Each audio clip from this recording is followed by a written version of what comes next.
Good morning, everybody. Let's go ahead and get started. It's 8:32. We want to welcome you to our Healthy Places, Healthy People Trail Summit 2024. Sheldon Benali and Shiato Kikuchi National, Kabbalah Kiahani Nashichi Do Tachini National. From the Shiprock area, actually my mom is from Cove, Arizona. My dad is from Red Valley, Arizona. So I'm currently working on this project, Healthy Places, Healthy People, to encourage people to increase physical activity in their communities. So we've been trying to do a lot of evidence-based research, trying to get communities to get out and learn how to build trails, even if we're having meetings and having discussions on the importance of being physically active. So that's really something we want to address in our communities. But I want to welcome you all, those of you online as well who are live streaming. We have this event live streaming through the Navajo Tech University YouTube channel as well. So I'll have my colleague here introduce himself too, and we'll start off with a short prayer and a welcome address from Mr. Leonard Perry, who is the Vice President of Crown Point Chapter House. So Tyrell, do you want to introduce yourself? Yate, hello, chapter leaders, community members, champions. Thank you for joining us here today. Kia ani nishne, tena behi bashishin aro kaidene dashin che aro toitlin dashinale ego da binen nishne. CEI, ECA in Asha. So I'm originally from Standing Rock, and that's where I currently live with my family. I am a Dene College student interning with the HBH program. I'm really excited to be a part of a project that focuses back on communities. So I'm just glad to be here, a part of the learning experience, and I'll just welcome you all, and hope we have a great time today in learning. All right. Mr. Perry.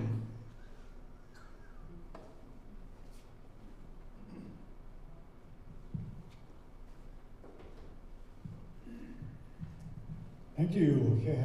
Good morning. Leonard Perry, this is Janito. I'm from Crown Point. I live here in Crown Point. I'm currently the chapter vice president here, and I'm also the Community Land Use Planning Committee president. So we have a lot of things going here in Crown Point, a lot of projects. This is one of them. Trails. We have several trails here in Crown Point we're working on. From the standpoint of the planning committee, we gotta make sure everybody's coordinated, right? We have a hotel, C-store, we have behavioral health new building, land department's new building. I can go on and on, but we always try to coordinate everything so that there's no conflict, no confusion, whatever. But the trails is very important because you're not dealing just with education, economic development. You're just not dealing with health, public safety, but you're also dealing with community concerns, community, whatever is going to help them to have a healthy community. That's where trails comes in. I was born and raised here in Crown Point, and I went to school here. When I came back from Haskell Indian Junior College, I started working here as a security guard. The only buildings you could see were the administration building, cafeteria, and the dorm. All these other buildings were added on later on. So when I was a security guard back in 1980, this was a different place. I went to school here. One of my certificates, computer science, was the first program here back in 1990. And so I have a lot of history with this school. We lived right across the street. When these buildings were going up, I saw construction taking place. And then later on, I started working here. I was the director for the adult basic ed. I had an office, we had our own classroom and stuff. So I left here when I got into the PhD program at UNM. And now I work with all these entities here in Crown Point. I'm working with public safety, IHS, NTU, the Neb College, Yellow McKinley County School, ODY, everybody here, BIA. So you have to work with everybody. And that's my job here. I'm part of the planning for the Crown Point community. As far as trails go, community trails, which Daniel Vanderveer is a part of, he's pretty much the backbone of this community trails. We have 4 trails we're working on. I'm sure Daniel will explain it more. We have Hashishni Trail up here we're working on. We have Kianani Trail going to Bashes from here. TP Trail, Kintuchini Trail, I think it was. And then there's an old boarding school track that we're using as a trail. So we're using those, whatever is available, and we're trying to help the community because a lot of people walk, they run, they bike. I do that. I do a lot of hiking. All these mesas you see back here, I'm usually out there. Some are rugged trails out there, rugged country, and it keeps you in shape. My background is anthropology, Southwestern history, Navajo history. So usually I'm out there across the reservation looking at old sites, anthropological sites, cultural sites. And I'm very glad that we're having these conferences. And I'm very concerned about the land issue. Checkerboard. We call it checkerboard because there's a lot of sections, different land status. I call it chessboard. You know why? Every land section has their own regulations, their own way, applications of how to use it. So if you're going to put a project on a certain land area, you got to go and know what the regulations are. You got to know how to proceed in the project. It makes you think. You're planning, strategy, just like chess. And that's why I call it a chessboard, not checkerboard. There's a lot of thinking involved in it. So that's who I am. I'm Kia Ani, Koleketnino Shichi, Kuchino Shichi, Anida Shinat. I am Nenshino, Adnejo Yishti.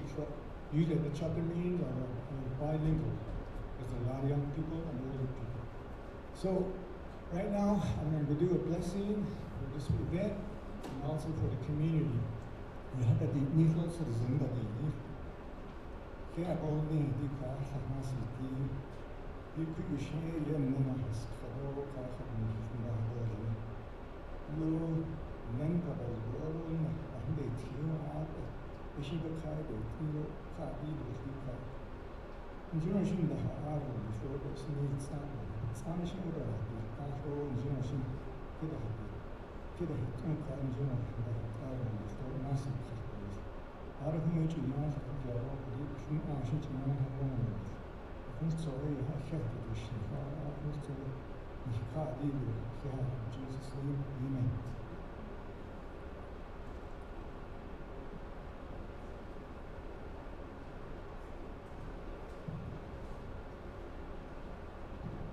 Thank you, Mr. Perry. I didn't mean to leave out the rest of my team, so do you guys want to come up and introduce yourselves? Alverna, Sally, Julia, Cindy.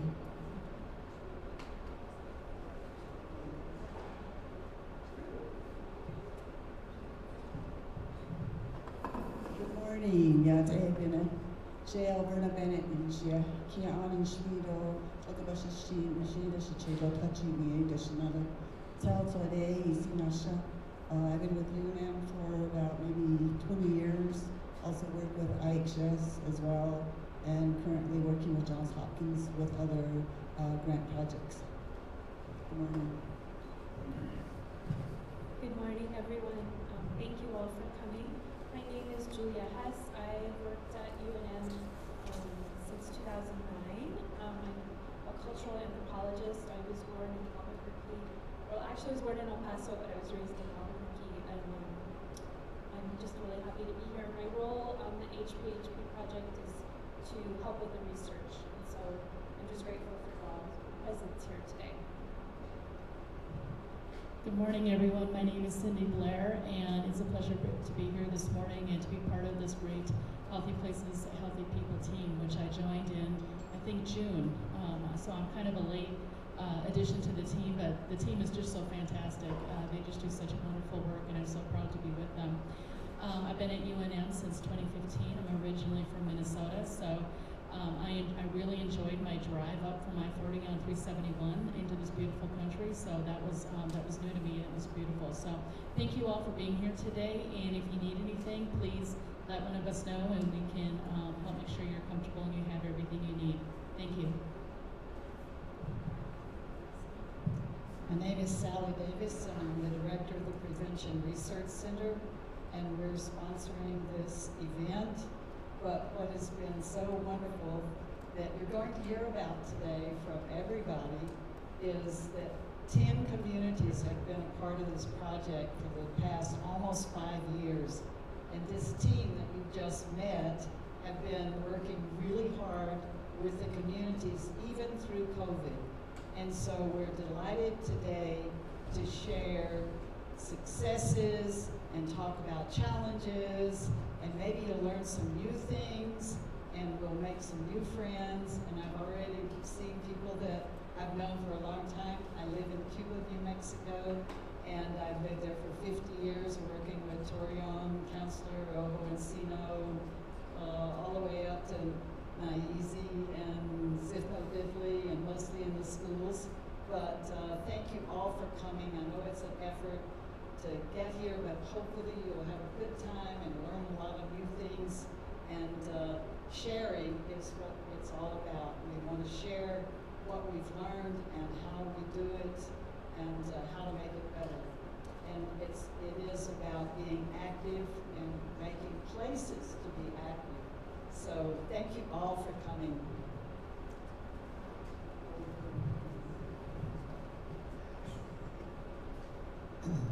Thank you, team, for sharing.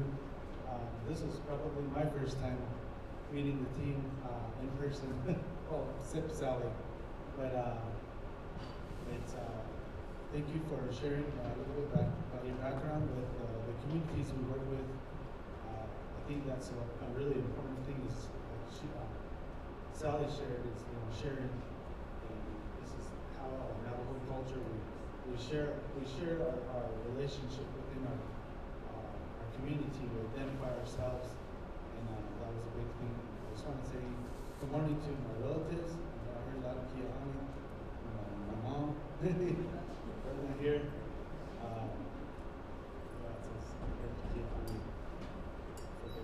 Oh, Kiahani right there. Valley, right? So that's good. Oh, right there too. So learn.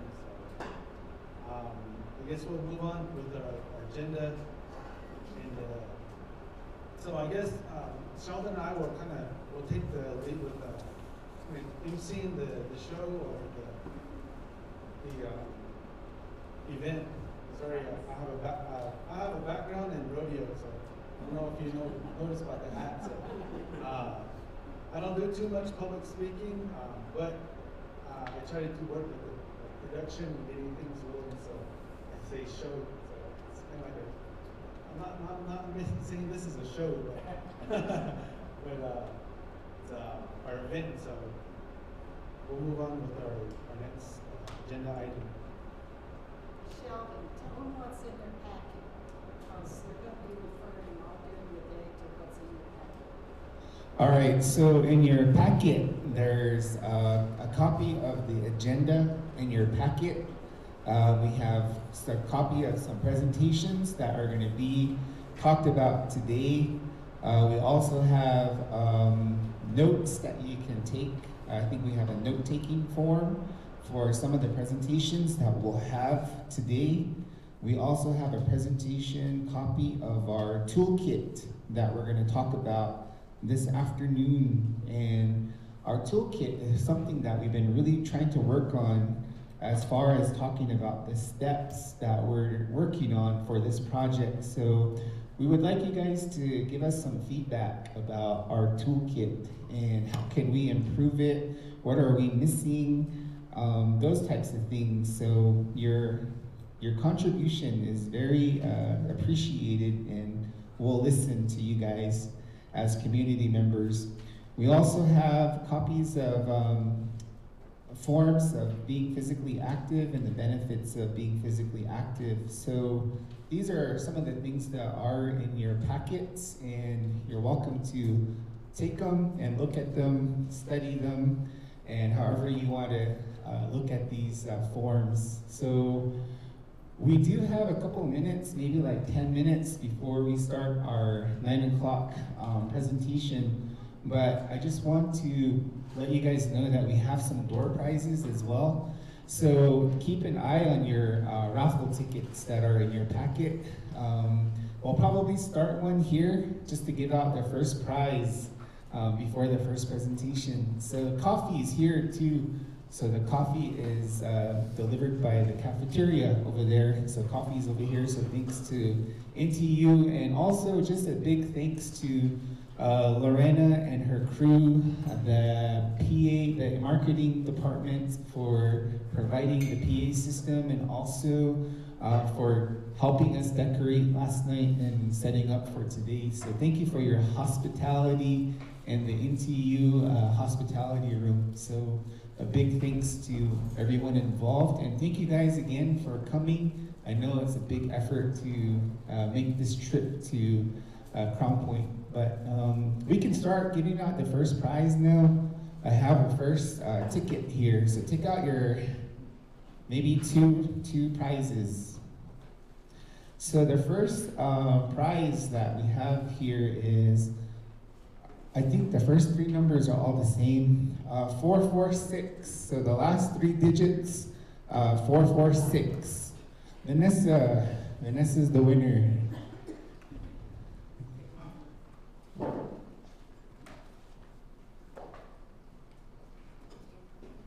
Do we keep their ticket, or can they get another one? You can keep your ticket. Let's see. 451, last number, 451. Last three digits. 451.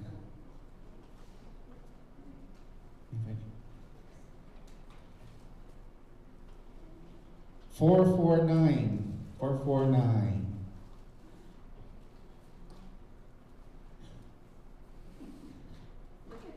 Mr. Perry. We should have 5 each. 5 tickets each. There you go.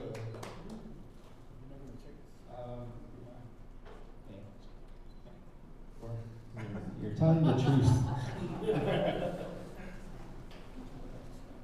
Okay, we'll take we'll give you guys about 5 minutes to just mingle or talk, and then we'll start our presentation at 9 o'clock. So we'll start our next presentations at 9 o'clock. Unless anybody has an announcement. Jarvis, do you have any announcements? I'll wait till it's my turn. All right, so maybe I can go through the agenda while we're all waiting. Let me see if I can find it here. Sheldon, while you're doing that, I have a little something for you that we brought in recognition and appreciation of your service. Sheldon has been at the University of New Mexico for 5 years. He was actually there before, and then he got finished his bachelor's degree, then he took a break, and then he finished his master's degree. And we have a pin and a letter from the dean in recognition of Sheldon. All right. Thank you, Sally. And he may want to make another announcement. You want to tell him? I'll save that one. So this is our agenda for today. Coffee, networking. They always say networking is good at conferences and summits.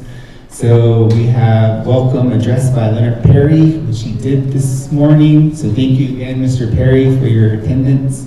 We have some presentations that we're going to have from, I also teach Diné College public health classes online through Zoom. And this is my 5th year teaching public health courses with Diné College. So I invited 2 of my students to do some presentations on the benefits of being physically active. Some of these are evidence-based information. Most of these are evidence-based information on why being physically active is important and what it can help with decreasing diseases, morbidity rates, mortality rates, things like that. So Tyrell is going to be our first presenter, and then Rolanda Morgan. Some of you probably know Rolanda. She works for Navajo Special Diabetes Project, and she's also one of my students, and she's going to do a presentation as well. Rolanda has a lot of experience doing fitness testing and providing physical activities through the Navajo Special Diabetes Project. And then we have Dr. Kozel, who's a medical doctor. He also has his MPH, and he's well known in our communities to providing medical services. He's also going to talk to us a little bit about some of the benefits of being physically active. And then our group, Healthy Places, Healthy People, we're going to do a short presentation at 9:30. We're going to take a little break at 10 o'clock. Jimmy Toledo is supposed to be here from ODY. He's supposed to do some stretching with us. So I don't see him here yet, so maybe he'll show up here. They're doing a walkthrough at the building. Okay, so he'll probably be here in a bit. So I heard he's doing a walkthrough at the building, so are you guys from ODY? So you guys can read it. Okay, cool. So ODY is here. All right, sounds good, thank you. And then we have Daniel Vandiver, who will talk a little bit about his community trails at 10:20, and maybe take us on a walk about some of their plannings on their trail. 12 o'clock, we're going to do question and answers, and then we have lunch boxes at the cafeteria. So about noon, they'll just look at your name tag, and you can write down your name and get a lunch over there. Or if you want to go somewhere else, maybe Grandma's or, what is it, Victoria's Pizza, you can go over there and come back by 1 o'clock. 1 o'clock is when we really want our community members to talk about their trail project and some of their successes, some of their challenges, some of the events maybe they want to plan on their trails. So Crown Point, Leonard, maybe Daniel, Jimmy, Felicia, Vicente, we have a couple of people from Vicente here, from the Club C group. Baka Pruitt, it also said they were going to be here. Herfino, we have a couple of people here from the youth program. Ojo Encino chapter counselor, Standing Rock, Torreon, and Tohajale. So these are some of the communities that we've been working with, and I hope they're able to make it today. If not, it's understandable. I know there's gatherings of nations too this weekend, so there's probably a lot of people going to gatherings of nations. 2:30, we're going to talk about our toolkit that we've been working on with our Healthy Places, Healthy People project, and we'll do a feedback from you all and give us some ideas to include in our toolkit. We also have Just Move It coming at 3 o'clock. Rithania and Pamela Sandoval from IHS will talk about their schedule for the summer. And then we have a group here, actually have one person here from an organization called Little Bellas, and they do a lot of mentoring on mountain bikes and trying to get people to ride bikes and maybe do some trainings on safety when riding bikes. So there is a new bike pump track that was installed up here behind ODY. So that's kind of a cool thing to see across Navajo Nation as well, to see these bike pump tracks. So we plan to end, we're going to do a short Let's Move It activity, and then we will do a closing prayer towards the end, and then we should be done about 4 o'clock this afternoon. So we really, we're going to have door prizes throughout the day, so make sure you keep your tickets for your door prizes as well. So it is 9 o'clock, almost 9 o'clock. Tyrell, are you ready? Anybody else want to make an announcement? Julia?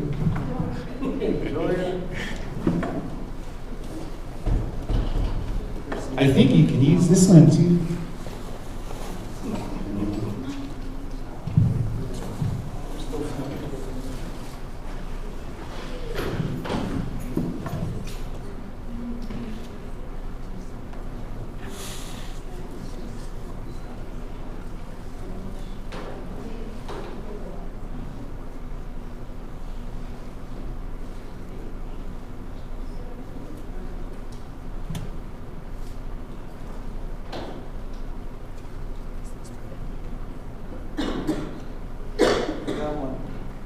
Is this the right one? Should be, yeah, I think. Can't tell the difference. The one that was on the list. Yeah.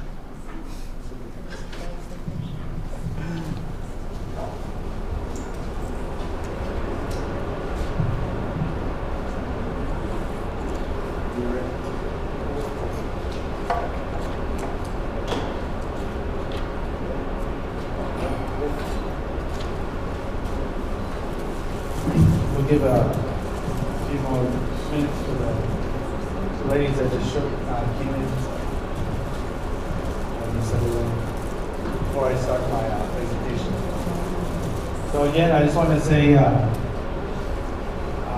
thank you. And for the ones that just came in, I want to reintroduce myself. My name is Tyrell Pablo. My friends are Kiani Nishlin, Senabesi Bashishi, Nakayane, Dashiche Aro, Tori Lili Dashinele. And originally from Standing Rock, City Ahe. I think we changed it to City Ahe now, so it's not really Standing Rock, it's City Ahe. That's what I learned about my community.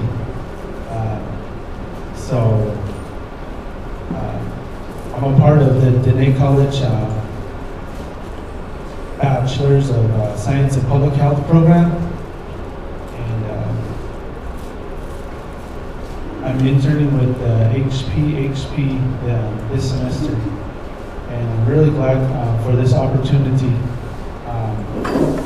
Trail building, or being more active, increasing physical activity, was one of the very first projects I was really interested in coming into learning. I was going into my first intro to public health class back in 2019, and I did take his Shelton's class as well. So I went back through my files, and I seen, a lot of my goals was working with my community. So I'm really happy that it's made full circle where I'm part of that now.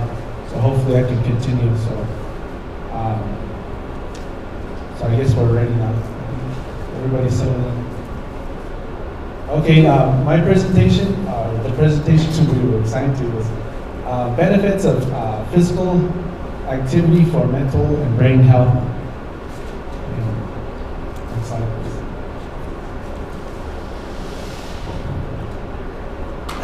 So one of my first questions putting through this presentation is, what is brain health, and what is mental health? So I looked those up. Overall, it's just, brain health is the overall condition of your brain functioning. It's either up there or down here as far as your brain health, just like our bodily health. And then our mental health is, the state of successful performance of mental function, which includes a lot of our emotional, psychological, and social well-being.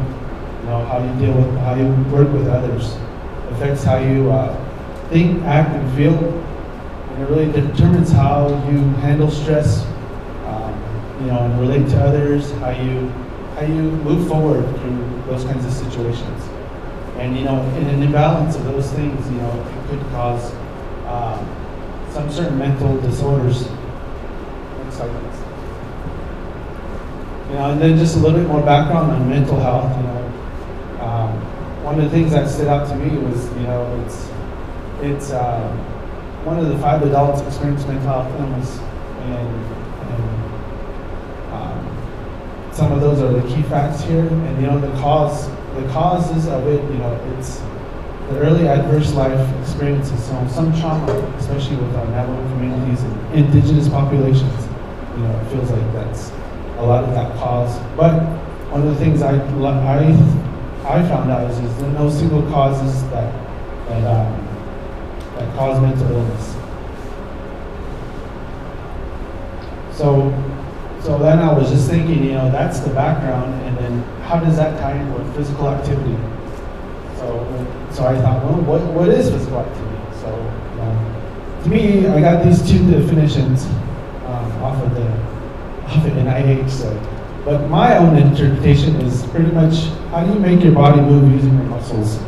And And you know, as time goes by, you just use more of it, more and more of it. That was my interpretation. And then I thought, you know, why is physical activity important? And then I found out that, you know, 1 in 2 adults live with a chronic disease. And then, you know, the one that's living with it has 1 or 2 more of it. And, you know, and only half of them are getting the physical activity they're needed to prevent these diseases. And here are a few types of physical activities that that we can do, or you see people doing. You know, going back to the definition, you know, the physical activity is pretty much breathing a little harder and your heart beats faster in certain kind of activities. So either, you know, aerobic, you know, running, you know, do muscle training with weights. You know, it helps with bone strengthening, and even balancing. Balancing is hard. It's hard. It's a good physical activity example. And flexibility, stretching. So these are some types of physical activities.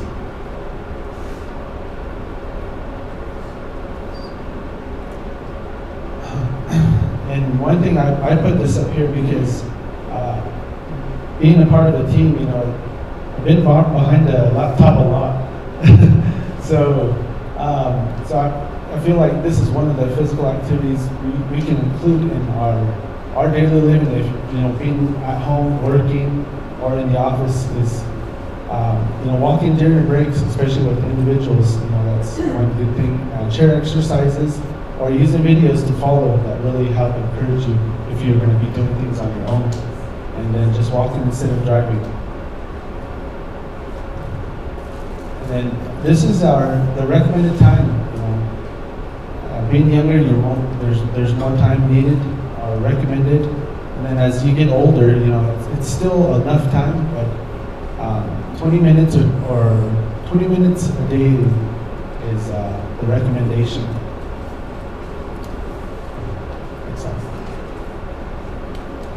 So just going forward, you know, I was thinking about you know, mental health, brain health, physical health. You know, they're kind of all tied together.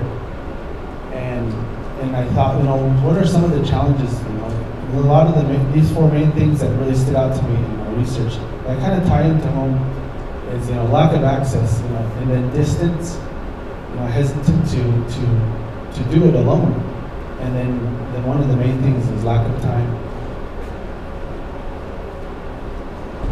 So then I thought, I looked up the benefits in all these age categories, and a lot of them share that there is mental health, and then there's bodily health benefits. In each category, I found that theme, you know. So it's not just bodily health, it includes mental health.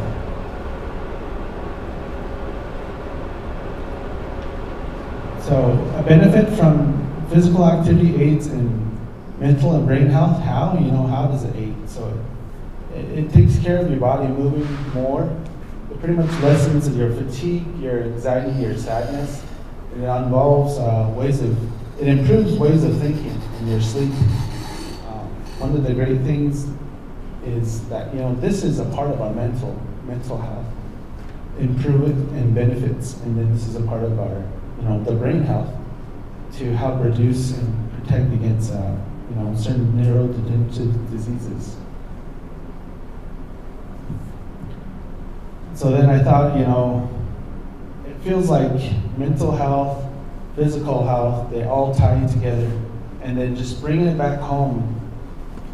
You know, these are some of the things that we as Navajo, how we see, we don't see physical health, it's just in our daily living, you know, within our own seasonal work, you know, in the summertime or the fall time, you're trying to haul wood or chop wood to keep warm.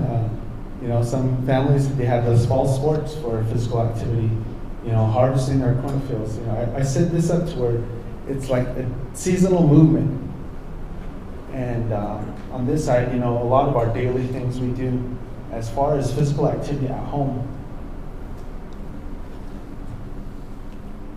And you know, a lot of the benefits from mental health and brain health is thinking about these activities we do at home.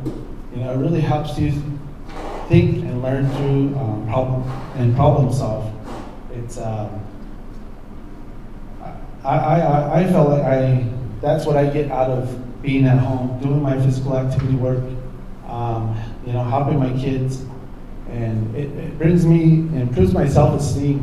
It makes me feel better, and one of the best things is you know, I become more satisfied with my life by living, because you know, in the Navajo ways, when the sun comes up, we pretty much have something to do. There's always constant movement, and within that constant movement, there's physical activity, and within that physical activity, there is you know, improvements for mental health and brain health.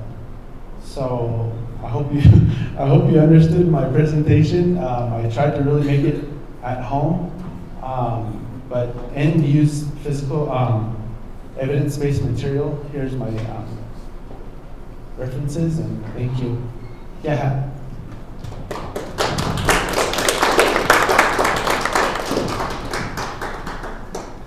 Thanks, Tyrell, for your presentation. See Rolanda. I see Rolanda just walked in. So Rolanda is working for the Special Diabetes Project. She's also going to do a short presentation.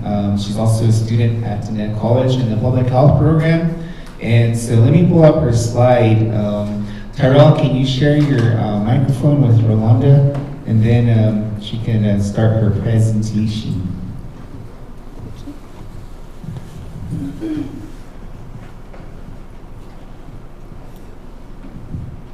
Good morning. Good morning.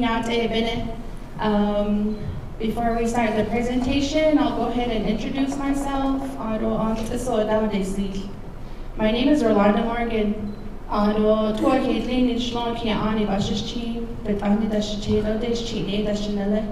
And I want to say good morning to everybody. I see some familiar faces and some new faces. So, some of us are here through kinship and relations. So, good morning. And I am a fitness specialist with the Special Diabetes program with the Tistoza Wellness Center here next to ODY. And I am here through Tenet College as a student this morning. I'm pursuing my bachelor's degree in public health. And so, with in conjunction to that, I'll be sharing my presentation with you this morning. And thank you, Sheldon, for giving me the opportunity this morning to do that. So, first off, what is physical activity? When we come out and we see physical activity, what's the first thing that comes to mind? Exercising. Stretching. Yeah, so there's a lot of things. I bet every one of us here probably has something, that comes to mind when we hear physical activity. Some of us are probably thinking horseback riding. Some of us are probably thinking golfing or even yoga. There's a whole variety of, exercise. So exercise is actually a type of movement that requires our body to move, where we're activating and executing muscles. And then, at the same time, it's also flexion of the skeletal muscular, because all of our muscles are attached to our bones, our joints. So it's movement overall through the body, which is considered physical activity. And then how much physical activity is recommended? According to CDC, we should be moving, as adults. We should be moving at least 150 minutes a week, meaning, only 30 minutes a day out of our whole day. Everything we do, that's how much we should be doing in order to stay healthy as far as our hearts and as far as, muscular strength and balance. But when we say 30, it doesn't mean just, getting out and walking out, walking along the road, talking to your buddy over here. 30 minutes of that is not necessarily considered exercise. The 30 minutes that's indicated here is actually, with your heart rate increased, sweating, hardly, not being able to carry a conversation. It's 30 minutes of that. So it doesn't include your 10-minute warm-up. It doesn't include your 10-minute, cool down. It's the actual part of the moderate level exercise that you should be doing in a day. Because when we say we walk 30 minutes a day and we're just walking around the track like this, and our heart rates are not up, we're not sweating, our bodies are not really benefiting from that. So when the 60 minutes here, the 30 minutes here, it actually means where your body, your heart rate is going and your circulation is going, you're breathing, you're breathing hard. That's the 30 minutes that it's talking about, and we should be getting at least 150 minutes of that each week in order to stay healthy. And then family exercises, that's a good way to implement, exercise for yourself. Get your family involved, get your kids involved. That way you're not only benefiting yourself, health-wise, but you're also, including your spouse. You're also getting your kids involved, and we all need to be healthy. And then another way is to, get your children into the habit of exercising every day. As parents, we're the role models. We're the first teachers. So if we display it and we get our family involved, we're probably the best influences to our spouses as well. So when, make it a family event, make it, get everyone involved, and that way you're motivating one another. And if you get your kids involved, the smaller children, they will motivate you. Rather, you might think when you get home you don't have time, oh, I have to cook, I have to do this, I have to, feed the animals, I have to do some laundry, I have to clean the house. Your kids will come up and say, when are we going to exercise? When are we going to exercise? Are we going to walk today? Are we doing this today? So, when you get them involved, they're really quick to develop that habit, and they'll give you that motivation. They'll give you that push. So, I think family exercise, if you get family involved, you're more likely to, do your exercises, and you can implement games into that. Simon Says, you could do follow the leader, I Spy, that's always a really good one. So when you're walking, they'll say, oh, I spy, something gray over there, and then, it gets, it makes it fun, and it's no longer just an exercise to where you're like, oh, I have to exercise today, but, it actually, develops and makes it more interesting. And then what are levels of physical activity? There's actually a low intensity where you're comfortable and your pace is really light. And then there's moderate intensity where it's more aerobic activity that increases your heart rate and you have a faster movement. And then there's vigorous. Vigorous intensity does involve more intense physical activity that increases your heart rate and increases breathing, and you produce sweating. So sedentary is here, where we're just on the couch, or where our children are just at that game. No real body movement, but just here. Maybe their hands, their eyes. And then light movement is where, you're doing house chores. You're taking out the trash, you're doing laundry. And then moderate is where you're bike riding. You're picking up your heart rate, you're going up the stairs, you're brisk walking. Vigorous is more intense to where it involves some running, to where you're either playing soccer, you're involved in a sport, or even swimming. Very vigorous is where you're activating more muscles and it's more intense, like doing squats with weights, push-ups, running, and those are the different levels of physical activity. And then what are the benefits of physical activity? There are very, very many benefits. I would say it doesn't end. I think, the benefits of exercise ties into everything that we do. The cardiovascular health, that's one where you're doing aerobic activities, you're strengthening your heart and your lungs. At the same time, you're preventing yourself from becoming at risk of asthma, you're making it harder to breathe. And then you're reducing the risk of disease, such as cancers, because when you exercise, you're making your body stronger. And weight management is another. You're reducing the risk of becoming obese, and it helps maintain, your healthy weight if you're already at a healthy weight. And then also it improves overall posture and balance, and that's really good because eventually when we don't work out, we don't use certain muscles, they start to get weak. And then, like, for example, the core is a very important muscle. So if we don't activate it, we don't use it, we don't, exercise it, we start to, come down, and then you'll see some people walking like this.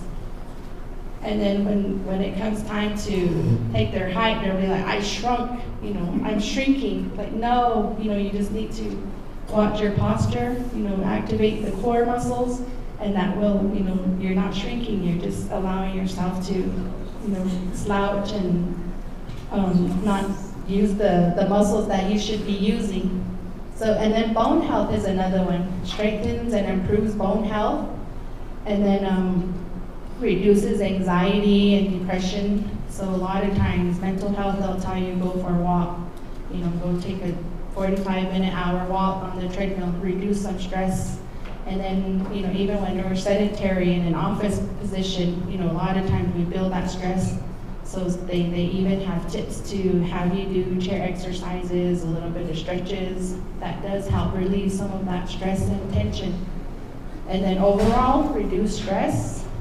And then reduces high blood pressure. So when you're exercising, you're actually helping your organs, your heart, burn the sugar, the fats that you intake within your diet.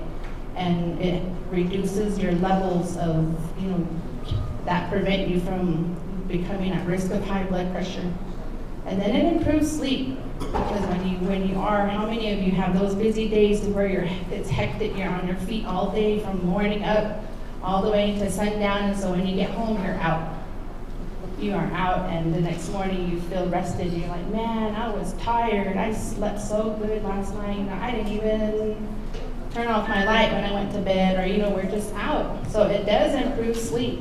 And then it improves brain health as well.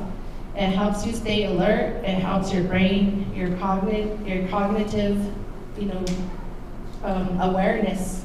So there's a lot of benefits to, physical activity. I've seen earlier how, it helps your self-esteem. It helps the way you see yourself, and it helps you, it helps your mood as well.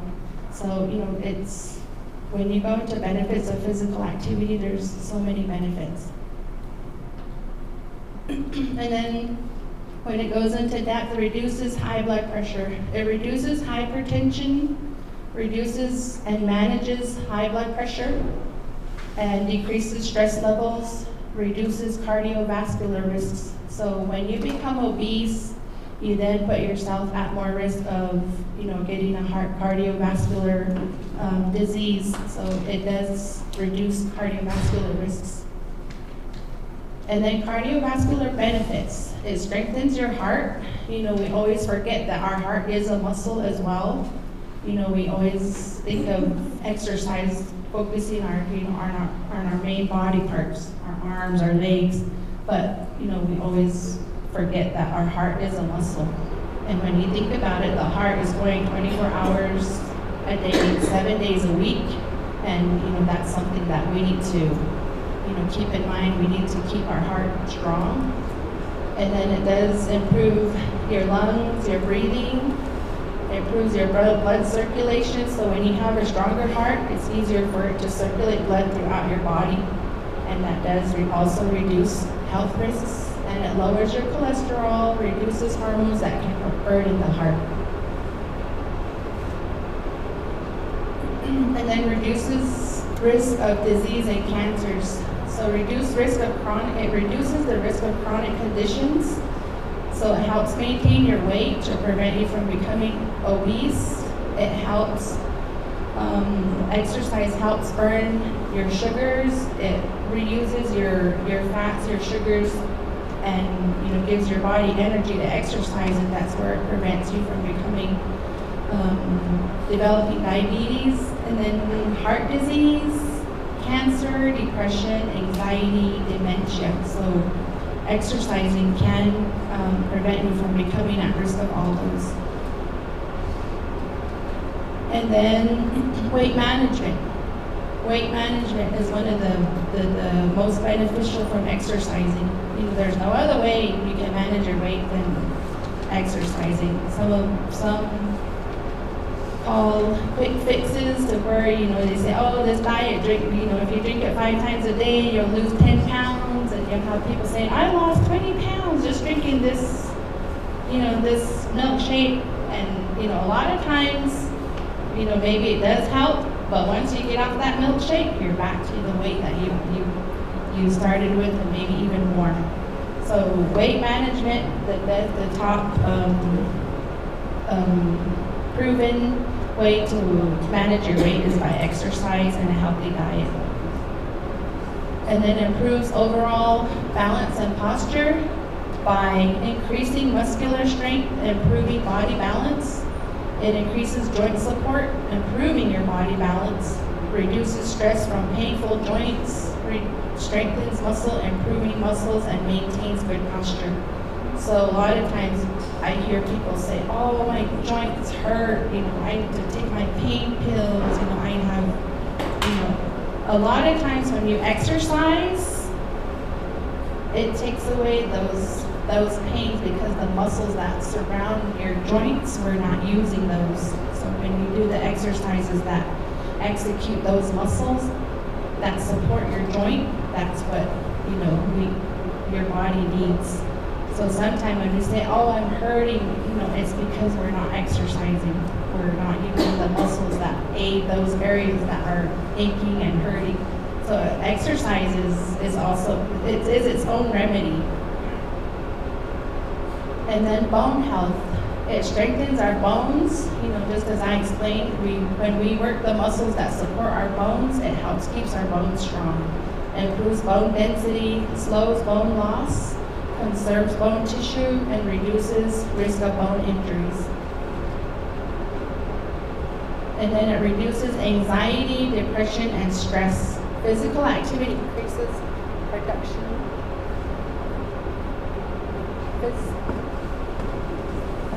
Try this. Can you hear me? Can you hear me?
Is yours working?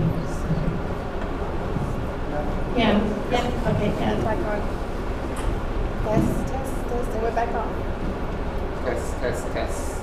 It went back on. Let's talk real loud. Okay. So, can you hear me? Can you still hear me back there?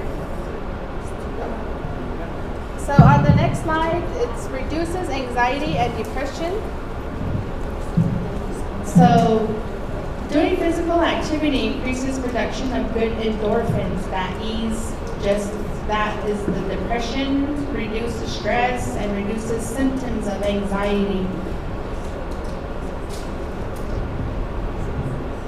And then the next one is it does improve brain health.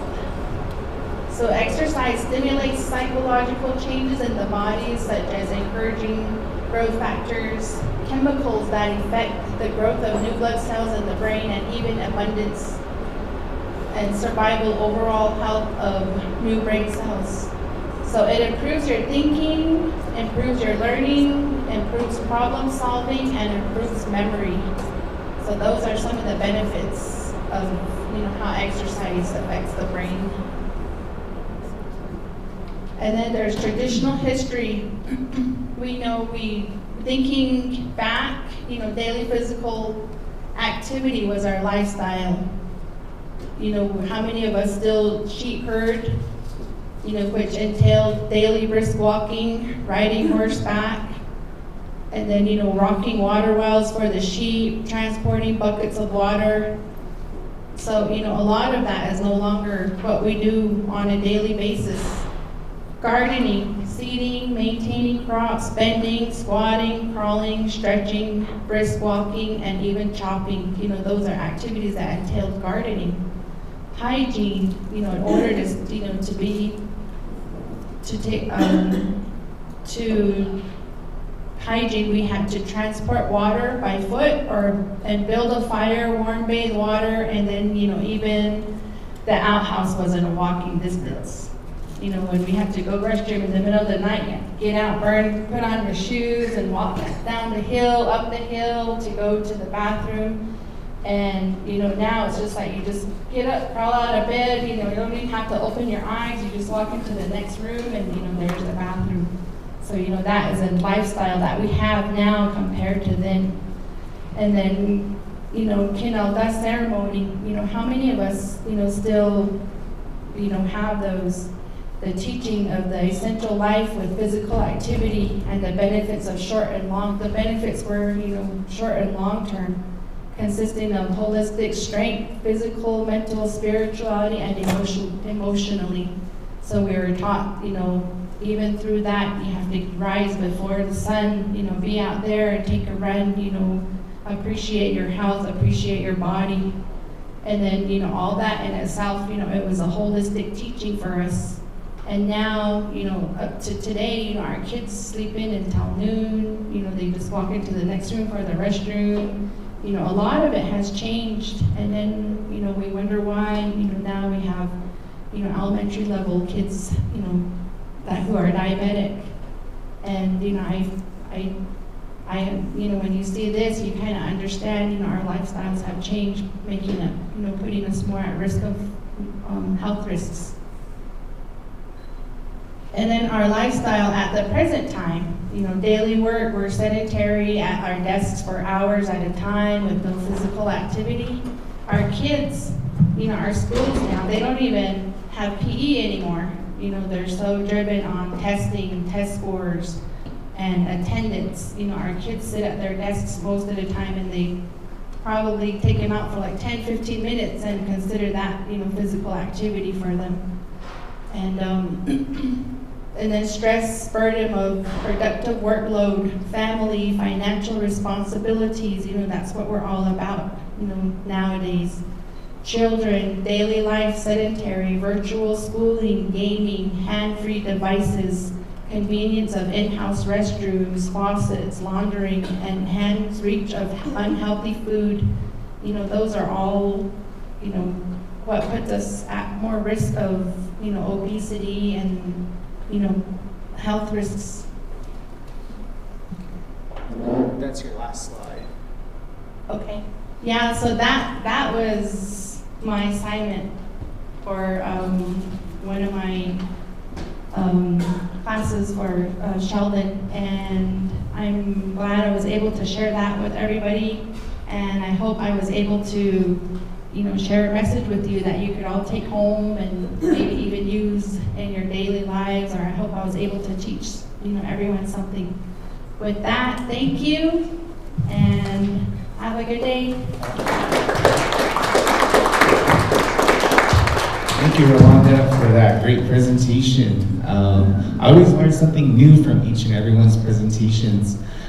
Just to keep the time, the agenda moving, we have Dr. Kozel, who is a medical doctor, who will do a little presentation on the benefits of being physically active as well. So, Dr. Kozel, thank you for joining us.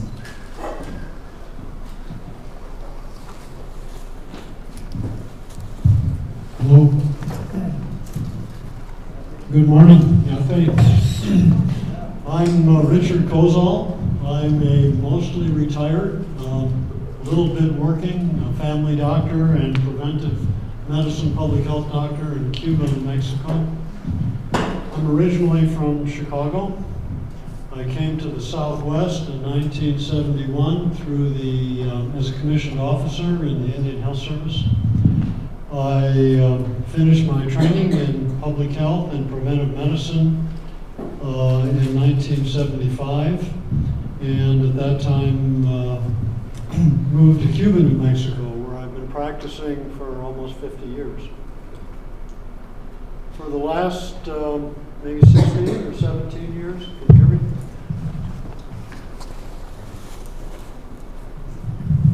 For the last 16 or 17 years, I've been practicing part-time, and I've been using a lot of my volunteer time to promote walking and outdoor physical activity for health.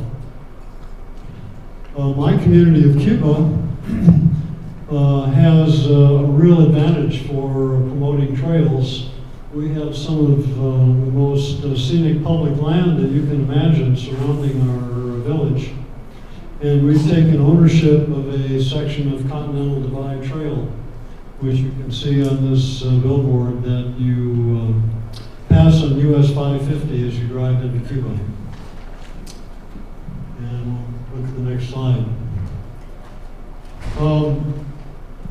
The World Health Organization makes health recommendations for the entire world. And it does those recommendations based on the latest current evidence. And I'm not going to review all this again because Tyrell and Rolanda have done a really good job of summarizing some of the health benefits. I think they've covered almost everything on this list except perhaps the fact that physical activity has now been shown to promote healthy growth and development in young people, and is also clearly connected to living a longer and healthier, healthier life.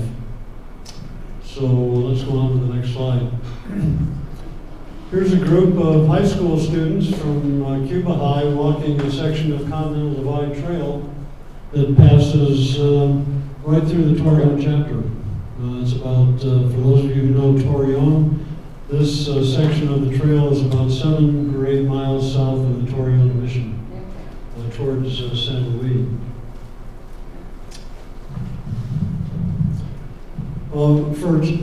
There are health benefits of almost any physical activity for any of us. We now know that just not being sedentary, Rolanda described what being sedentary was, but just not being sedentary promotes health. So even if we do something by the side of a chair for 5 minutes a day, it's better than nothing. And the more we do, the better it is for us. These are all of the important benefits for children and adolescents up to 17 years. Note that there is improved thinking. That's the cognition from ages 6 to 13. Which means that being physically active actually should promote being a better student in school. Let's go on to the next one. For us adults, the list is getting longer and longer and longer of how we can benefit from physical activity. Actually, the Almighty gave us human beings some real advantages over all of the animal kingdom. Well, one of our advantages is having our large brains so that we can think and problem solve and figure things out. It's given us some hands that give us a great great deal of dexterity to do things with our hands, and it's put us on 2 feet and has enabled us to walk and run long distances, and that has been our advantage as long as there have been human beings on this earth. And those of us that choose to use that advantage in our daily lives, these are some of the benefits we're going to realize. We will have less disease early in life of all kinds. Rolanda covered some of that. We will have better function, and we will live into our later years being more productive if we have been active in our younger years. Next slide.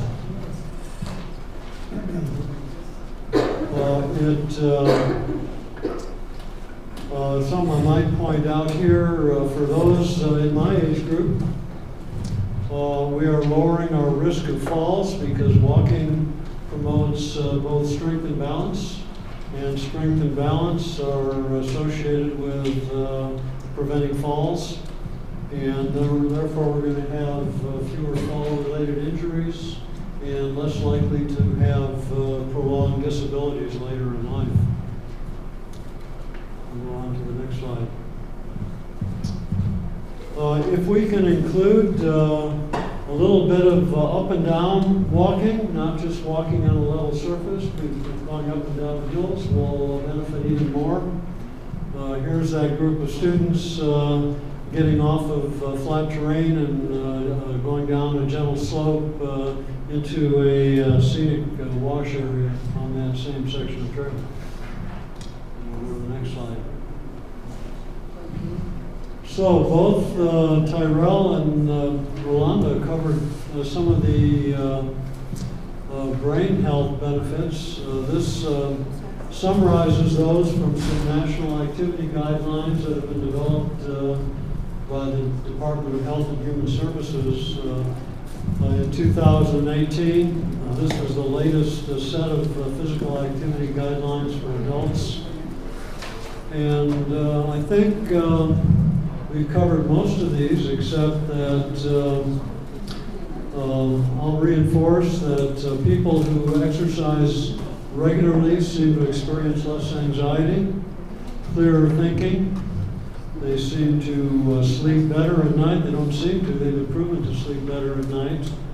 And these brain and behavioral health effects are experienced by people of all ages, from children to older adults. We'll go on to the next one.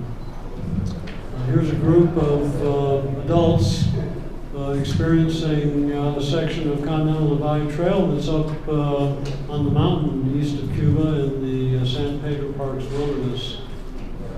There's actually excellent evidence now that just being outdoors, even if you're not continually active, improves, has health benefits. In fact, there's even evidence that if you are ill and find yourself in a hospital recovering from an illness, that having an open window that looks out at a natural setting, like you can in this wonderful conference room we're in, that will speed your recovery time. So it's the experience of being outdoors, being in a natural environment, and being active all together have all those health benefits that we've been discussing.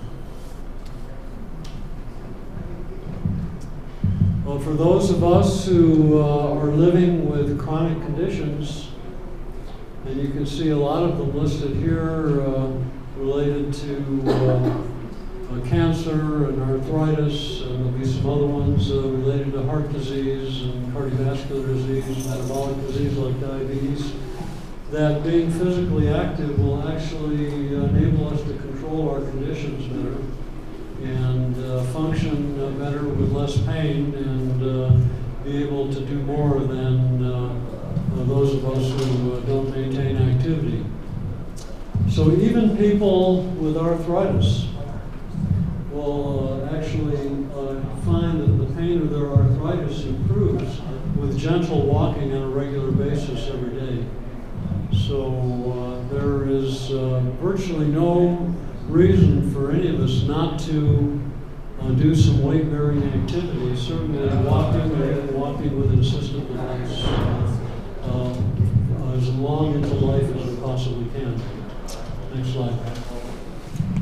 And this just emphasizes other types of disability, even dementia, or even people who have spinal cord injuries, that there are benefits associated with being weight-bearing, even with those conditions. Okay, next slide. The Harvard Medical School came up with some surprising new facts about walking. Now, this may be new information for you.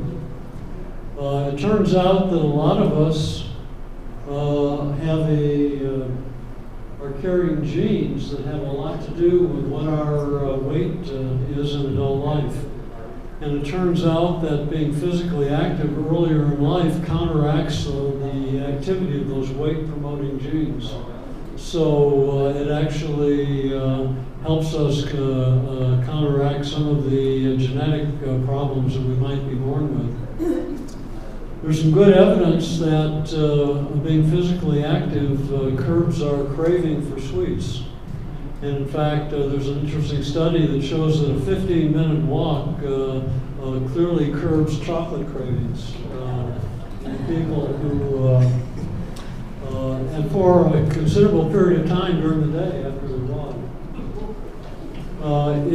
7 hours a week, as an hour a day of walking lowered the risk of breast cancer by 15% in women at all risk levels. Walking 5 to 6 miles a day can prevent the onset of arthritis, and any walking at all reduces arthritis pain. That's been well established now. And here's a good one. It turns out that walking actually boosts our immune function. And there's an excellent study that showed that people who walk 20 minutes or more a day, 5 days a week, experience fewer sick days. And when they do get colds and flu, they tend to have shorter and milder illnesses than those who don't exercise. And if you want dramatic evidence of that, think of the sorts of people who died with such greater frequency during the COVID pandemic. Those who were inactive and had all of the consequences of inactivity experienced a much higher death rate for COVID than those who were physically active. So that fits with the immune function evidence that we now have. The founder of modern or all medical practice, really, about 2,000 years ago, was a Greek physician by the name of Hippocrates. And he said that walking is man's best medicine. And after more than 50 years of my medical practice, I find myself agreeing more with Hippocrates than ever before. I think walking is just about the best medicine that you can take for yourself. So with that, thank you for having me, and I hope you have a great rest of the day today.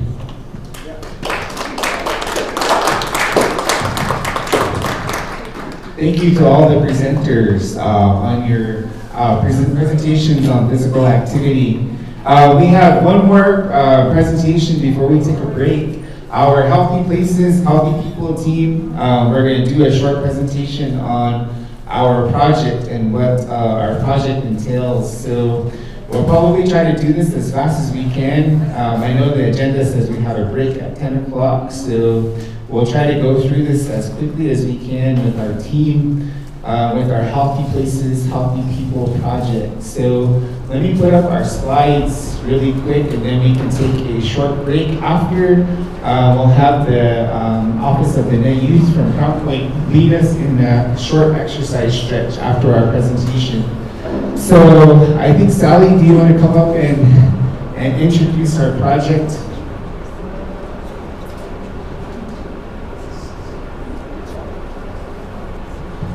Well, this is our amazing team, and all of you in the room are our amazing partners that we work with and communities that we work with. And I just want to say, why do we call it Healthy Places, Healthy People? It's because the environment around us, our communities, the outdoors, need to, that's when we find a place to be active, we're more likely to be active. If we don't have a place, and people say, oh, I don't have a gym, I don't have a health club, we don't have a YMCA. Look at all this beautiful land that's been there for generations, and we have that for us to be active in, and that's what this project is all about.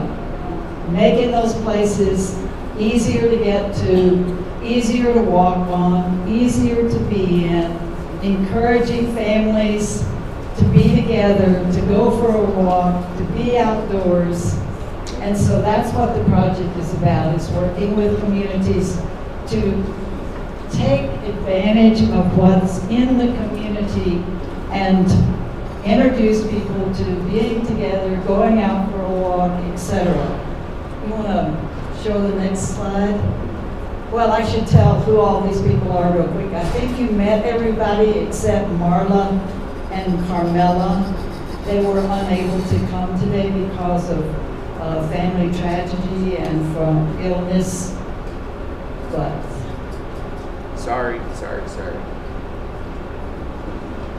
I don't think I can do this one. Hold on.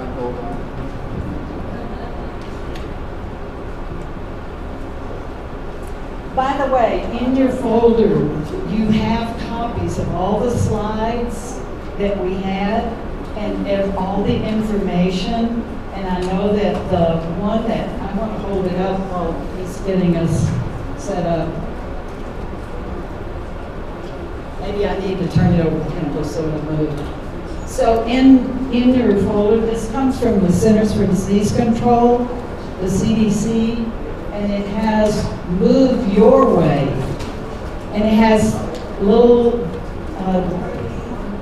demonstrations for each of the age groups. This is really handy. It's a little infographic, so it's in your folder. It's not moving? It's going now. Oh, it's going now. Okay. So you already heard all these things. I'm going to turn it over to Sheldon. You want to go? You're going to go?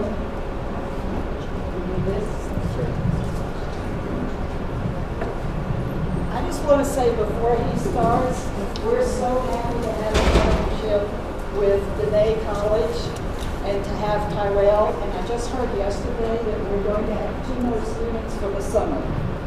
So 2 women, and one of them is from here, and she may be here today. She's from Crown Point, and they're going to be spending the summer working with us on this project. So we're so delighted about it. Okay.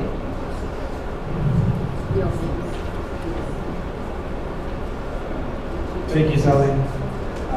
So as you heard from the introduction, Healthy Places, Healthy People is all about promoting active living within our communities.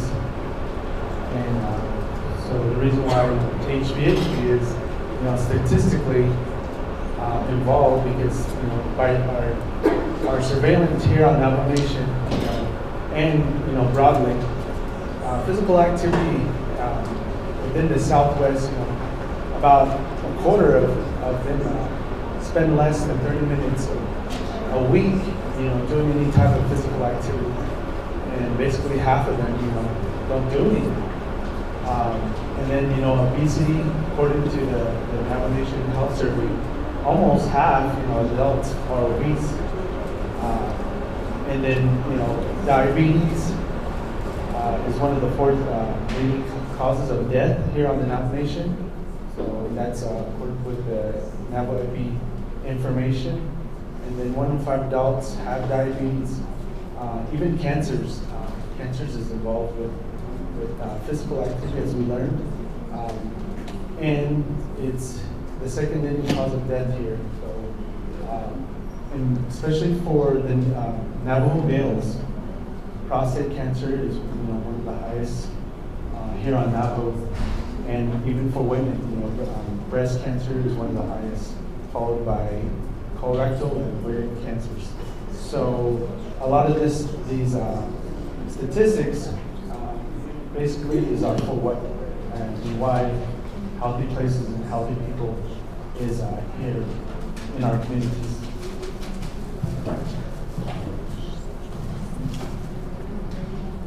Our Healthy Places, Healthy People project, we started working with 10 communities. So how we started this was we had letters of invitation sent out to each of the chapter houses in Eastern Navajo Agency, and we got responses from 10 chapters that wanted to be part of this project.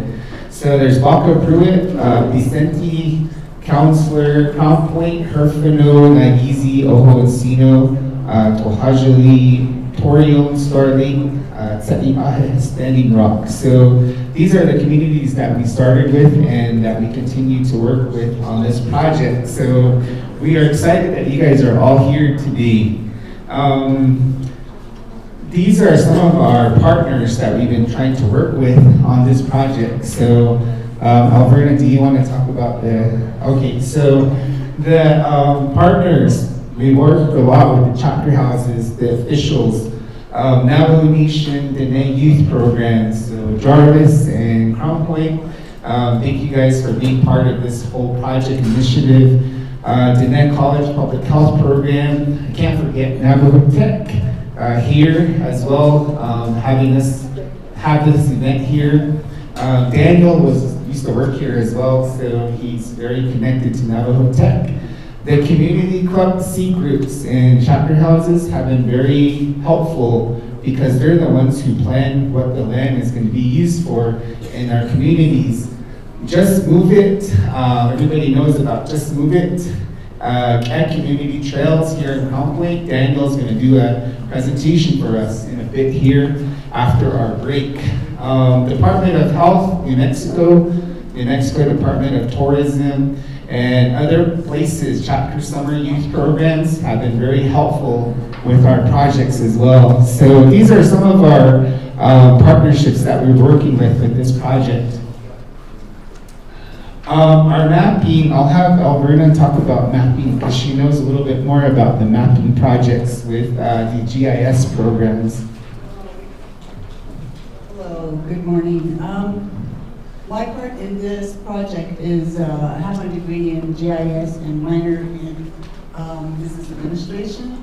So what I'm looking at here with all the trails is just GIS is something you can analyze. You see it in maps or aerial photos, but it really means a lot where you can plot different areas and you can also do a lot of analytic or statistics with these maps. What I've discovered doing these trails is the data sources, working with chapter officials, meeting with Club C, which is a community land use planning committee, which is key to a lot of these 10 chapters we're working with. So then local community historic stories, historic landscapes, landforms within the inner area are also really important. And then also, along with that, comes with cultural resources. Stories on these landscapes or different areas where the trails are. You can see some of the historic stories that go along with the trails. So that's really important. It's really interesting.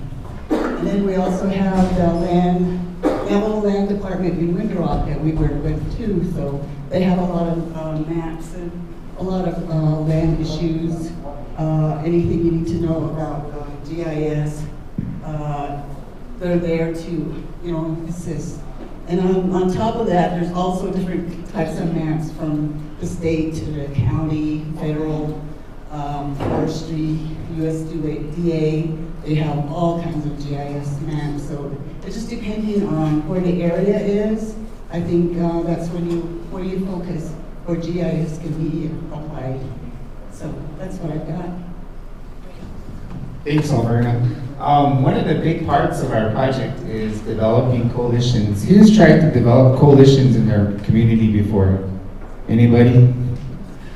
You know, it's hard, right? It's kind of hard to get people involved sometimes because we're all busy. We have to do things creatively, maybe like having online meetings, recording our meetings so people get together.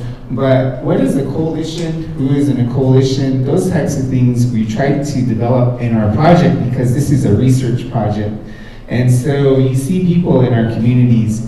In your community, you probably have strong people who are working with Club C groups like Vicente, I know.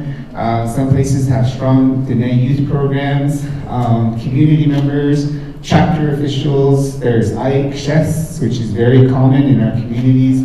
Our veterans, diabetes programs, all these people are key stakeholders when we get into our communities. So this is how we're trying to develop our communication. And having a listserv is really important too with your emails.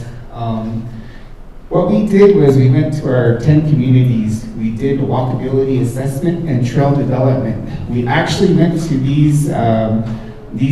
most of our communities, there's not a lot of trees, right? So we have a lot of desert in our communities, but we walked out there, we took a lot of pictures, we had observations, we did a lot of group work, we took notes as to where these trails could be at.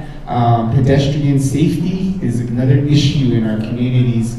We don't have a lot of crosswalks because we don't have a lot of pavement either.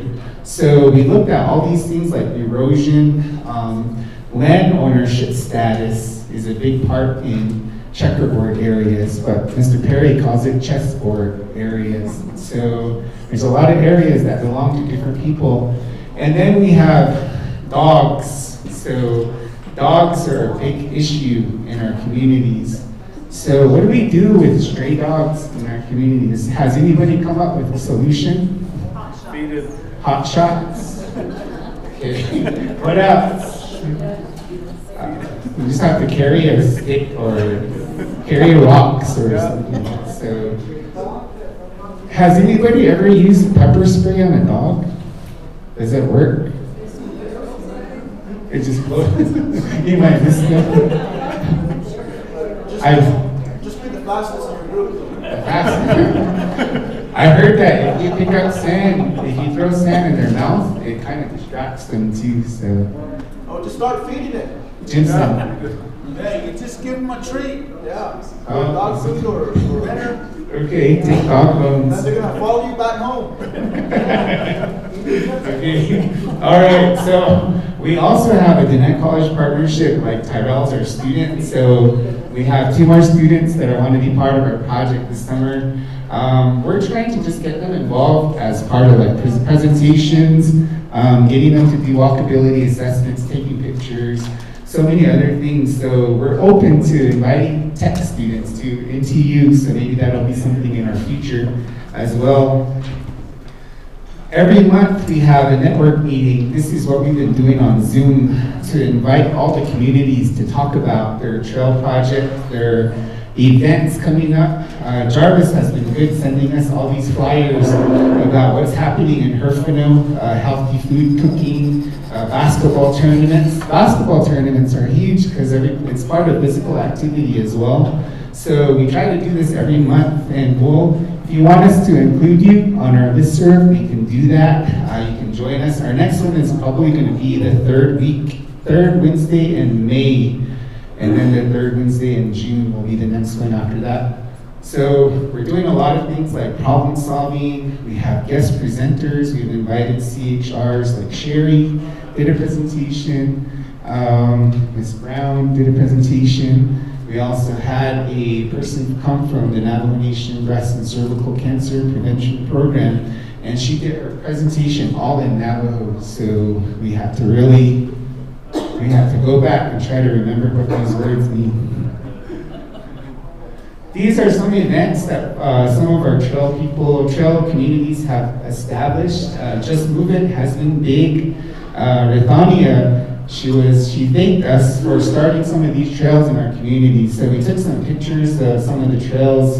Daniel's been doing a lot of work here in Crown Point. Vicente doing a lot of events, and then Just Move It has their flyer. So Rithania will probably talk about that this afternoon, about the events for the summer. Baka Pruitt chapter on the bottom and the middle, they added asphalt to their trail around their chapter house. So all they did was ask for a letter. They sent a letter to the Department of Transportation, and they gave them a big pile of asphalt to put on their trail. So that's how they got their asphalt. So incentives are big, like water bottles. Sometimes we have to be as creative as we can to get people to our communities. Ojo Encino on the bottom right, that was during the Just Move It. The one on the bottom top on the right is also Ojo Encino's trail during Just Move It. So I'm going to turn it over to our other team member, Julia, to talk about the research part of our project. Thank you, Sheldon. So I think as you saw, the team is doing a lot of work in communities, and that's so important. But this also is a research study. And so it's not a traditional kind of research study where we're working in a lab or even working in a hospital or kind of institutional setting. Our setting are the communities where you all live and work. And so that's really complicated, and we want to sort of honor those places and the people that live in them and really understand. So also you've heard, right, that physical activity is important. We all know that. We all know that it's effective. But what our research really isn't about that. It's about how can we implement, how can we make these recommendations for physical activity and creating places and communities, how can we make that work in Navajo communities? So we're sort of translating these recommendations from the CDC and NIH and all these institutions in Navajo communities. And how does this work? How is all the stuff that Sheldon's been and other people have been sharing with you, how does that actually work in practice? And so the way we're studying it is hopefully we're trying to understand the uniqueness of all the communities, as well as the things that they have in common. First of all, to understand that community context. And the way we're kind of trying to track our work is by different kinds of forms, like whenever Sheldon or anyone working in the community works in a community, we track like who they talk to and what kinds of work the community wants to do. What are the goals that people have in the community, and then how can we help them? So this is one of our forms, which is a TA-GO form, and we hope that you guys will ask for technical assistance when you need it. Like, how do you build a sign on a trail? How do you integrate cultural knowledge in your community campaign to get people to try to walk? How do you create walking groups, things like that? We have these kinds of forms just to track, like, okay, how many communities are involved, how many people are we working with, and what kinds of things are working, and what kinds of things are challenging. And so I can talk all day about the data analysis. We have kind of, we try to do it in a systematic way, but basically we're just trying to understand what's going on.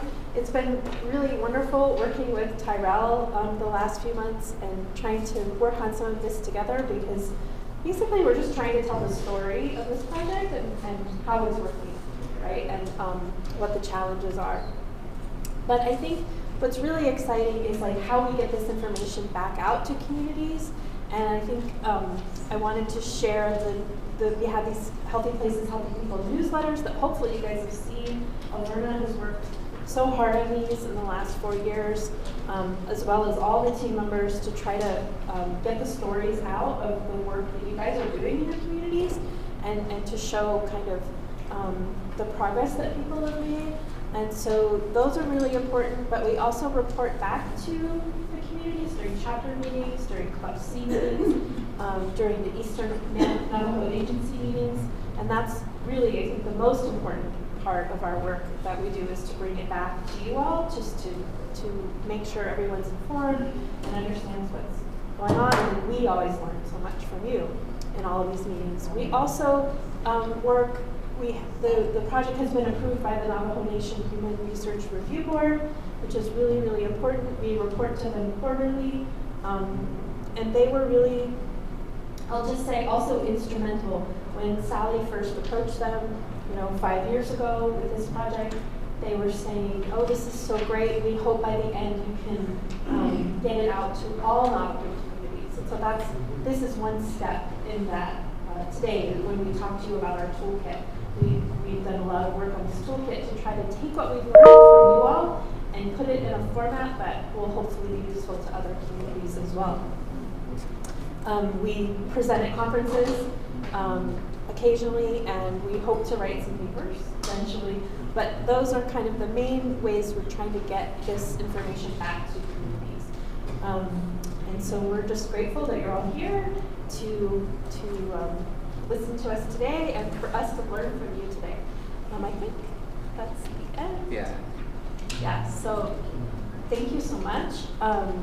Here's our contact information in case you want to reach out to any of us. We're always happy to hear from anyone here. And does anyone else on the team have anything they want to follow up on? All right, thank you guys. Thank you to my team. I have a really good team. I'm really excited. I'm always excited to work with my team every day. We come with, everybody has great, unique ideas. Cindy is part of our project too. Where's Cindy?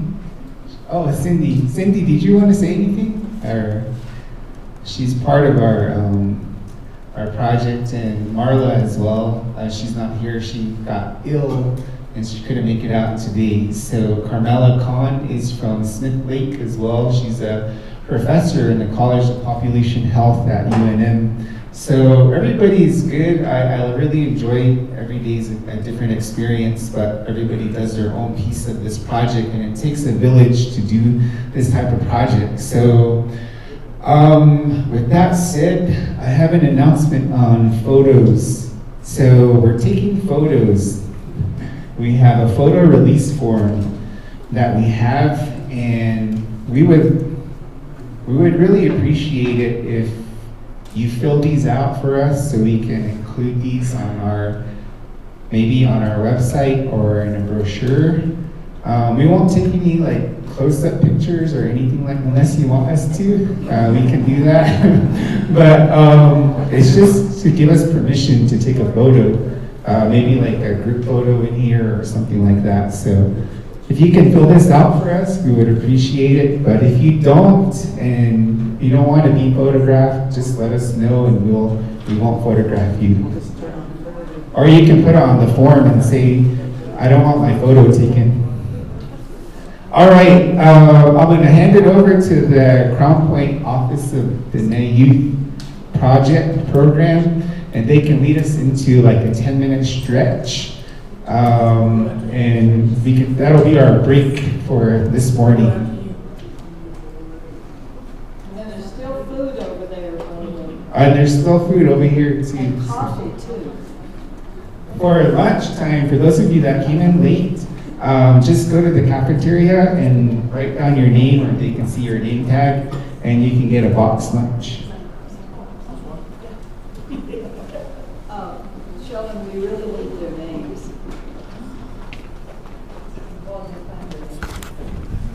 Yeah, if you came in, you signed.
side.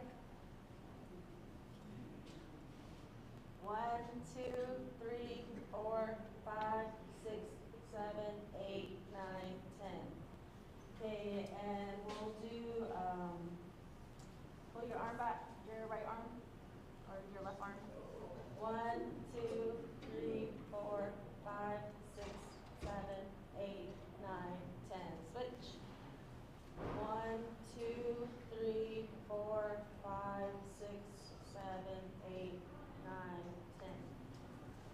Okay, arm circles forward.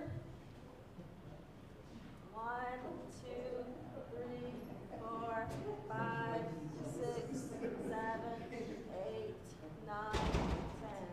Backwards. 1, 2, 3, 4, 5, 6, 7, 8, 9, 10. Okay, we'll do our legs. We'll start off with toe touches, so go ahead and put your feet together, bend down and touch your toes. Only if you can do it. 1, 2, 3, 4, 5, 6, 7, 8, 9, 10. Okay, and go ahead and put your feet apart. Go down to your right leg. 1, 2, 3, 4, 5, 6, 7, 8, 9, 10. Switch to the other side. 1, 2, 3, 4, 5, 6, 7, 8, 9, 10.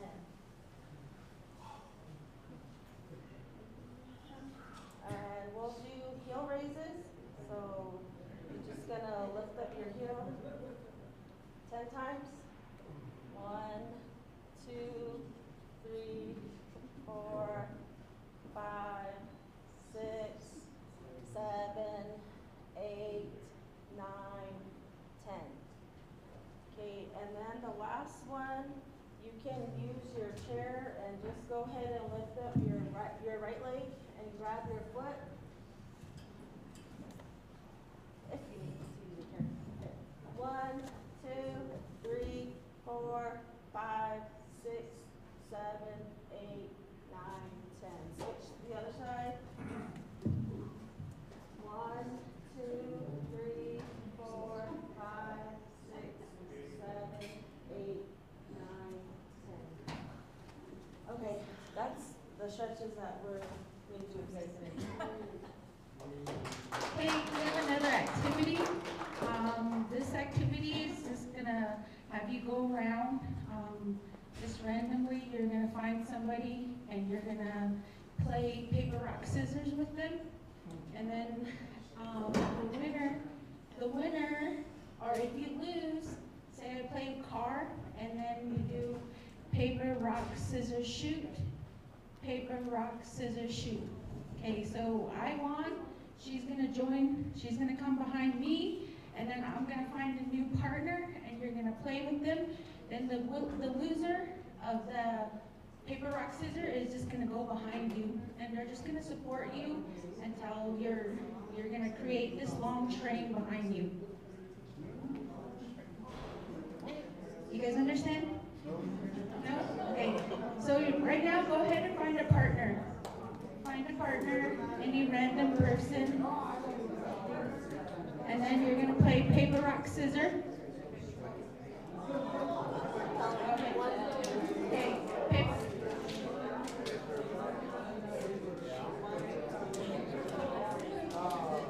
Okay, so if you lost, stand. Okay, then that person is going to become your leader, and you're going to find a new group, and you're going to play paper, rock, scissors with them.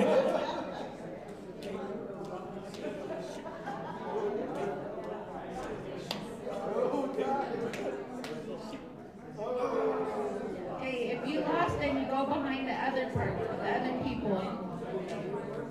Yeah. So you're just creating a long line.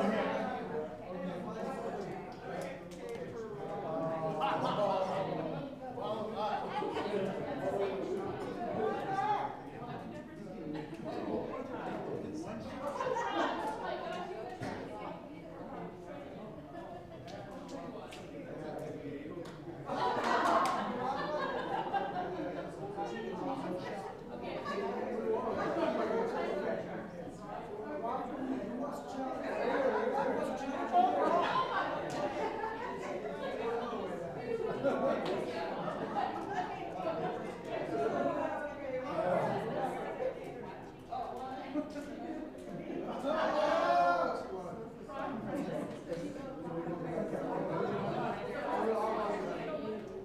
you guys are gonna follow behind her, behind Sherry. So if they lose, they follow behind, okay. And then you play one of these guys that are the winners of the paper, rock, scissors.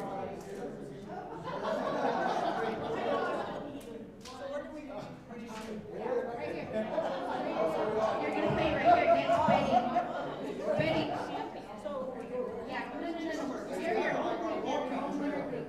Sherry, you're your own winner group, so you're gonna play Betty. Okay, so you're your own Where does the loser go?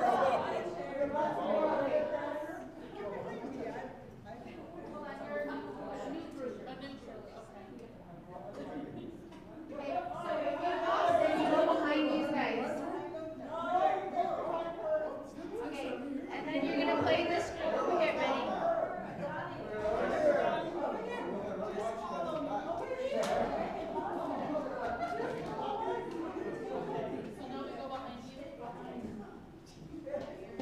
So now Betty's gonna play Daniel.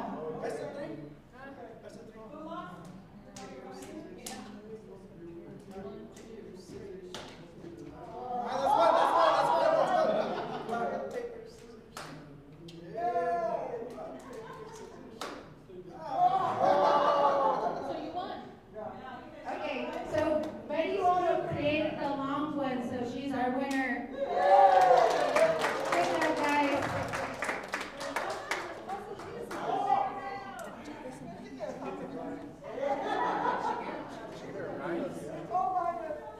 All right, before we sit down, can we get in a circle, kind of encompass the tables?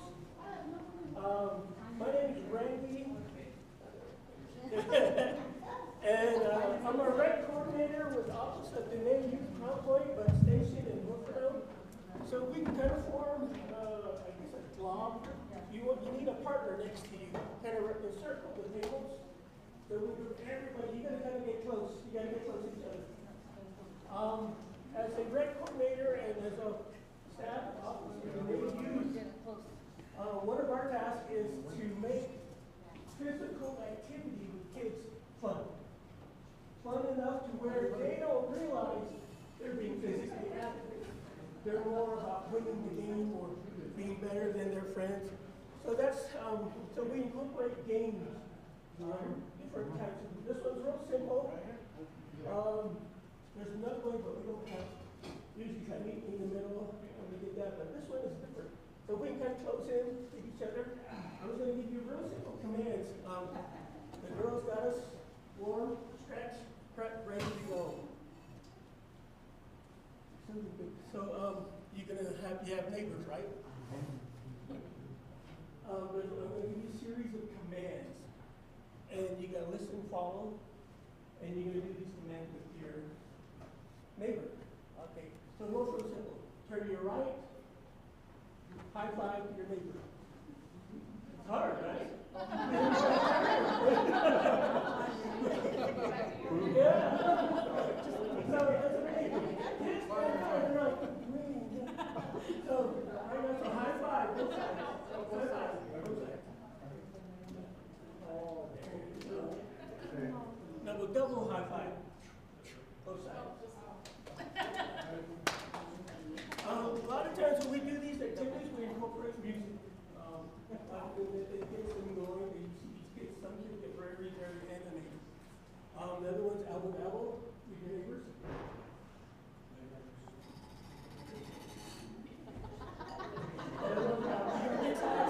We're going to take 2 steps to the right. How many? 2 steps. 1 step to the right. Or 1 step to the left. Oh! Be careful, she's a tight.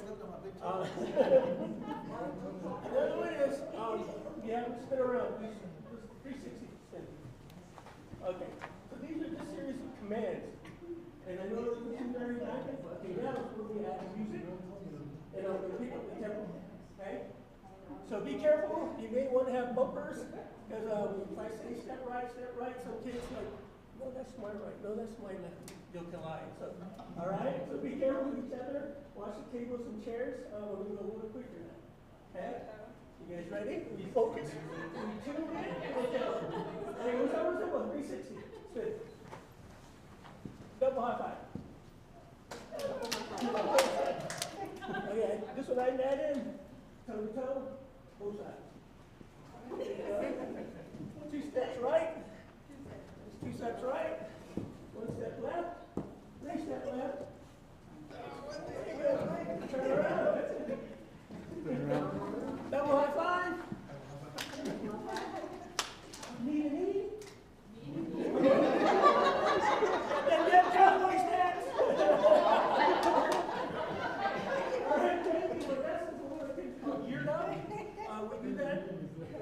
Another activity we do is usually we have them line up and I have them run in the middle. The kids will create their own movement. We put a shot that create a dance move. Everybody's got to follow along with that dance move, all right? That's one of our activities we do. Thank you.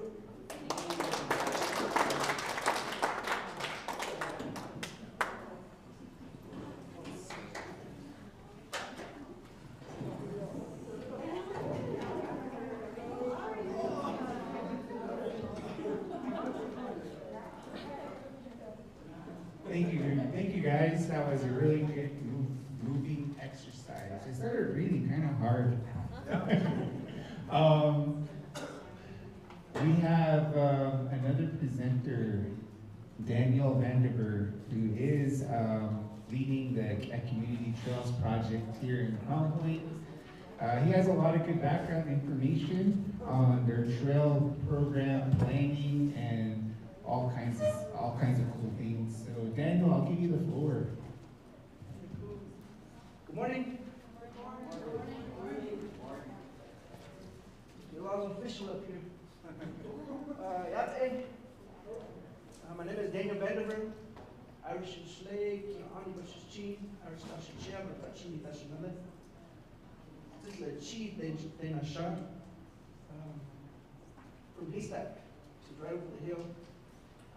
I've been in Crown Point probably for the past 12 years, volunteering and working for Navajo Technical University and really trying to advance a lot of the initiatives discussed here today. And so what I'm going to be talking about is a lot of the work we've done to develop trails here in Crown Point, perhaps relay some information that relates towards what you're doing in your own community, and then kind of figure out how we move forward from there.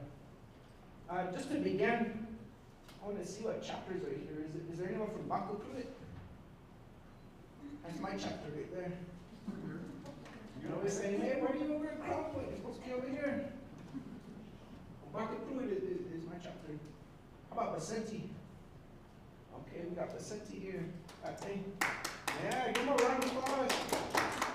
I think there's always a thing of you can build trails, you can be there for your community and saying you're doing health initiatives, but this is a testament to what you're doing, and so you should be celebrated in participating in an event like this. So, how about a counselor?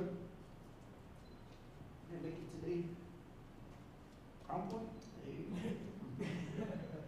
Herfingham? Okay. Easy. Ojo Encino. Hey, Ojo. Hey, long way. They were reading to the school recently. You guys have a beautiful school out there. You're in the community. Really appreciate that drive. Tohajale. There's a drive right there. Torion. Okay, so. Sandy Rock. Hey, nice. Most represented chapters. Well, it's nice to meet you guys. We've been doing this project since 2018. Since 2018, we've only built 1 mile of trail, which you'll see on this loop right here. Out of over 5 miles of trail that we have here in Crown Point. And a big part of that is land. A big part of it is collaboration, not stepping on each other's toes. A staying motivated? Why are we here? Why are we doing this? I think why we do this is look at Crown Point, it's beautiful. Who knows where this video is from? What point of view do you have to go to see this? Yes? Say it again? Yeah, TP, straight behind us. This is the view you see in Crown Point. This is one of those trails you should go and visit. We're talking about activities. This is a rigorous activity you want to do, so if you want to challenge yourself today, maybe weather the wind, hike up here and see beautiful trails like this. How about this one right here? Who knows where this one's at? Above the cemetery. Yeah, if you look really closely, you'll see a cemetery down there. But this is a look over here on West Mesa. This is also on one of the trails that you had seen on that first slide right there. This is what Crown Point has to offer. This is what gets people out there to be out there in nature, to test their limits, to stay healthy and fit. And there's a lot of beauty and history behind it too. So this is what I'm going to be talking about. Why we call this the community trails is that when we were doing outreach to the community, we asked them, what do you want this to be? How do you envision a trail network in Crown Point working? Something that kept on popping up was we want to see language in it. We want to see the culture embedded into what we're doing. And so that's what we wanted to do. According to Evangeline Parsons Yazzie, in her book, published in Salina Bookshelf, she says, refers to the establishment of familial and clan relationships, but the word expresses a deeper and more complex concept than this translation would suggest. Another important attribute that fosters within the Navajo person is a respect for all living things. This includes oneself, nature, the environment, and other Native American people who live near the Nettah. That's how she described We figured if we're here for health, it starts with you. That's where this starts. Getting out there, being healthy. But what we wanted to develop with anyone who uses these trails was awareness for their surroundings, their relation to nature, their relation to the town, and connecting to one another. The plants. Does anyone know what this plant is up here? Anyone seen this around here? A bedra. They use this for healing. This is along the trail map. People probably don't even notice this when they're on West Mesa. If you're going past the water tower, might just walk by, you can't even walk on it. But it has a lot of purpose and presence into who we are. It helps with weight loss, helps with healing. So understanding the landscape is a big part of what we wanted to include within these trails. So oftentimes we're losing that connection to the environment. I think this is a great week because we're out and it's Earth Week. There's community-led cleanups by the chapter and other organizations in town. But using these trails to connect to nature that way, I think it adds to another level of what can these trails be. How can we tie it into IHS and learn about these traditional remedies that are often forgotten or never learned? That's what we wanted to embed into this. And then connections, coalition building. That's a lot of Kia'anis in here. Got a Kia'ani trail over here. That's mine. But labeling our trails in that way also brought it back to it. To the east, this is where our trail network starts. It's an education trail. About Kia'anis, traditionally leaders, educators within the tribe. That's why that has purpose. Hanagani Trail. Oops. Go back to it so you can see what this is. It's the old BIA boarding school track. One who walks around. Hanagani, just go like that all day. That's their trail.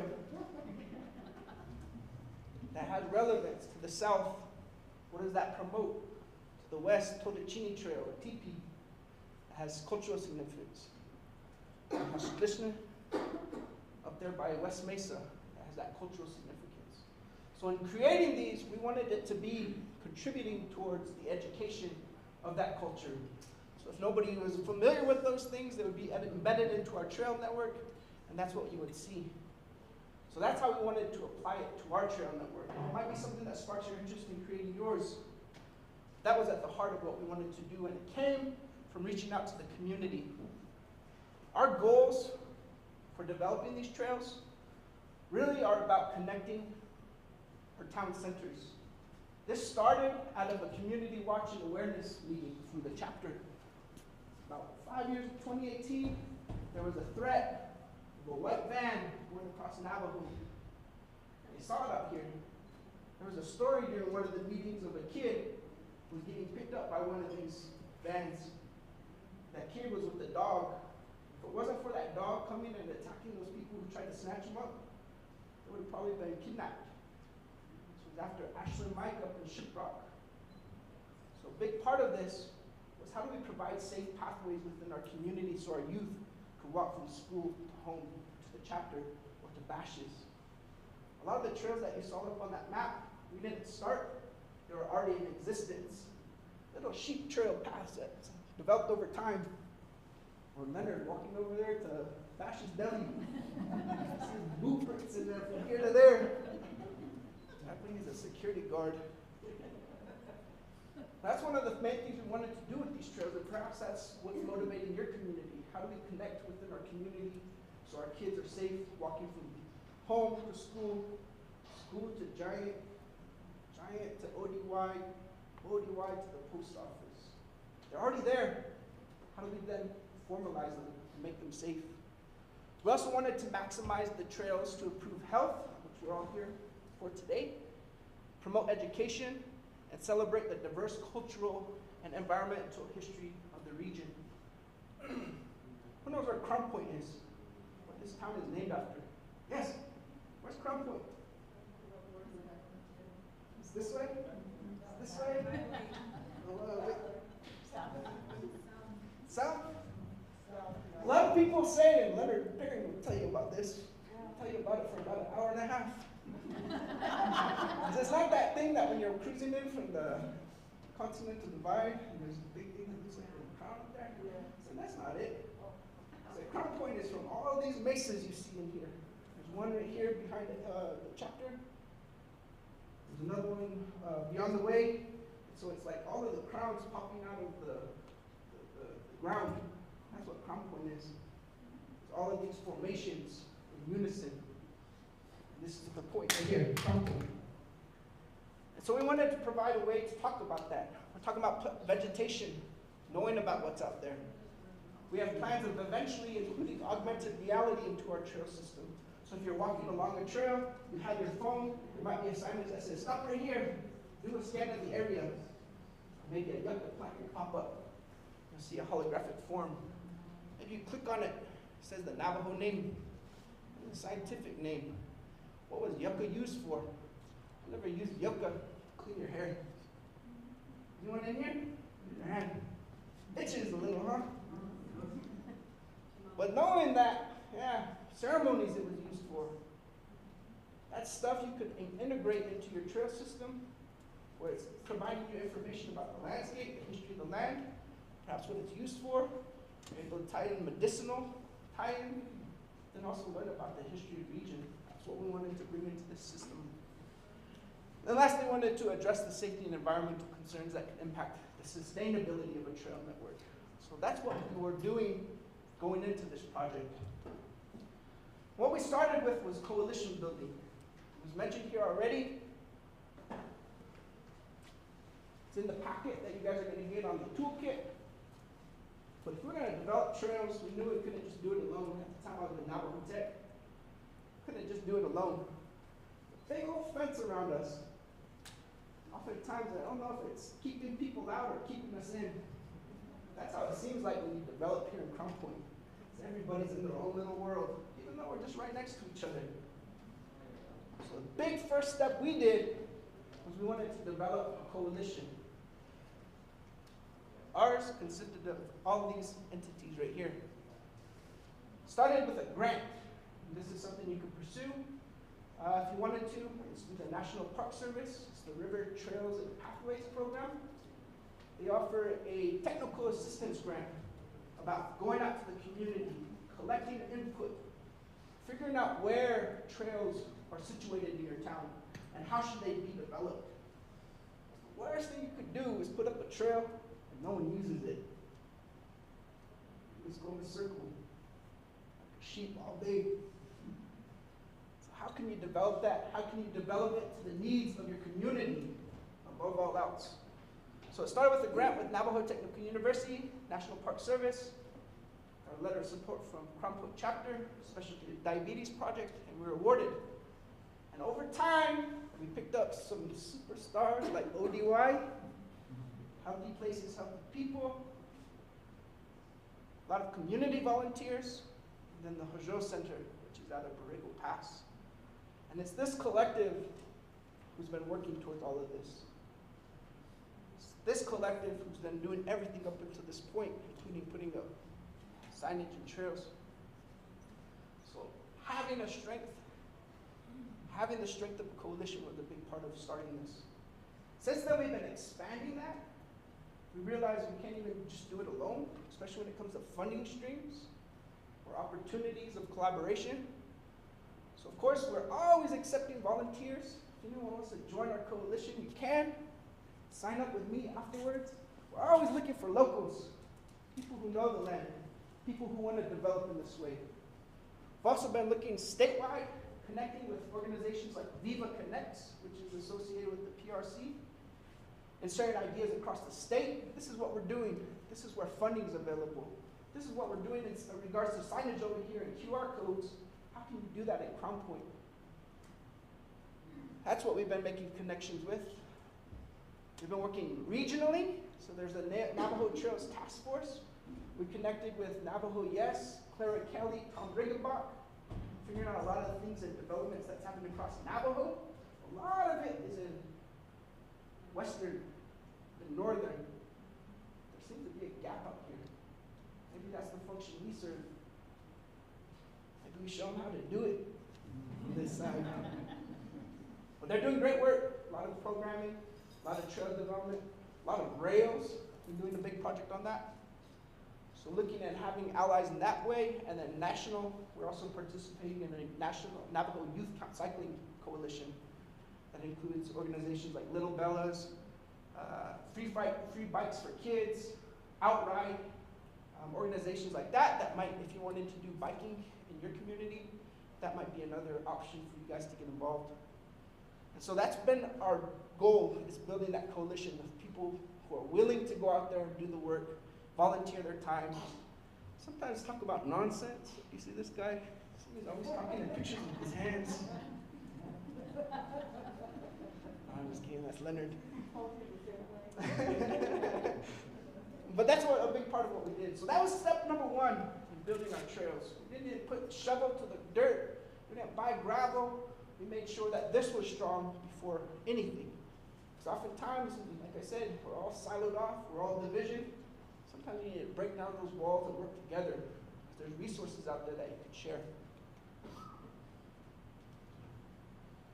After that, we went through a lengthy process of community outreach. And to us, this has been the most important aspect of our project.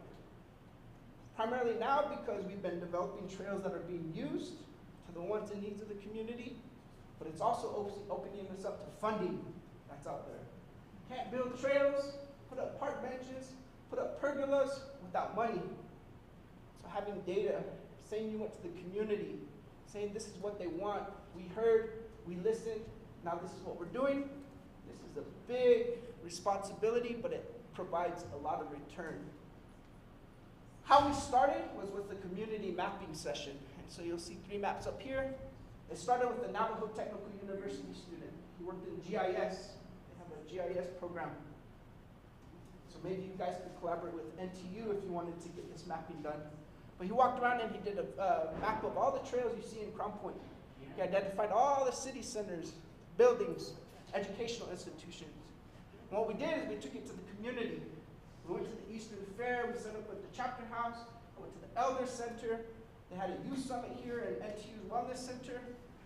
We went all those places and we just asked community members, here's a map, where do you walk?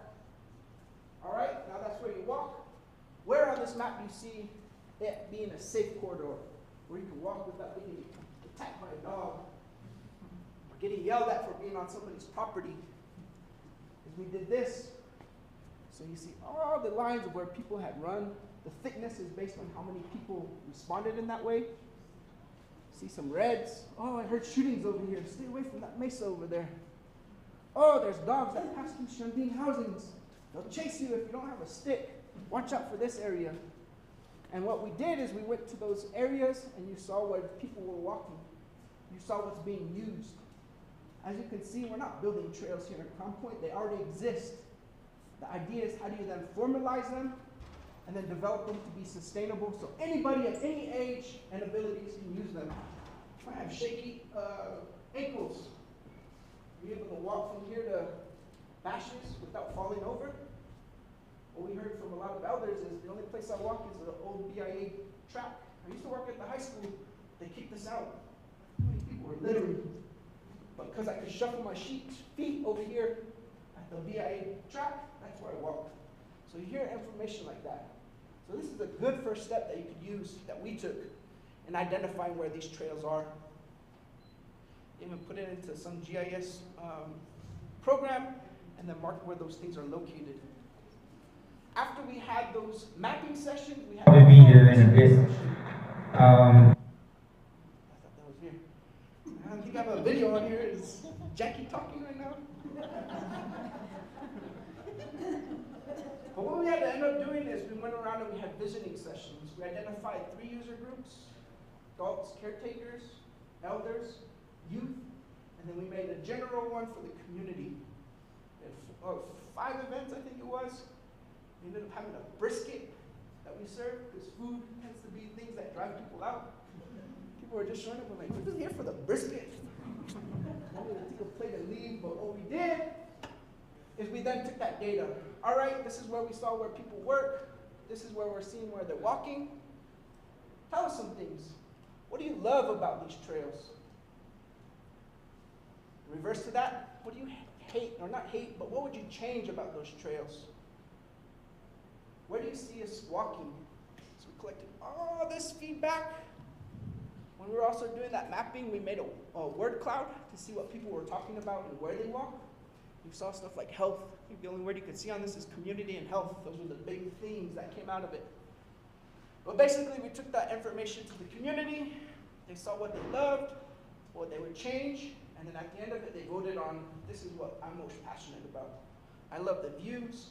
I want to be able to walk up here to Teepee Trail at dawn or dusk and pray in the morning. Or I want to look to the left and see the Kutch guy. My husband's over there. Or what I would change, there's too much trash over here. There's needles. We need to have pickups. And they would vote on each of those. And from there, we got priorities nailed down. And how do we can focus on if we're building these trails. From that, we were able to identify 4 main pathways that people use. As was mentioned, in between NTU and IHS, Bashes, a lot of that area. Teepee, the old BIA track, and up here on West Mesa. If any of you guys walked these ones? Who's walked West Mesa? Okay, hey, so look, it's ringing true. How about walking over here between Dene College, Chapter, Bashes? A little bit more, not as much. How about Teepee? You want to walk up Teepee? And get back. And then the old BIA track. Look at this. All of them. I like to see. So this was what we identified. This narrowed our focus. We wanted to build and develop what's already being used. Just making it so everyone can use it. So there's no flooding.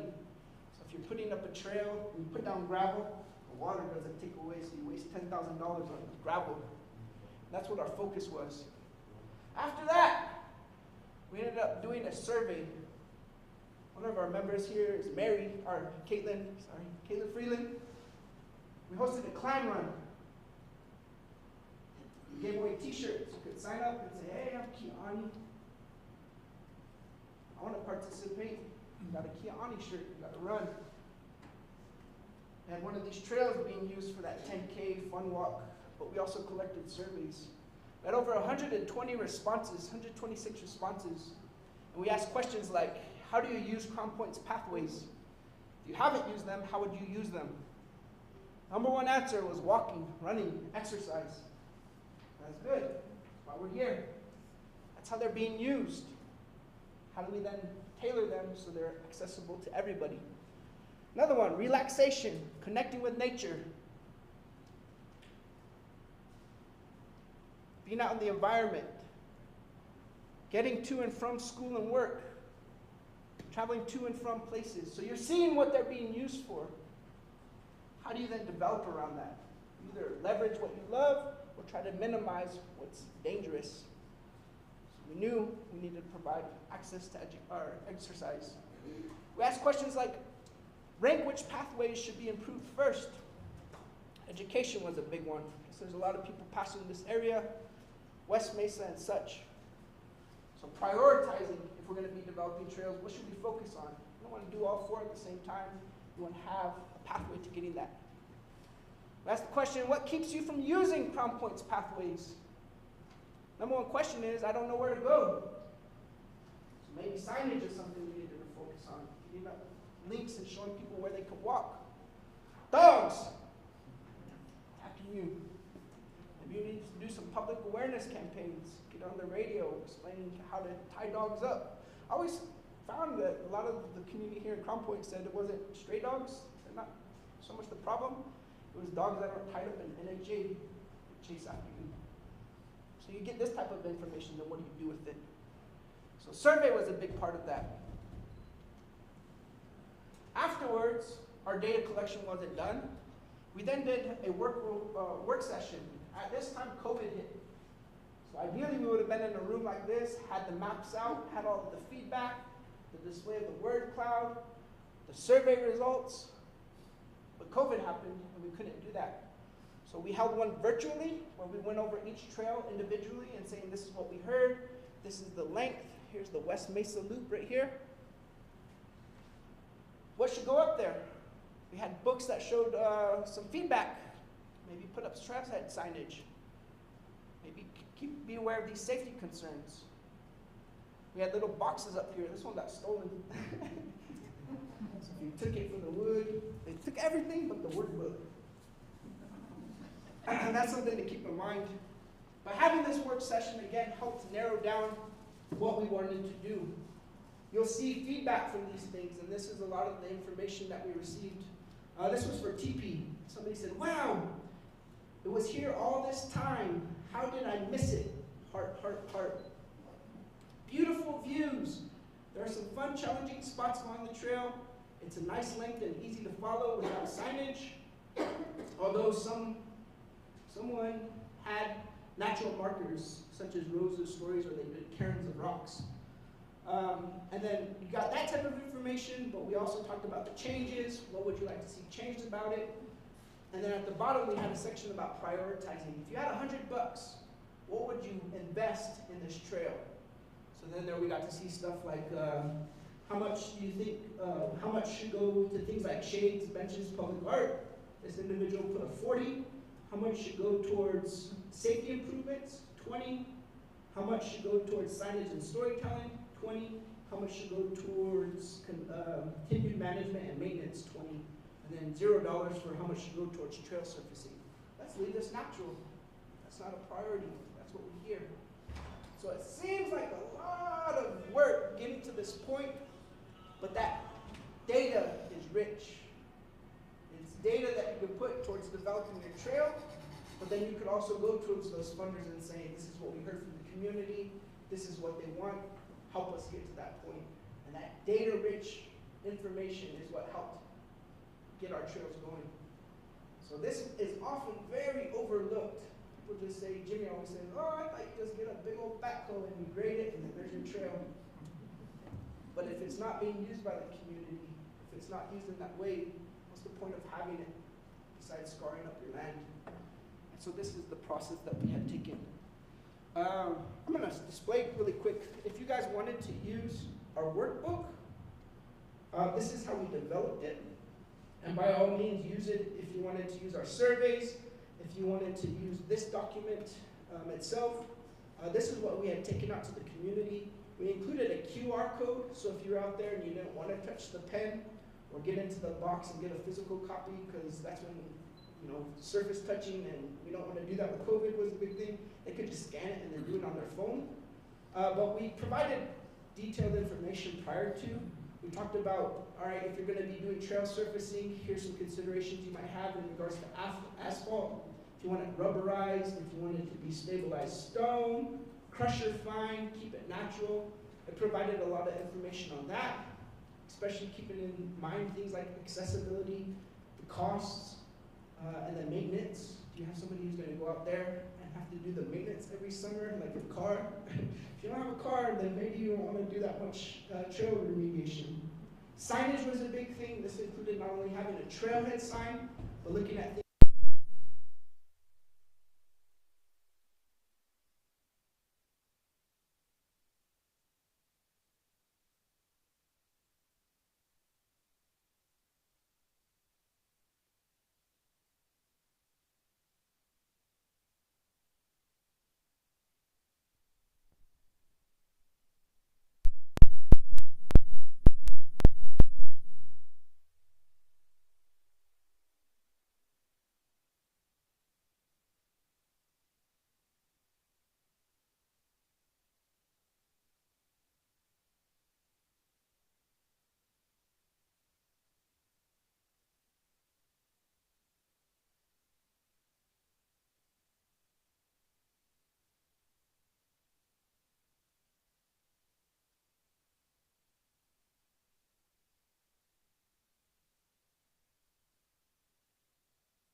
Who are out there already using the trails, but also the people who are often overlooked, who don't get asked about it.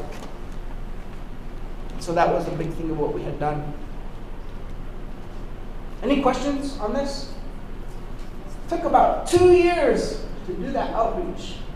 2 years of people saying, where's your trail? What are you guys doing? I marked up that trail on that map a long time ago. What'd you do with it? Doing all of this, and we're all volunteer based, so nobody was getting paid to do this. We're just doing it at our own pace, relying on students like Caitlin, people like Leonard who are motivated to see change within their community. So that coalition that we built was crucial to getting this information. After that, we then developed a plan. Went to ODY, did mapping exercises with them, took the feedback, coded those surveys, and chipped away at it. We have a 50-page workbook that is guiding our work. You see that here off to the right. This is what we developed. Those 4 trails with connector trails and different amenities. We're going to go out to the trail after my presentation, so that's going to be some additional working and stretching. But if you want to stay in here, I'm going to upload the map, our workbook, onto the computer, and so if you wanted to see that, see how we developed it, what went into that project, it'll give you some good ideas of what perhaps you can do with your community. If you wanted to copy what we did, that's fine too, man. This is a template. So if you're like, man, I like what they did here, how did they do it? This is something that we can use to share information together. But we developed that work plan. We're able to put in different recommendations.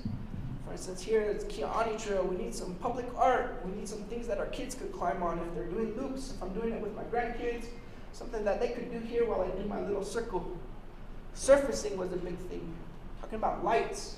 A lot of people walk through here at night, and we have some low impact lights, maybe on a section of the trail. So if you're walking back from Bashes or wherever, you're not going to be walking on any bushes or things that you don't see. Trail signage, putting up shade houses, and then signage you see right here. These are the types of things that came up. Yes? On the plantings here, there are assigned to be different trails.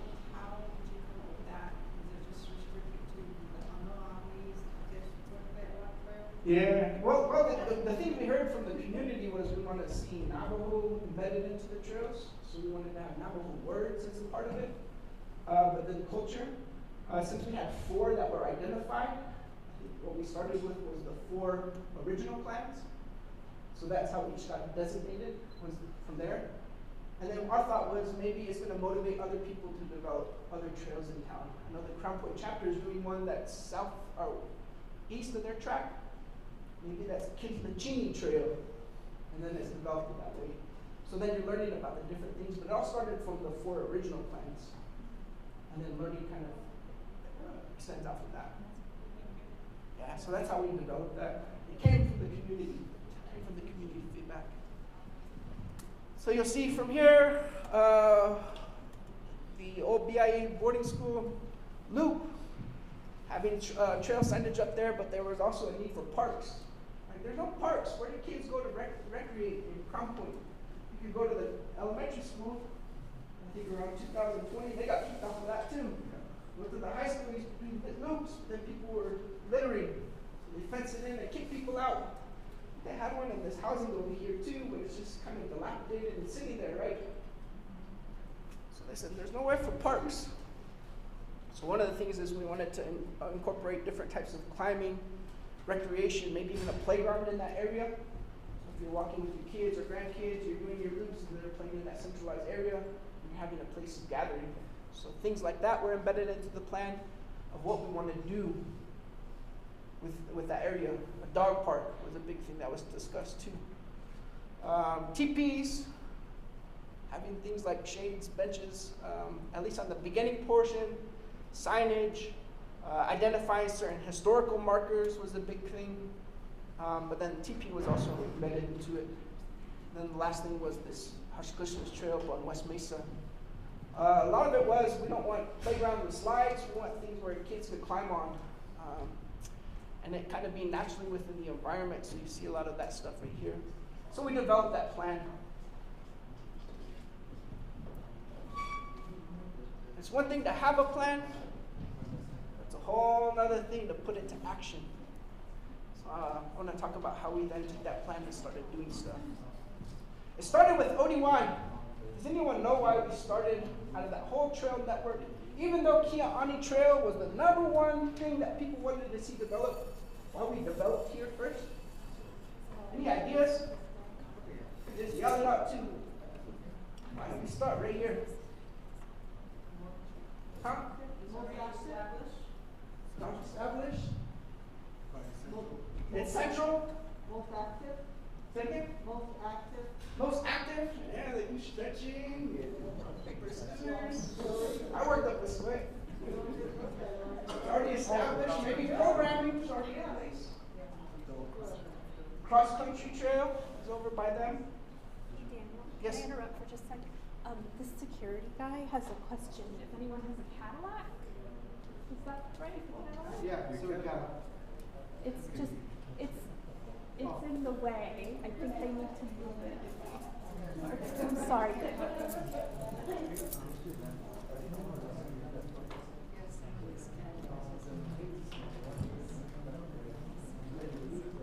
Yes. I have a question.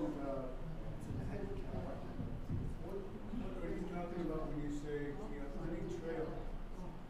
I was just thinking that a lot of these trails that you're talking about have some historical and cultural preservation and protection initiative. That's that Kia'ani Tower over there. I don't know if you have a trail over there, but plus Chaco Canyon, they all have a connection.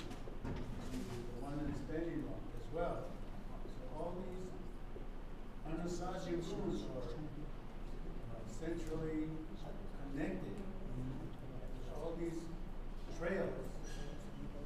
And so I think you'll probably have to have some sort of a information center where people from all over the places come here. We see the sites. And a lot of times people begin to trash it, trespassing and things like that. Maybe something like along those lines would encourage attraction as well as making people responsible. Yeah. Respect that. Yeah.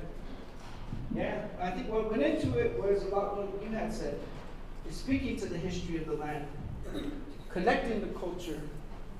There's a lot of things associated with these original plants too. For instance, each have a protection animal associated with it. Kiani's bear, shush. Piahar's Krishna is a porcupine. There's a wolf, and a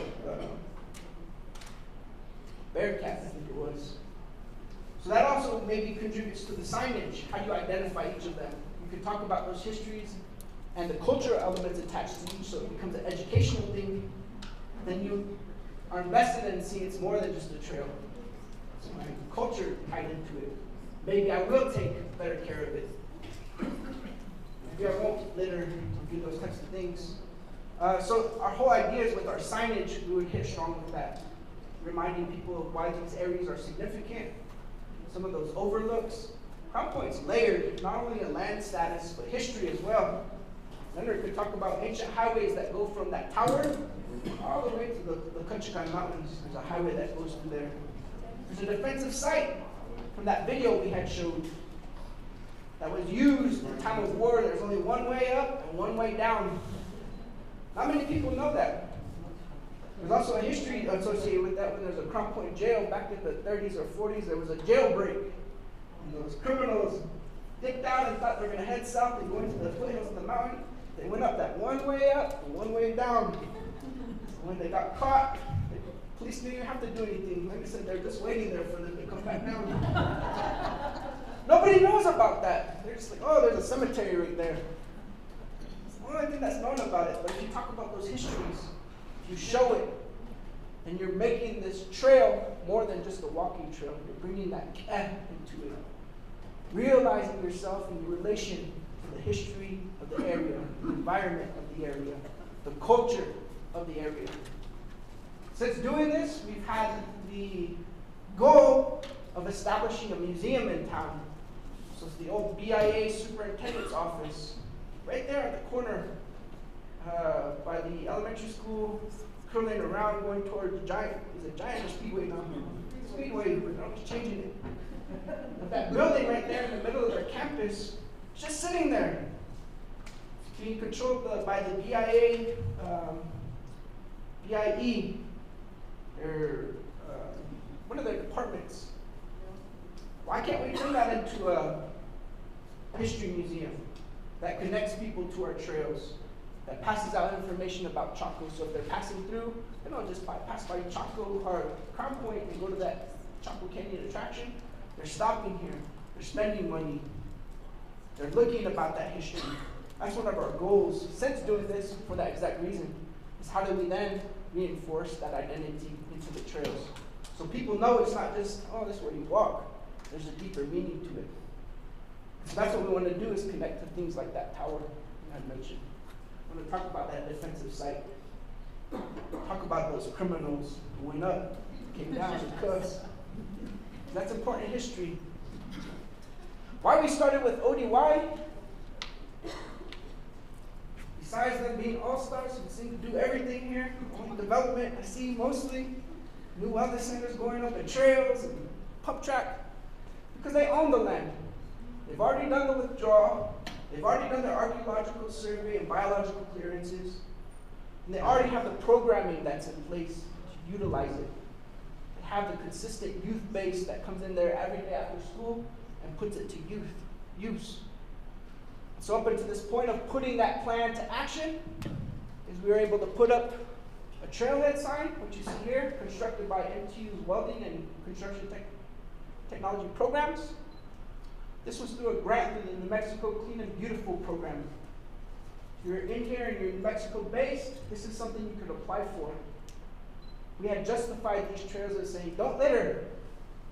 The only signage we put up on there is saying, don't litter, and they fund it. We did community cleanups, which is happening this week. That funding stopped 2 years ago.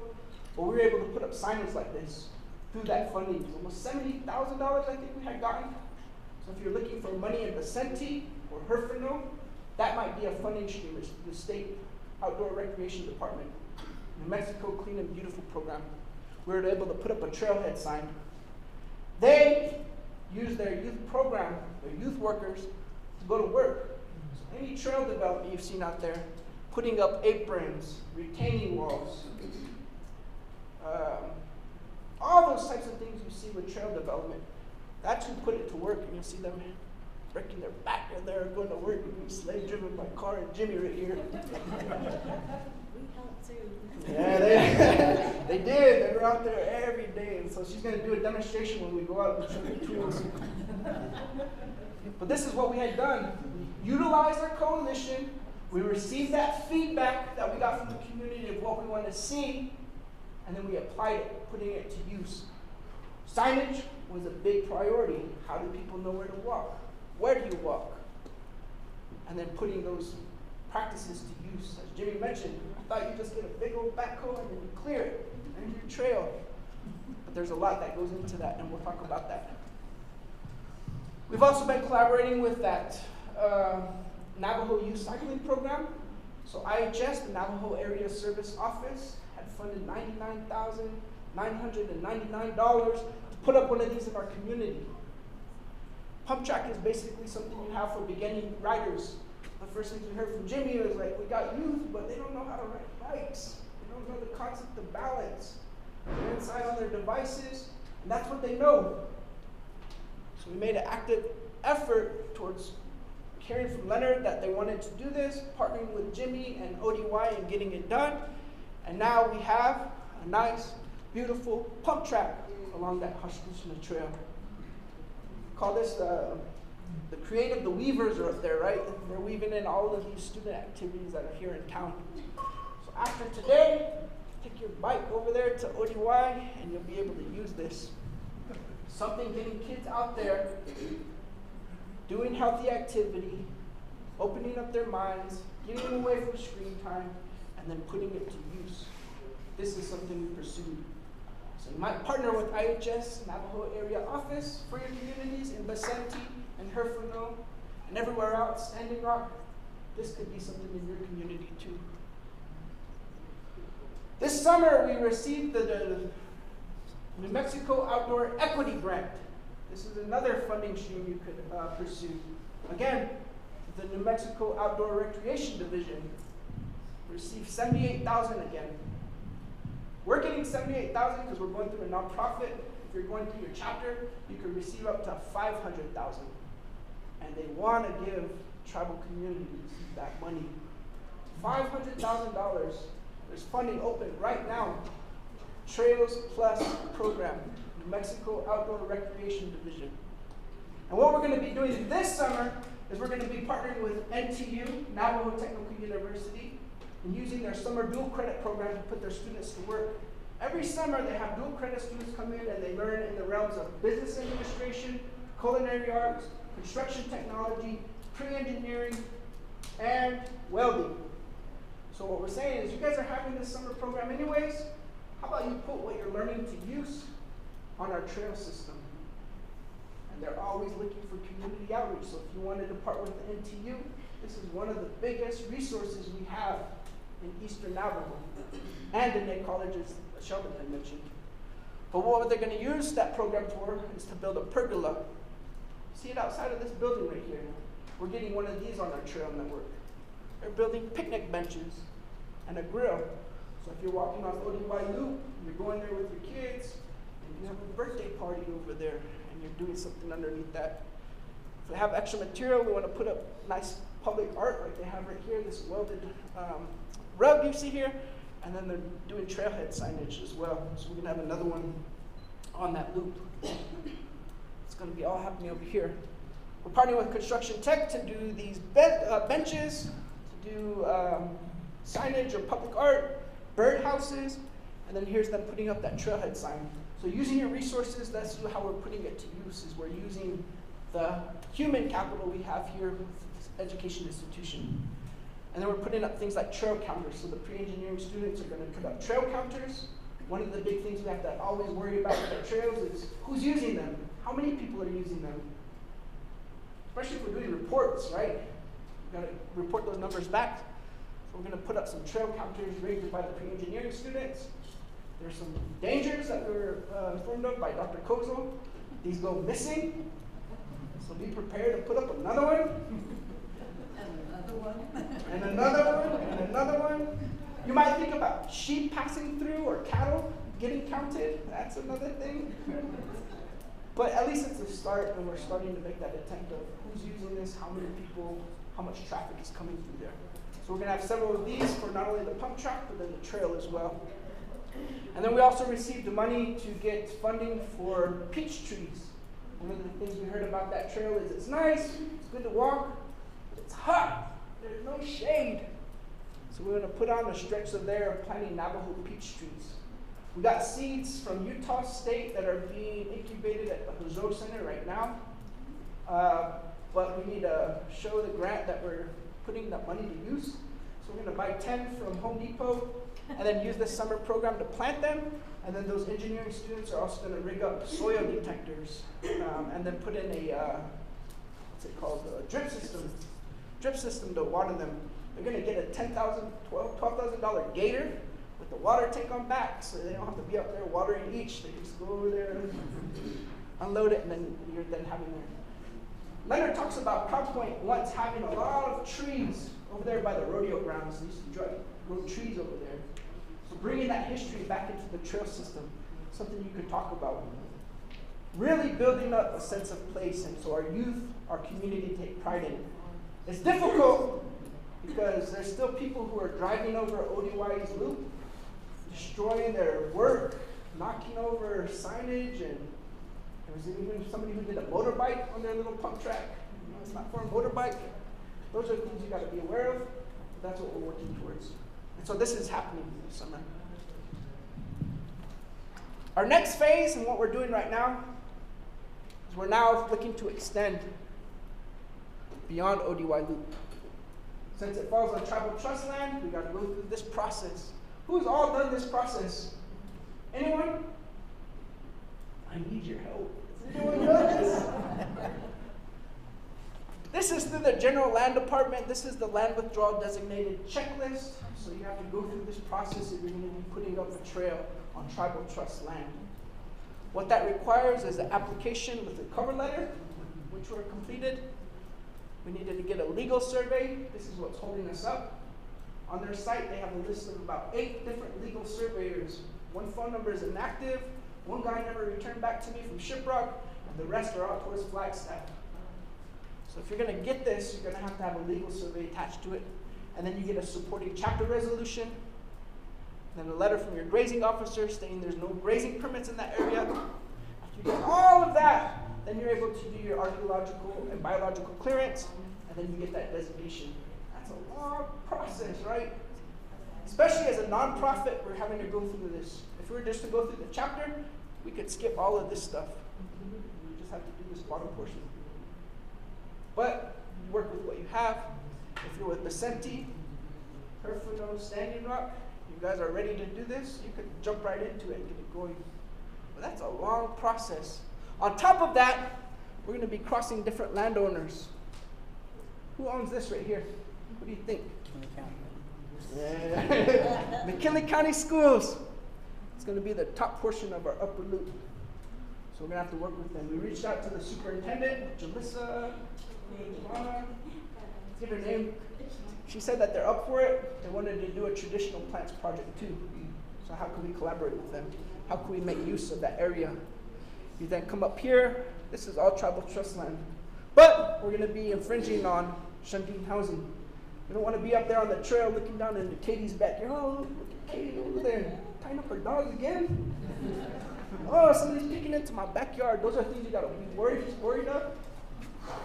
But it's best to have a plan, so you address it and you reach out to those communities and attack it in that way. So this is where we're going. This is our next step. We're also going to be working with executive order land. BIA has a whole nother process of what you do. So for in here, we went to Mr. Jerry DeGroat, Leonard Sosi, Lester Sosi, and a lot of Leonard and Lesters in this area. Well, there's a process if you wanted to go through them. So this is the process that you would go if you were working through BIA. That's what we're going to have to do for Kia'ani Trail. That's what we're going to have to do for Tiki. That's what we're going to have to do for Constitution or Hanagani. Is that it's all on executive order land. So we're going to have to follow this pathway for all of that. That's a whole other process too. Uh-oh. I think I got cut off. How much time do I have, if you don't mind? 20 minutes? 40 minutes? 40 minutes.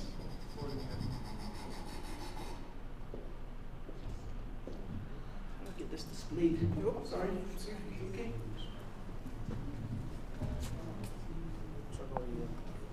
HDMI 1. Should be that one. Okay, there it goes. Oh, there you go. Okay, so now you heard about what went into our trail development. All what I set up into this point has been planning, outreach, data. It took us 3 years to get started, and it's helped us in getting those funds. It's helped us getting those support. So now I'm going to analyze, we're going to go outside, and we're going to look at one of our trails. I'm going to introduce you to some of the actual trail tools, well, cars. And we're going to talk about some of the things you might be considering if you're going to be developing a trail in your community. Some things to look for, that walkability assessment Sheldon had mentioned. We're going to do a mini one of those right now. But there's different elements to a sustainable trail you want to keep in mind. For us, we have this motto. Trails aren't for people, trails are for the land.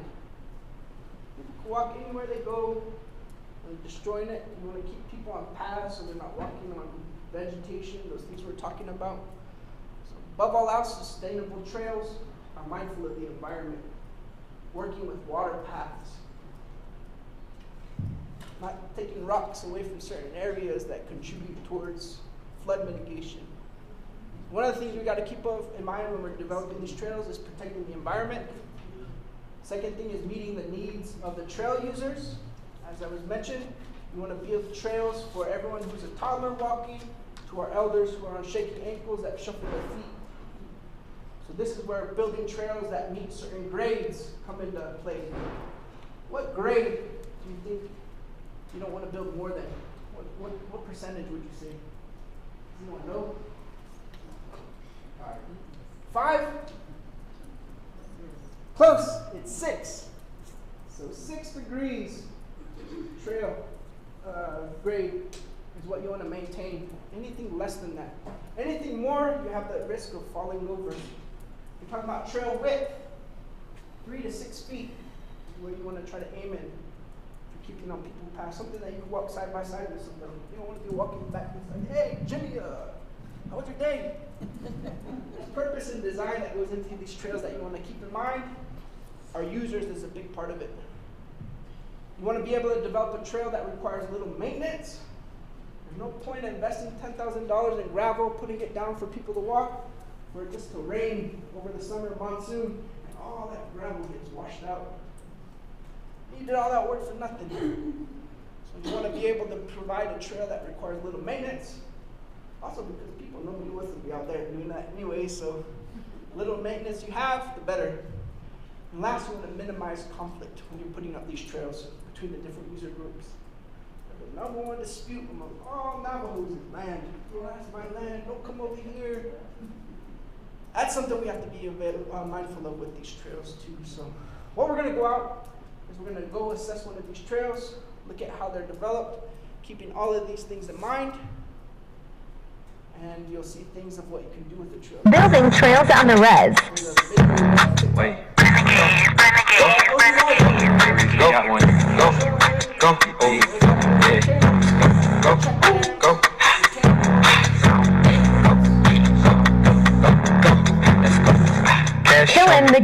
the lottery, the lottery. So in this game, they're killing it. In their head, they're winning. That's what they're doing here. That's the type of outcomes you'll see if you're building a trail to make them sustainable. What's the number one enemy of trails, would you say? Vandalism. Yeah, that's a big thing.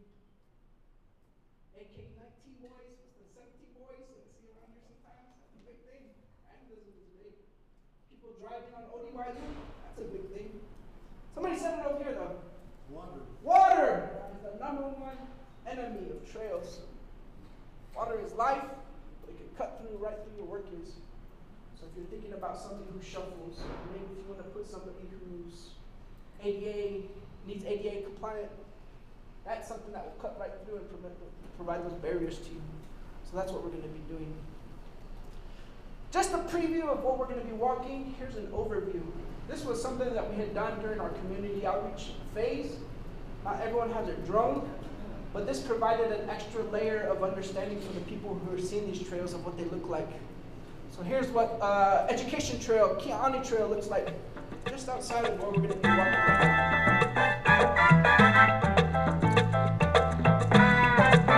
This is over by UNM College. You can see.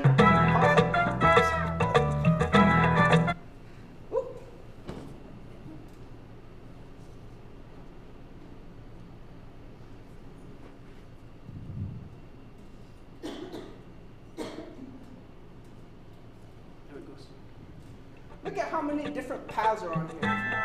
Tell me if this is sustainable. Look how many sheep paths we have across the land. People doing shortcuts. This used to actually be a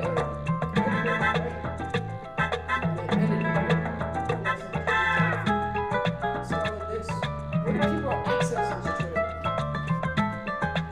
What if somebody puts up a hotel? Somebody wants to walk without access this? Where do they go? See all of the different runoff. See where people cut through if they're going from the college to MTU. See maybe where water accumulates. See what that trail looks like from the side. It's like a lot of scarring.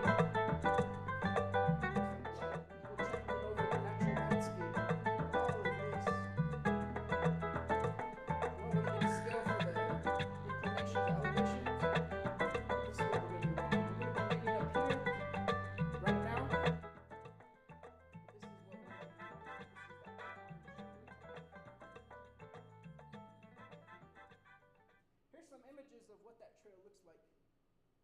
Can anyone tell me what's unsettling about this picture? You got a nice trail, right? Here it is. Say it again. It's washed out. And it's widened. It's had to be added of three additional feet this way. But the main thing you see is this washout right here. Does anyone have a trail that this is a problem for? Can you imagine walking here and then having to get off course and then just to get by? What if it's raining? What if it's muddy? So a trail intervention might be raising up the area up here where the water erosion starts to run it and kick it off this way. Right now, it's just a big old water tunnel. It's not a trail. It's something that's guiding water over here towards the housing in UNM College. But it cuts into that trail. It gets rid of that nice gravel that they had put in. How much money do you think they put in for when they're putting it in here? But you're seeing that it's not a sustainable trail. It's washing out. What it would be like in 3 years, 4 years. Does it get wider? You're losing that trail. That's something that we got to be mindful of when we're building our trails. How about this one? Does anyone know where this point is? Behind UNM College. What if you're in a wheelchair? Like a cattle, go walk about 2 miles before you actually get there. But it's bottlenecking the access. This could be a little problem right here. You might see some of that water runoff going through right here too. That's destroying that fine gravel, so you see gravel up top, dirt on bottom. That's something that we need to address. Something to make this trail usable for all users. We want our shufflers to be out there getting improved mental health, physical health too, right? It should be for everybody. Last one. What's kind of unsettling about this one? It's not so much with the trail itself. We got a nice trail, right? Got about 5-6 feet width. You can walk with your girl or your man hand in hand on this one. None of that gravel's washed away. But we have these workout stations that look like a pile of wood. I'm surprised nobody's ripped this down and burned it yet. There's graffiti on that bench. It's not being used. Oftentimes what we heard from our National Park Service rep is it's good to have workout stations, yes, on your trails. A lot of people who need to be out there working out don't like working out in public. Don't like struggling on that chin up. Everyone's looking. So it just ends up idle there. It's not used. Maybe there's undesirable activity that happens back here. So that thought of what goes into here, is this the best? Is it best to put a workout station behind everything on campus where no one knows where it's at? So it just sits there and it goes to waste? This is something we would look at for those trails. So, what we're going to do now is we're going to go outside. We're going to do 3 things. I'm going to introduce you to some of the trail tools. We're going to look at a section of Kia'ani Trail. And out there, I'm going to take any questions you might have. So this is our next second physical activity. And we're just going to walk out this door and go to the back. We're not going to walk more than 50 yards of football field length. But that's where we're going to meet right now. If you want to stay in here, I'll leave it with the HPHP people, but I'll put up our 50-page trail plan. So if you wanted to see how that's structured, you can look at that. But right now, we're going to go outside. If you wanted more information on me, or if you wanted to reach out to us for any documents, or how did you do this, can we have that? Here's my contact, my email address. The last thing I wanted to point this to is it is a lot of work. We attended over 113 chapter events. Chapter events. In those 2 years, we were collecting information. That included Club C, the regular chapter meetings. That included partner meetings, going to Viva Connects, healthy people, healthy places, and then doing community outreach. Over 113 activities. It takes a lot of work to get to this point, but the value has been beneficial. So, with that, let's pack on up, and then I'll meet you right here by the door.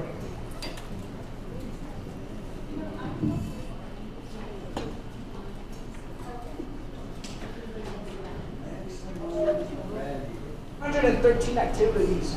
It takes a lot of work to get to this point, but the value has been beneficial. So, with that, let's pack on up, and then I'll meet you right here by the door.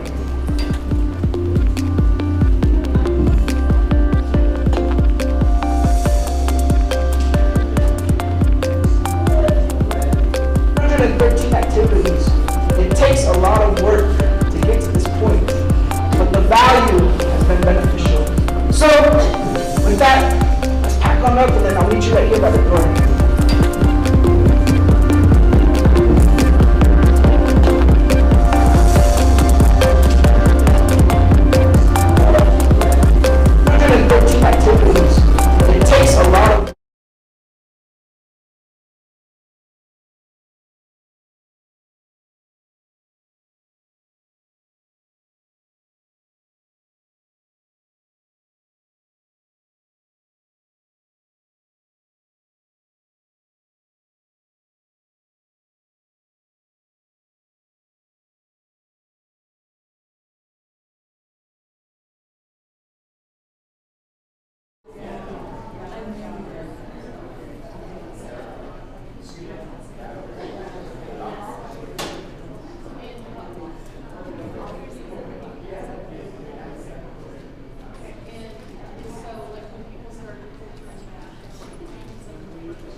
My name is Samantha Anton. I am this year's Miss NTU, and we are coming to you from Minneapolis, Minnesota.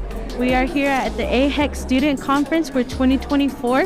And so far, we have participated in the Poetry Slam, as well as the Parade of Flags, bringing the flag with our president, Dr. Guy. It's been a fun experience. Everyone that I've met so far has been super friendly. Hello, my name is Wyatt Billy. I am from Navajo University, and this is my first time here at AHEC. And I had a lot of fun doing it, and now I kind of know what to expect next time when I come back to AHEC. I'm hoping I'll do well and represent NTU in a really good way and show them that all the research that we are working on, and as well as our future opportunities, and looking forward to all of this. And I thank you so much for having an opportunity for me to be out here. Thank you. My name is AJ Velasquez. I'm a student at NTU.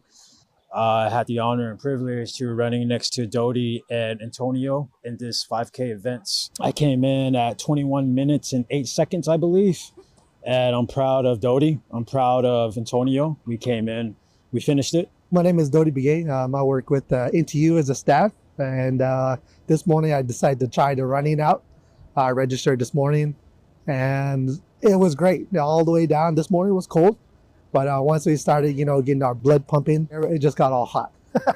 But all the scenery looked pretty cool, Today was my first opening race, NTU, public race. I feel pretty good about it. I came in second.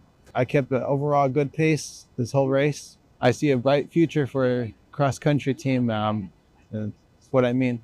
My name is Michaela Begay, and I'm a student at Navajo Technical University in the biology program. So my experience here at AHEC has been great. I've met so many different people. I've enjoyed speaking to hundreds of different people from other schools and getting to know more people and their research, and then also explaining my research to them. We can all collaborate and, help each other with these issues. Layla James Vinsha. I am a current junior at Navajo Technical University, where I'm majoring in biology. I've just been awarded Student of the Year from Navajo Tech with the American Indian College Fund here at the AHIC conference. My future goals go into the medical field. I want to go into biomedical research, and I want to earn an MD PhD. So I'm working on doing that, and that's what I want to do to be able to come back and give better health care to the Navajo Nation and to just help in that way. Thank you.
Hello, my name is Kelly Chiquito. I'm the University Registrar here at Navajo Tech, and I oversee the admissions and registrar's office for main campus and the 4 instructional sites.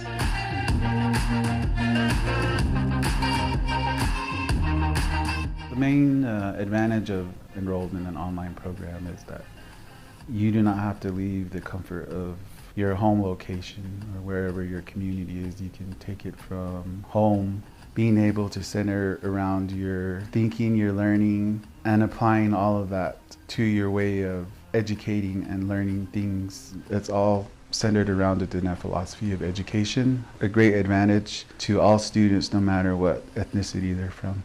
You're going to get the same quality education that you would expect anywhere else.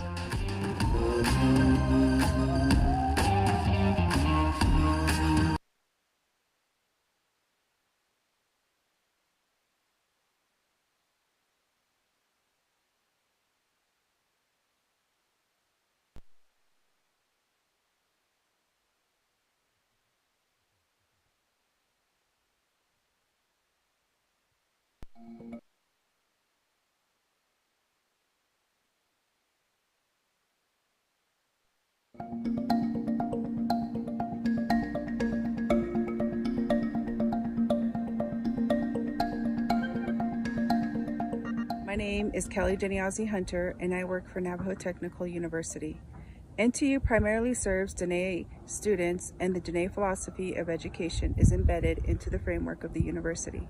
Our sister college, Oshawi College and Career Readiness Center, is guided by their Oshawi philosophy of education.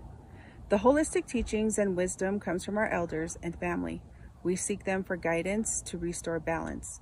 Therefore, it is the mission of the Early Childhood Program to empower our future educators through an Indigenous lens of providing early childhood education so that our youngest scholars can thrive and have a cultural connection to who they are as Indigenous people. You will hear from and witness the interactions with our elders and children in the video. This spiritual and cultural connection is high-quality early childhood education through an Indigenous lens. My name is Alice C. Manuelito, and I'm originally from Crown Point, New Mexico. And it's very important that, our children do learn the Navajo language and know where they come from and where they're at. My presentation was on weaving, and I was talking about weaving. I learned how to weave when I was a child, about 10. The kids were really moved by the wool, where does the wool come from, the sheep shearing, all the preparation about doing the different colors and the string, the spinning, the cording. Do it every day, and you know how to do it. You make a mistake, you go back, and this you can really know where you make a mistake because these are lines in there, and if you put the wrong pattern here, it throws it off, and then you have to undo it again and then go on. So it takes it's a lot of concentration. You should not have your little gadgets or looking outside, running or anything. You sit there and do it. My name is Marge Blue Horse Anderson, and today what I learned is the diversity of all the different teachings. So we had grandmothers that came from different directions. We had a grandma that came from Chinle, we had a grandma that came from Zuni and other places, and the teachings differ just a little bit, but they all relate, and I found that to be really fascinating, the different techniques, the different ways of teaching children. Good afternoon, my name is Michael Anderson. The thing that's really important is the Navajo language and the teachings. I believe spoken enough and taught enough, the younger generation will pick it up. Every so often there's like a gap between generations where they learn more and more. So I'm hoping the teachings will go longer and longer, and all the young people, especially the little kids, will pick it up more and more. Hush on. Hush on. Cheshion. Cheshion. Namasi. Namasi. Potatoes. Potatoes. Dawush. Dawush. Strawberry. Strawberries. Bilisana. Bilasana. Apple. Kindish. Busy. Spaghetti. Spaghetti. Okay. Hello, my name is Colila Montino. I'm from the Zuni tribe. In our tribe, most of the ones like my granddaughter doesn't speak in her language at all, and that's what we are stressing right now. The governor and the tribal council are trying to make us go back to teach the little ones when they're born to where they will start talking in Zuni rather than English. So what I'm doing is I'm teaching her how to speak Zuni, and that's why she's learning. She's learning from me. Hello, I'm Jerica Lementino. This is my daughter Zalia Lementino Sandy, and we're both from Zuni, New Mexico as well. And we just came here to, learn about another, culture, because we're Zuni, so it's something different and something new that we learned and very interesting. I was really impressed on how my daughter was interacting with other kids. It was interesting. I liked it, especially the puppet show. Yeah, that was a good one. All right, ready? Let's do the puppy song. Everybody knows the puppy song. Ready? Wea na, e ne yo. Wea na, e ne yo. This little lecha, a kishol a lache a yang go be bid nation. A we jin she kate not losh. Na wea na e ne yo. Wea na e ne yo. This little lecha a kisho yet. A lache a yang go be bid nation. Ah, we did educate ya, gosh. Good. We forgot to tell. We forgot to say that the cut.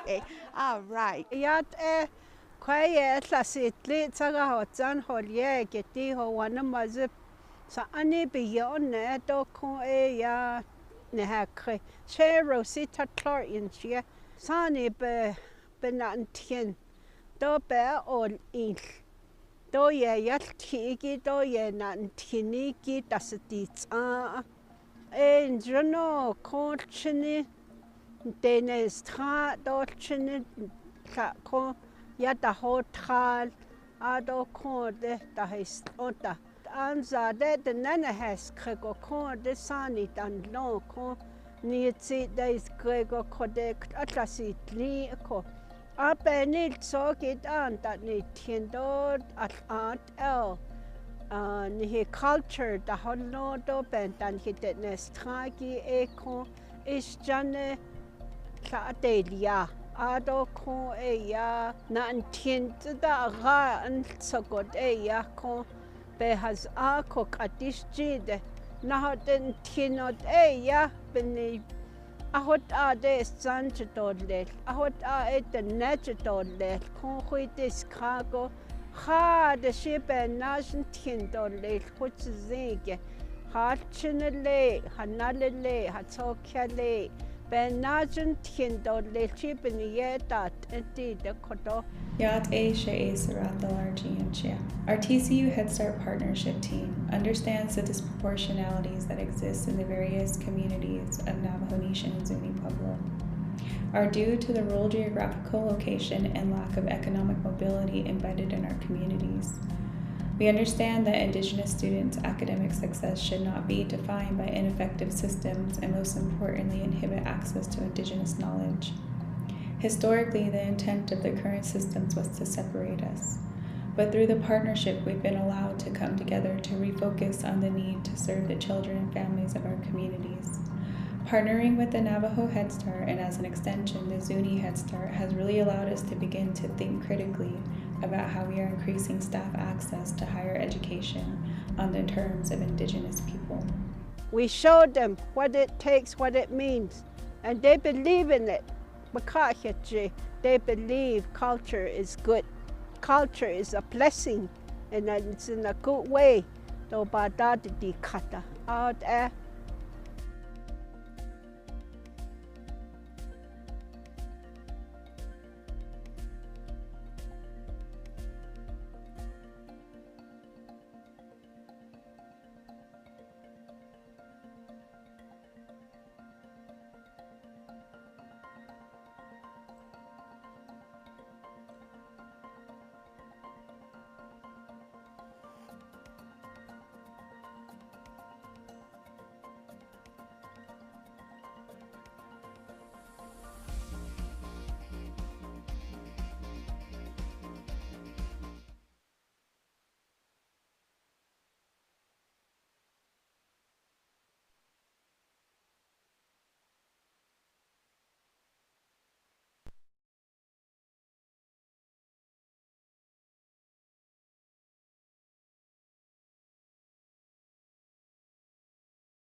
Picks up the rice in the church where the wedding has been.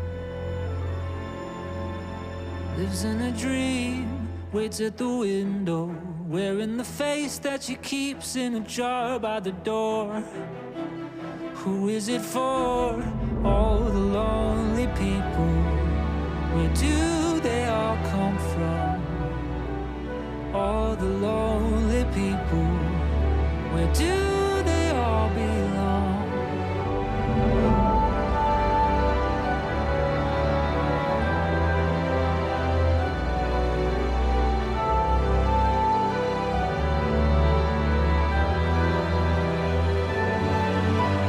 Father Mackenzie, writing the words of a sermon that no one will hear. No one comes near. Look at him working, downing his socks in the night when there's nobody there. What does he care? All the lonely people. Where do they all come from? All the lonely people. Where do they all belong?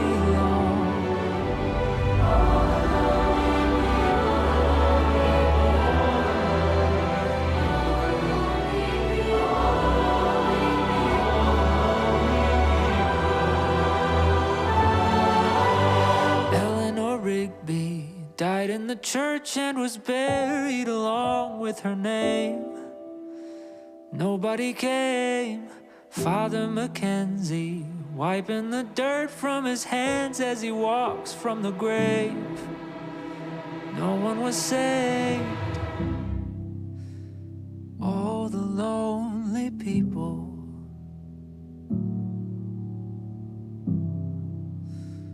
All the lonely people.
that I posted to our community members in the past 2 or 3 weeks.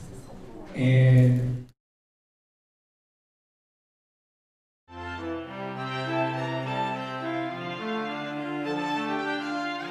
but this is some examples of some of the questions that I wanted to ask our panel discussions to talk about. So this is a template that I created for Ojo Encino and their trails, the trail at Ojo Encino.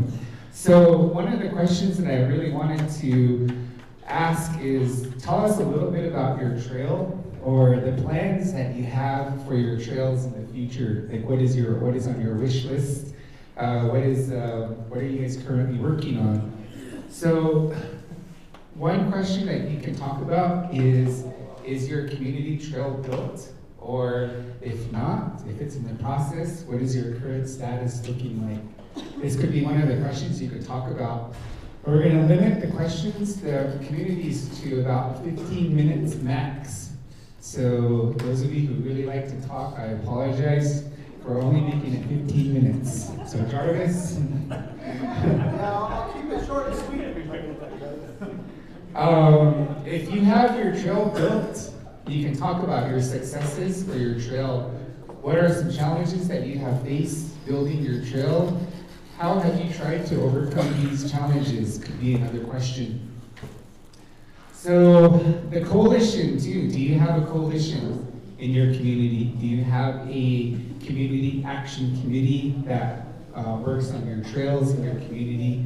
Anything related to physical activity, you can also talk about that. So you can choose 2 or 3 of these questions to talk about. So you can take pictures of it or write them down. Do you have a name for your trail? So Daniel had a couple of names for his trails after the clanship systems. So if you have a name or if you have any ideas that you could create for your trail names, that would be awesome too. Another question that you can talk about, what types of events have you had on your trail? So I think most of our trails, people have Just Move It events on their trails. They also have different walks on their trails. I know Vicente had a Valentine's Day walk last year. And what kind of, if you have health fairs as well, what are some events that you've had on the trails, or what kinds of events could you consider having on your trail in the future? And then incentives. You know we like free stuff. Actually, we should give out a prize before we start our presentation. So, do you have incentives? What kind of incentives are popular for your community? So we all like to get free stuff, so you can talk about this as well. Have you been able to improve your trail? Have you bought any signs, for example? Do you guys have benches, shade, pergolas, those types of things? Were you able to secure any funding for your trails? Might be another question you can talk about. And then, are people actually using your trail? So how do you know if people are using the trail that you built for the community? I know there's counters available, but other than that, how do you know if people are using your trail? And then, what would it take to maintain and sustain your trail in the future? I know Daniel took you out on a walk and learning about these different techniques of how you can sustain and maintain your trails could be another example question to talk about. And then we all need help sometimes. So if you're thinking about technical assistance, what kinds of technical assistance can we provide from UNM, or how can we collaborate in getting technical assistance, and even just talking about it and trying to solve these different problems would be a step towards that. And so those are some of the questions that I had posted in your PowerPoint templates, and you can talk about it. So I'm just gonna go by the communities that are listed in the agenda. So the first community that I have on here is, unless you wanna do a prize, Alvarna, all right, let's do a prize first. The The first community is going to be Crown Point. So Leonard, Daniel, if you want to join, Jimmy, you're also welcome to talk about your trail. Is Felicia here?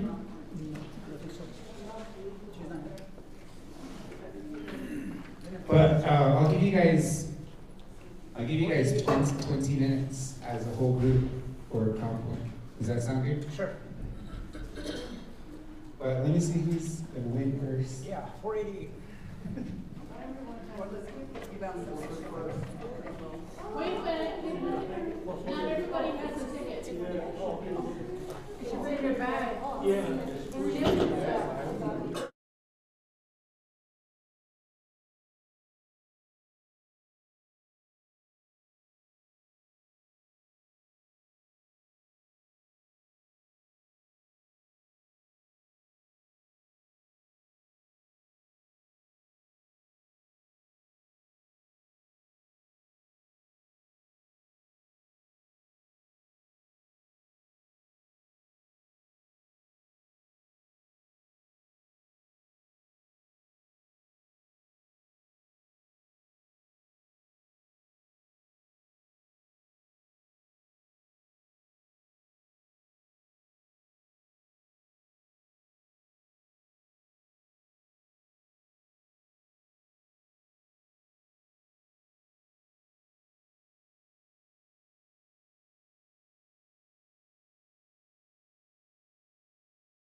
Future-wise, how are we going to use the trails here?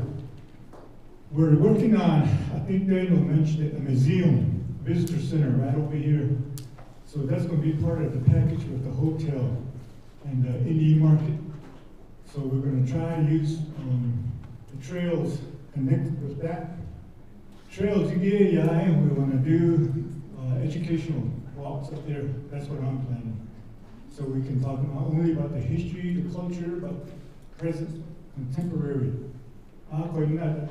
People always ask me, what's going on? And I tell them, hey, these are the projects we're working on currently. So that's one of the things I want to do, is do hiking up here, but make it educational, including the vegetation, the trails from historic use. Because somebody mentioned it a while ago, I think it was, what's his name? The Chacoin Road, or Chaco, all the way to Kenya, over here. You can still see it today. From Kenya, it goes out to Hostel Peak. You can still see the steps too. So those kind of things we can talk about. Even the Navajo, there's a lot of defensive sites here. There's one over here by N11, one at Borrego Pass, one is several at Standing Rock. So they're all over the place, defensive sites. Those can be included in there. So that's what I'm planning, to teach historically, but also contemporary projects.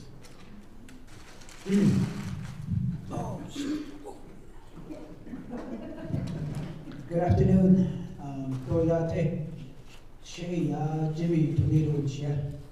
Office of the Youth Labor Nationals. Donan Shinigate put something stonking to Chini, but she's Chi. Papa, hey, that's a Chelo, not couldn't add a Chanel. I had mentioned, and I'm also working with Leonard, Daniel, and my crew here, Jarvis, Randy, Carr, and Juanita, with Office of the Youth, and Bert. I got the questions, I guess, from Sheldon. I go ahead and I'll talk about number 4. It just says, what have been some of your successes for our trail? Well, the main thing is it's constructed. It's been done. We've had several meetings on it, and you know, it's a big relief, I guess, from the start. Just like Daniel said this morning, you know, I thought it would be just easy to get a bobcat from here or into you and just blade it all the way around, and we're done. But during the process, we learned a lot as far as the slopes that we can't go beyond, the width of the trail, and also as far as the different things like, you know, the check dams and, you know, all these things that we have to do. So for number 4, you know, it's good that our trail is done. It's not up to par. So we, you know, the best thing is, you know, it's done, and we're hoping and assuming that the public in Crown Point do know about it. Once in a while, we'll see people walking on it, okay? And then again, we have that Hashkishni Trail. That's the sign. That's the name of it. Or sometimes people would say Oniwai Trail. So it's within our boundaries where it's been allocated. And then the second part to that is what are some challenges that you have faced building your trail? Mainly time. You know, we completed part of it, the first stretch, you know, one summer. So just even dealing with that one, again, like I said, a lot of work went into it as far as manpower, the hot sun and just everything. So it really burned us out. Myself and Carnisha were out there with the students, and at times we'll have the other staff come in and help us. But the major work was done by the kids, the youth that we hired. And then along with Attila, I think he's retired now, right, Dan? He's the one that came out from, was it National Parks and Rec Service? And he's the one that guided us to do the trail. And he did teach us a lot of, you know, things on the trail and about the trail. So the main thing was time, and then the tools. Also, I think we got our tools until the second time around. So the first time around, we kind of had to, you know, just grab tools here and there, shovels, rakes, stuff like that, and some of our, you know, own tools that we used. So that was kind of a barrier. And then again, the weather. You know, during the summertime, it's hot. You know, and just thinking about the kids being out there, and then again, you know, with labor relations and stuff like that. So we had to, you know, monitor that too. The weather was a factor, the wind. And then following the guidelines, I think that was kind of a challenge. Like I said, we just wanted to get it done. And, you know, for example, say the slope is too steep, we kind of had to, you know, go around certain areas, and, you know, through the rocks or along the tree side. So that kind of took some time to just, you know, instead of just making it a circle, we had to kind of maneuver the trails around to meet the guidelines, I guess the specs. So that was what we had to go through. So then the following summer, we hired some more students again, and then we finished up the back end of it. So this summer, we're going to try to go through the whole thing again, just upgrade it, just maintenance the whole thing again. So that's where we're at with that one. And then on part of that question again, it says, how have you tried to overcome these challenges? Again, with funding from ODY, with student workers, and then purchasing more of the tools. So we purchased more tools, and then one of the biggie is trying to maintain it. Within the last couple of years, you know, it's hard to get out there, even with the staff. We have other, you know, job duties that we have a lot on our plate, so going out there to try to make time for it is kind of, you know, that's another barrier. And then asking, I guess, for assistance. So, you know, maybe, you know, we could get some help here and there. But one of the things that we have to follow with our guidelines too is anytime we get, you know, helpers, we have to go through a background check. That's one of the things that we have to deal with. So other than that, it's done, it's ready to go. And then let me shoot to number 7. Number 7 says, do you have incentives? We've given out bags, we've given out just different things, small exercise stuff that you know, we used the trail, we did evening trail walks. The staff here, once a month, will try to do like a fitness walk, family fitness walk, or a glow walk. I know Juanita did a glow walk and stuff like that. So we're trying to do different things. At least we're going to try to pick it up twice a month to do activities along with the trail walk. But it's getting known, and people are kind of noticing that we do have a trail out there. And then one of the main things too is, I guess, people driving on it. It's so frustrating. You see, when we did the pump track, they leveled it. So I told the operator, I said, maybe just put some mounds across, hoping people won't drive through. And it's so frustrating to where you see the trail, but they just drive along that pile, and they go all the way down, and they cut right back up, and they drive back through it. So that's the frustrating part, is trying to keep people off the trail. I don't know what they do back there at the water tower, but it seems like that's where they like to hang out, and that's where, you know, they drive through the trail. So hopefully we can get some funding also to fence it off. That's where we're at, I think, with the trail program. Daniel? Thanks, Jimmy. Yeah. ODY, you know, everything we planned, everything we done wouldn't have been possible without these guys. And it takes dedicated individuals like this who see the vision and are here for the right reason, which is our youth, you know. We're future caretakers of our community, future stewards of the land, all of that. And so none of what we've done up to this point would have been possible without them. If you find an ODY type of crew, run with it. We'll go a long way. He had mentioned that the first year they didn't have tools. It was that 164 process that we had to go and wait and get it from the chapter. So we did that first year without it. The way we were able to get around it is we were able to partner with a program that's called Ancestral Lands. There's an office out of Gallup who runs it. And they have tools, they have crews.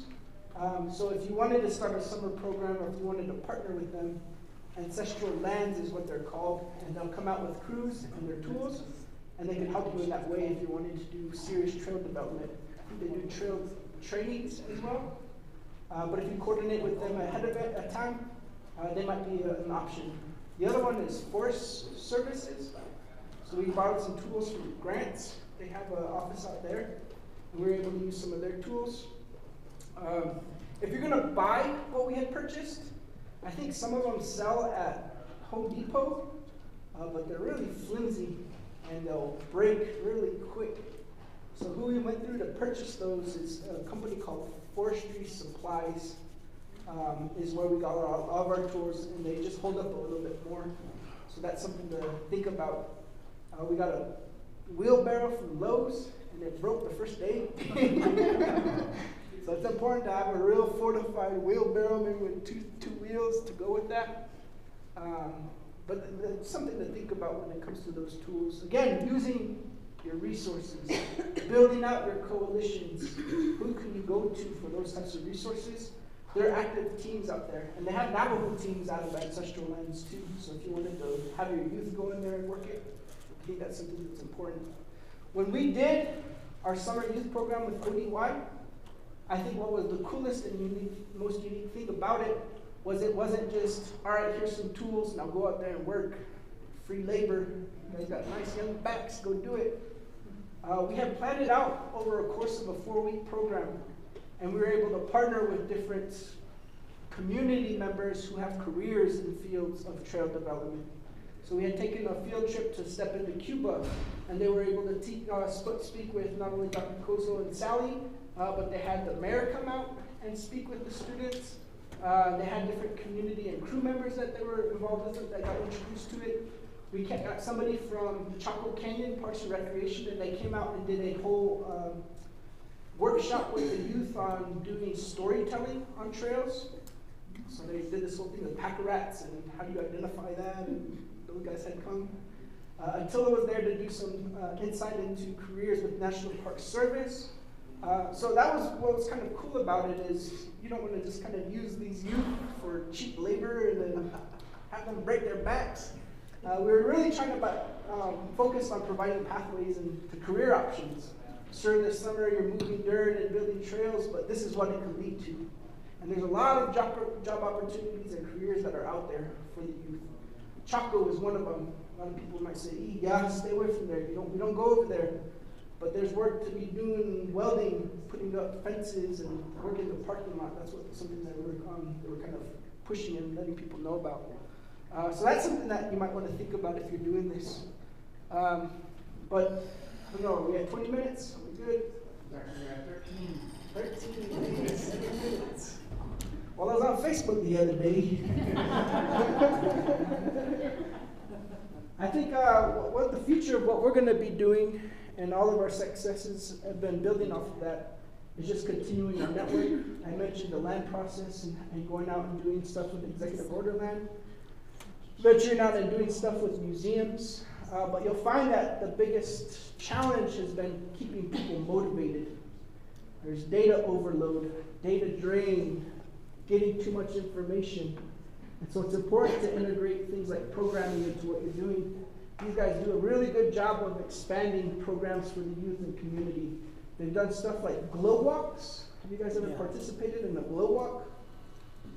Well, you do it at night, and you have those glow rings, and so you're all walking around and you're kind of keeping pace and at night, right? Walking with those. So it's kind of like a trippy rave type of walk. But they've done stuff like that. We've had conversations about using augmented reality not only in identifying plants in the landscape, but what about at night? Can you turn it up to the sky and now learn about constellations? There's a lot of learning and talking about Keh, and turning and finding your place not only here on Earth, but the whole universe is a big project that we were talking about doing. And then we're pursuing a lot of funds towards the museum that Leonard had mentioned. How many of you communities were talking about maybe being a gateway community towards Chaco or capturing a lot of this tourism dollars that are coming through? You guys ever thought about that? Some of you? I was thinking about that along those lines because back to that Anasazi, Chaco Canyon connections between communities, the trails and stuff. A lot of our chapters are more isolated and they keep their own boundaries within their development, within their boundaries. They haven't been able to incorporate how many they can work off of each other. So I think that's one of the obstacles that I can see that most people will run into, because we have to deal with the clumsy people at each chapter. We have grazing permit holders in each different community, and we have the different lands. Like Standing Rock is one situation where we have on reservation and off reservation regulations that are affecting our dealing with a lot of these government regulations, trying to comply with them. I don't know how to deal with it, but that's one of the areas I think that we have an obstacle that we have to think about. Yeah, yeah. A lot of the communities have that same problem too. It's just navigating it, sharing successes, and then this is how we got around it. And so, Cynthia's gonna talk next, but it's actually Standing Rock is next. Standing Rock. Standing Rock's next. Stand up. But yeah, thank you. That's what we've been doing in Crown Point. As was mentioned, we have a 50-page document that details everything we're going to be pursuing moving forward. I'll be sure to share that with HPHP. And my presentation, if anyone wants those things, then we'll have that to share, and then we could send it by email or Dropbox or something like that. But thank you for your time, and thank you for your attention. Good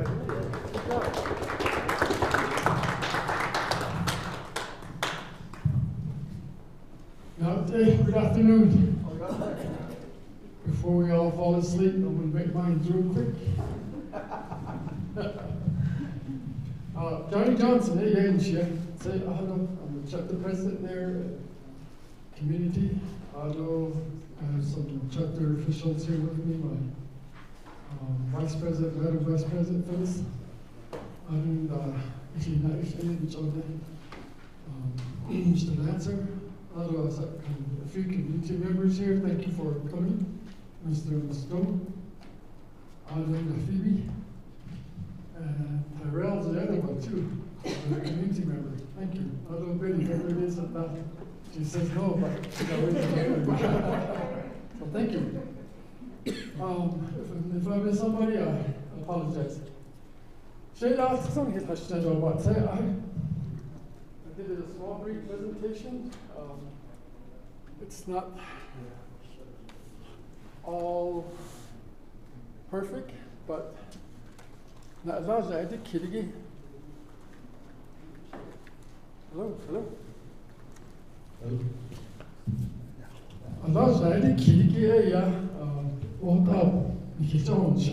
Is a community trail built? Not yet, I hope not. Although it's been a challenge since the onset of this meeting, this program. Herfinode is at the I think it was 2018, somewhere around in that neighborhood right before COVID. So, although we organized with the internal administration.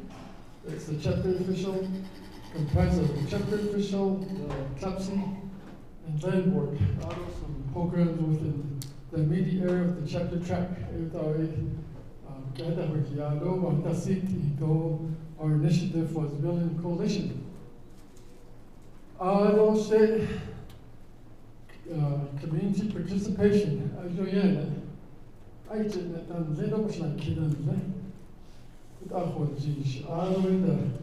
We wanted to build a strong collaboration.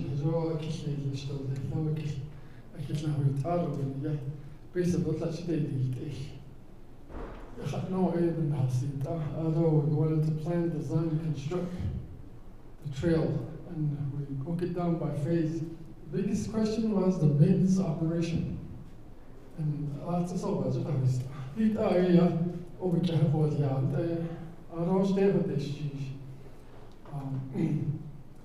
we identified the sites we're going to do it, and we broke it down into phases.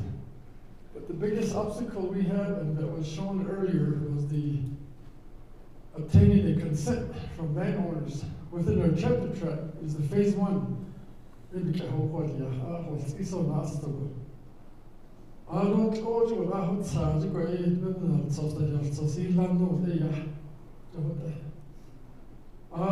Once you get that consent, doesn't give you the right to go in there and run your blade and do all the construction.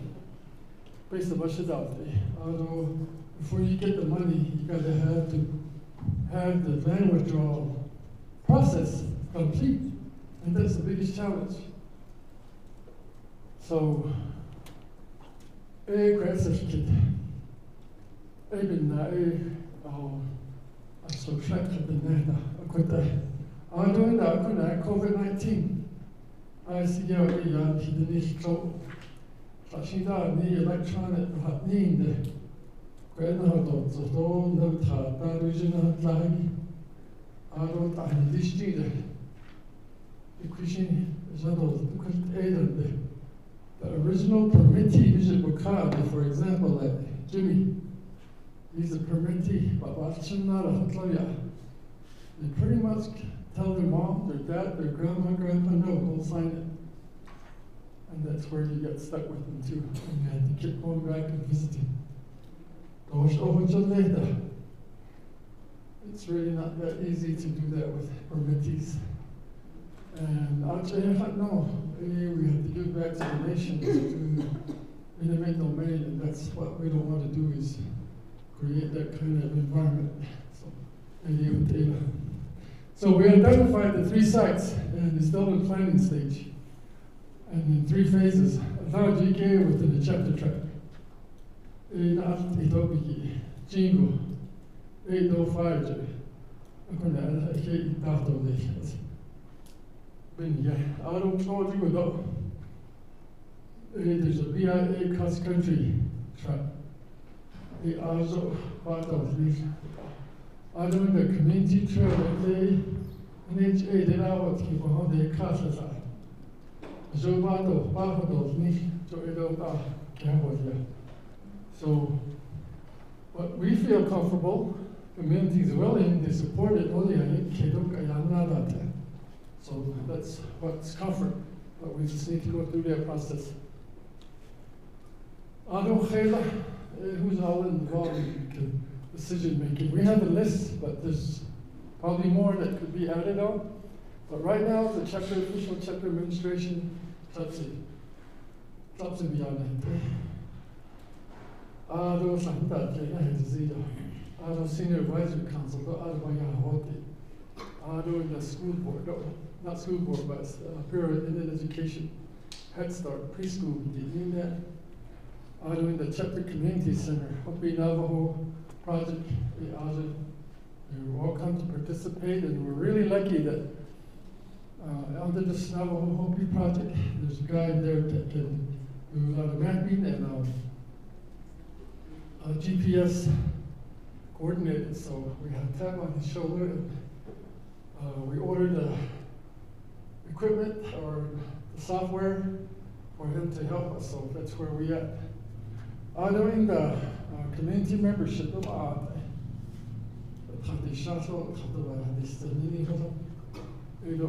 the CHR, the Veterans Organization, council delegates, state representatives, or senators. And we keep them informed, and why? It's based on okay, yeah. You can ask them for funding through capital outlay, you can ask them for funding through TIF, and then to the government too. So, but the key again is going back to getting the project ready. The aggressive kid. Knowing the other external sources, like Indian Health Service, IHS, faith-based, all these people are also involved. What we need to do is the next step is pull the plans back up, look at it again. Not a need, doing the Canadian cut and do our partnership. So we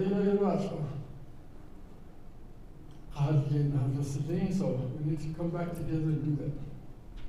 Okay, so doing the finalize our withdrawal with RDC, a Navajo Nation Council delegate. So not the Yaji Landa actually. Method, trails, usually those, let's get the whole stuff. Because that's what they know, they always get on this, that the Nifiki, Ishimana, they're still out there for suggestion on the table. And those are just a few that I mentioned. Health fairs, I don't just move it. Out of it, there's walks and runs that happen. Then there's cross country activity that usually goes on in those areas. And there's probably others that I can put on there, but I didn't do that. But just to let you know, when I say chapter track, where's our chapter? ABG is the first phase that we want to do. I'm going to the house. So, I'm going to cross country school. We asked preliminary grading body through the Department of Transportation. So, but the biggest thing we need to maintain is how do we maintain that? How do we pay for the maintenance and the operations?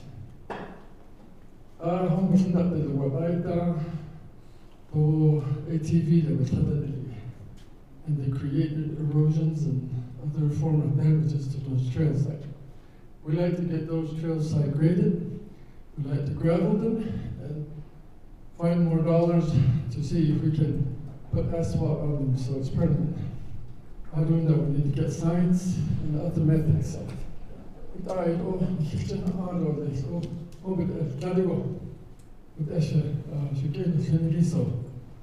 And Tyrell, I don't know if any of the other members have any comment to make. Phyllis? Anybody? If not, then that concludes our brief overview. Thank you. Yeah, thank you. So, being a part of this project, I did see our president and his plans. I'm really excited to be a part of that as a community member going forward and support it as much as I can. I'm a part of the parent advisory committee as well in our community, so we're going to really work to put those plans together because it does look like a good thing for our community. So I just want to say thank you. That's my comment.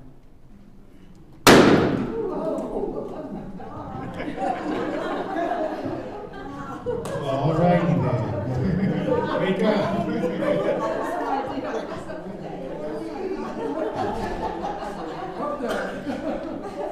Question. I just want to make a comment. Since retiring, I started walking, but since we don't have a trail, I just walk from my home to Route 9, which is pretty graded. But when it rains or snows, it makes it really hard. And the other thing is safety. Every day I go out, I just pray that I don't run into a coyote or a snake. My granddaughter got bit by a snake when she was 6, and so, that having a walking trail, one that is safe, would be really ideal. And a lot of times too, there are cars that drive by. I don't know who they are. Our safety is important too in trying to maintain a healthy lifestyle. So that's where the walking trails such as like this would be really beneficial to the community. Thank you for your comment. Is it Frida? Yes. Frida, yeah. Thank you for remembering at the chapter meeting. Oh yeah. All right, thank you, Standing Rock, Tyrell, and Johnny. We have the Senti chapter up next. Marilyn Senti. Beverly. Getting us all the Sentis mixed up here. That Beverly Senti and Shia.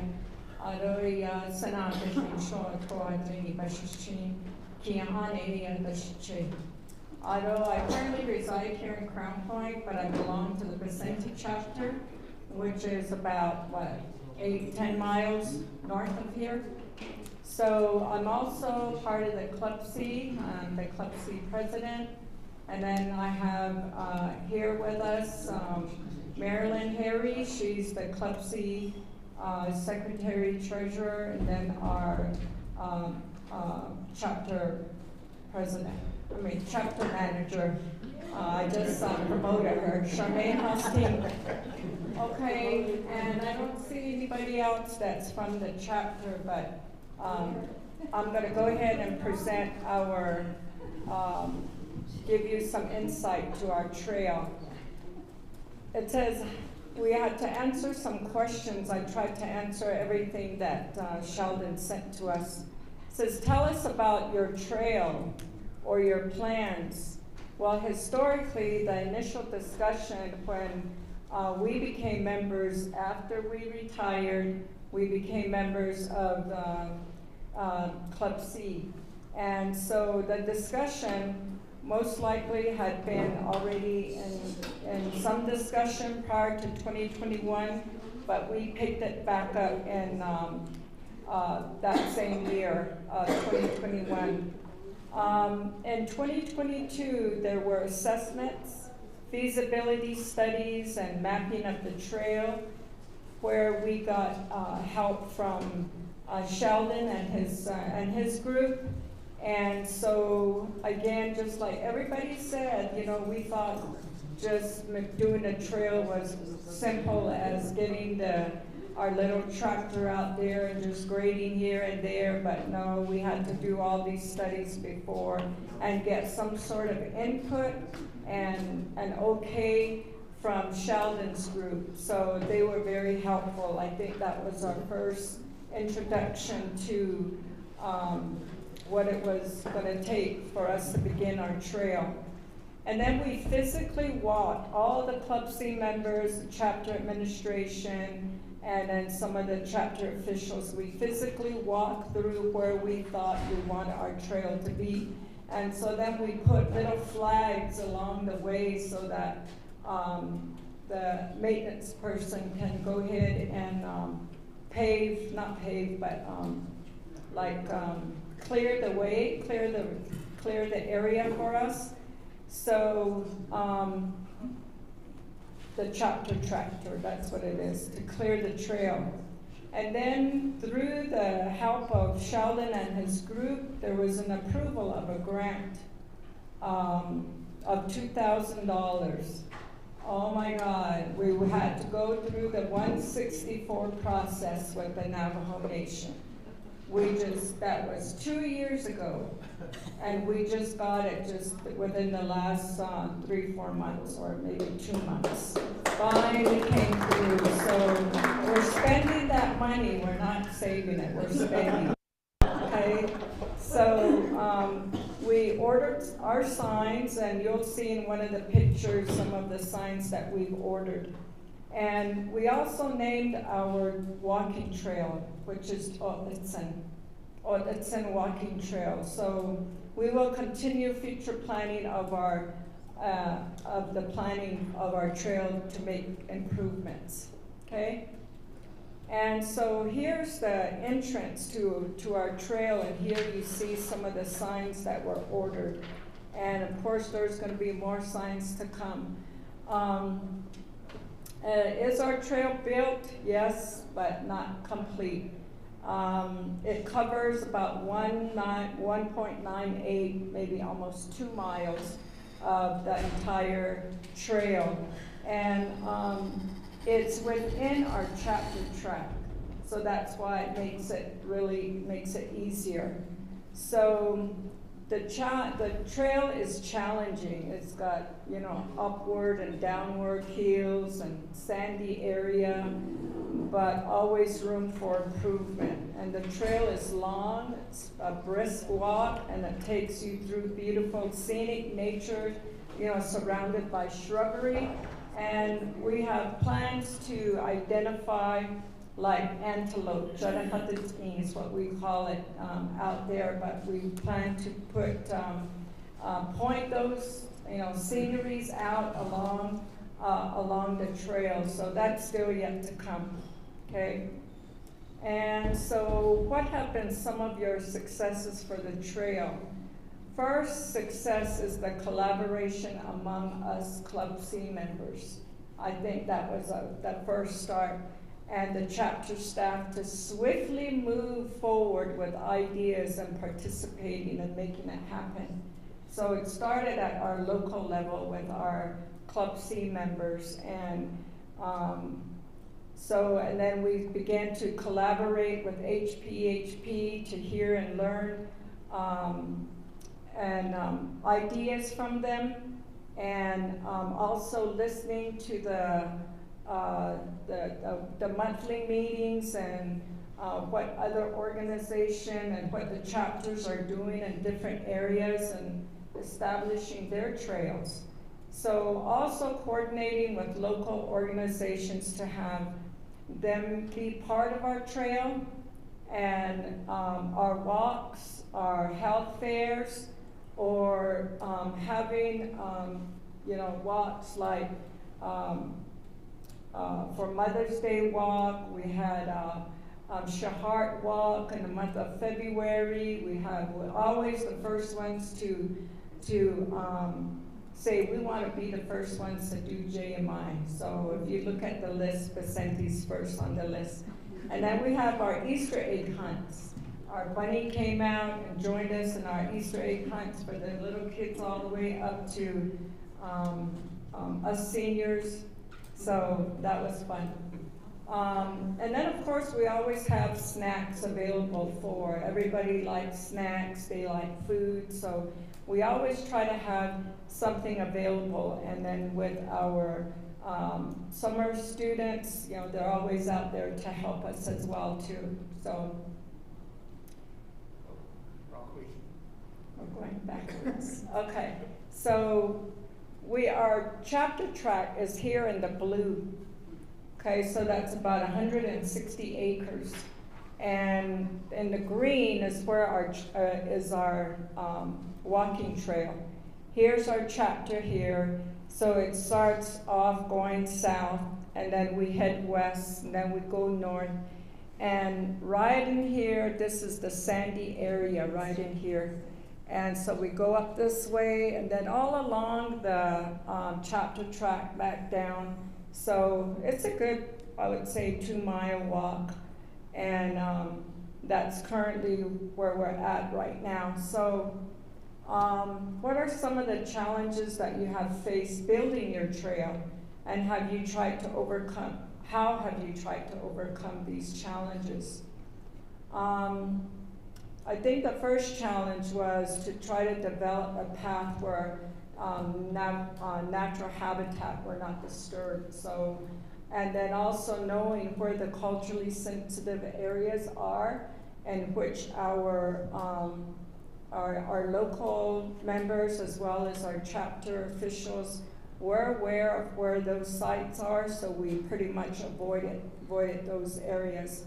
And then the second thing, and probably is even as current now, is obtaining financial resources to further develop and implement the trail. And then overcoming the challenges were with the assistance with HPHP during their assessment and working of the proposed trail. Then local members were aware and informed of, like I said, the sensitive areas. And then again, I just told you about the first grant that we received, and it took 2 years, and I'm just like in awe of Mr. Vandiver's process in getting all this money for Crown Point. And I'm like, we're Vicente, we need help. I think everybody does. And so we're not sure how you avoid the 164 process, but we're interested. Okay. Do you have a coalition or a committee action committee? It's pretty much similar to everyone's. I must have failed to list them here, but again, it's our local Club C members, our chapter administration. We reach out a lot to our council delegate, to IHS, for JMI, to the Navajo Nation resources like the diabetes program, to the behavioral health programs. We really haven't, I don't recall that we've reached out to ODY, but probably in the future. I'm not sure how you would expand out to these chapters, but we're pretty much interested in anybody that's willing to come out and know that Vicente is out there. Yesterday I went to the health fair, and every booth I was like, do you go outside of Crown Point? Can you come to Vicente and for our health fairs? And so trying to get that exposure out there, and I'm sure there are other chapters out there in the remote area as well that are seeking the same type of assistance. So. And I just said that. I feel like I'm repeating myself here. What types of event have you had on your trail? I think Just Move It is a really one that's we always like to have them bring out. Like I mentioned earlier, we have had health fairs, and we have the local radio station. I can never remember. KZY. Yeah, that one. So, they usually come out and they help us in airing what we're doing out there, and they give us the time to speak on the radio as well, so maybe sometimes you've heard us. But we've also had, now that summer's coming in and the kids are going to be out of school, we always have students that come to work there at the chapter, trying to get them involved as well too. So, and they're kind of our maintenance during the summer for the trail. So, okay. So the next thing that we're doing is just like you all, some of our incentives. We create water bottles. We always have some sort of healthy snacks. Sometimes we have caps or t-shirts, but I think it's the healthy snacks and food that bring most of our walkers in. Okay, so have you been able to improve your trail? Purchase signs, benches, shade? Were you able to secure any funding for your trail? Yes, we have been able to do some improvements. Signage was purchased, like I mentioned, and we just recently introduced a resolution for financial funding to purchase our benches and the hardware. So we're excited to get some of those benches. We're going to probably have to cement them down, right? Because somebody may walk off with our benches late at night, so we don't want that to happen. So all the hardware has been going to be ordered so we can get those put into the ground somehow. But we're looking forward to that. Other improvements that we're looking for, again, are shades, awnings or gazebos or whatever you want to call them, trash bins, maybe solar lighting, maybe gravel specific to the walking trail, and just to continue to advocate for funding through the state and Navajo Nation. So, and we do that with the assistance of our chapter administration. Okay, and then are people using your trail? What would you take to maintain and sustain your trail in the future? Yes, community members do use the trail. We don't see flocks and flocks of our community members, but they do come out when there are events happening. Someone was just talking the other day about the one of the elders in the community that was walking the trail, and they don't have to walk the entire trail. We always tell them, you can walk, you know, so far, then turn around and come back. We don't expect them to walk the entire trail, just what they can handle. And then to sustain the walking trail is to have community be active in using the trail. And I think that's a challenge, just like everyone else, you know. But they know it's out there. We do mention it during our chapter meetings or our fairs or whatever's going on, when they come for water. However, in different ways that we try to let them know that the trail's here, you guys need to get out and walk. We may need to consider in the future, you saw the chapter track earlier.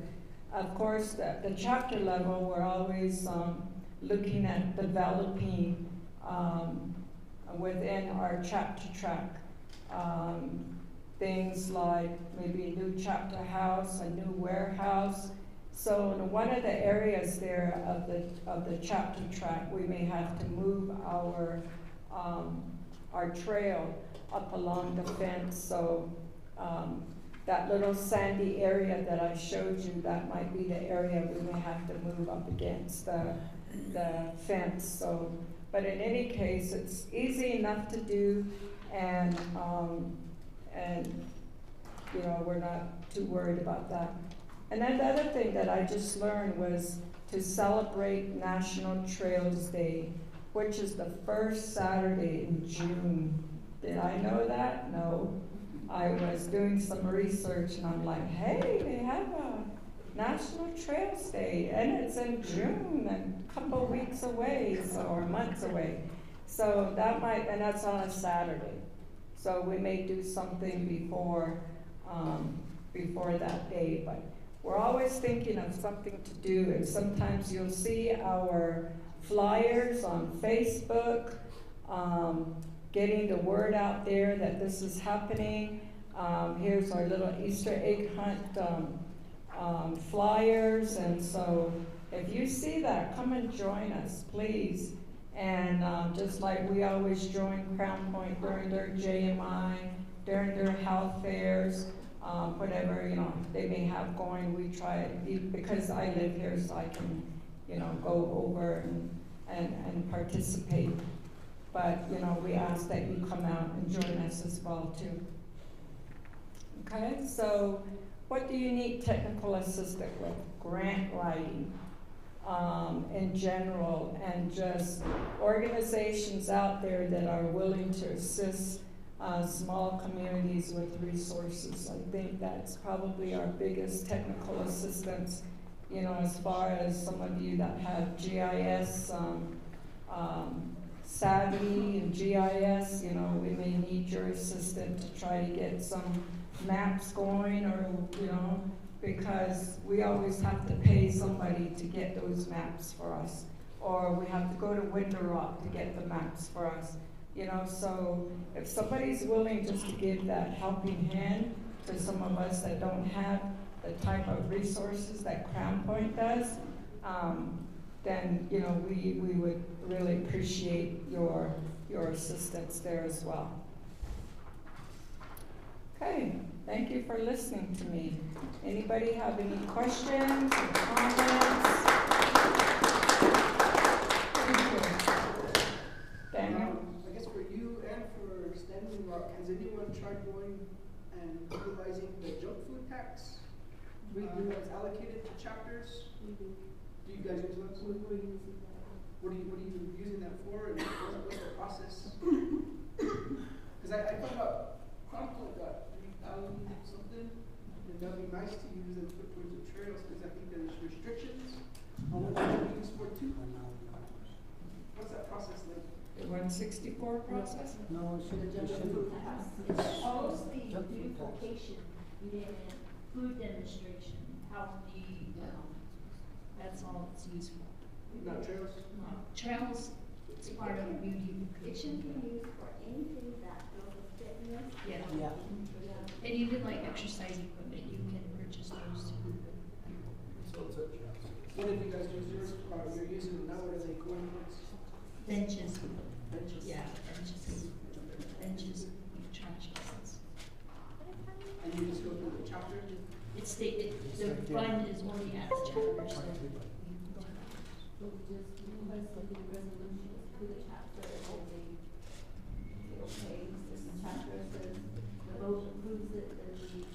So, yeah, you have to pass a resolution every time we're gonna use money out of it, because it's kind of like restricted. So it has to follow the resolution, community's approval before we use the funds. Not just for a 1 year period. Yes.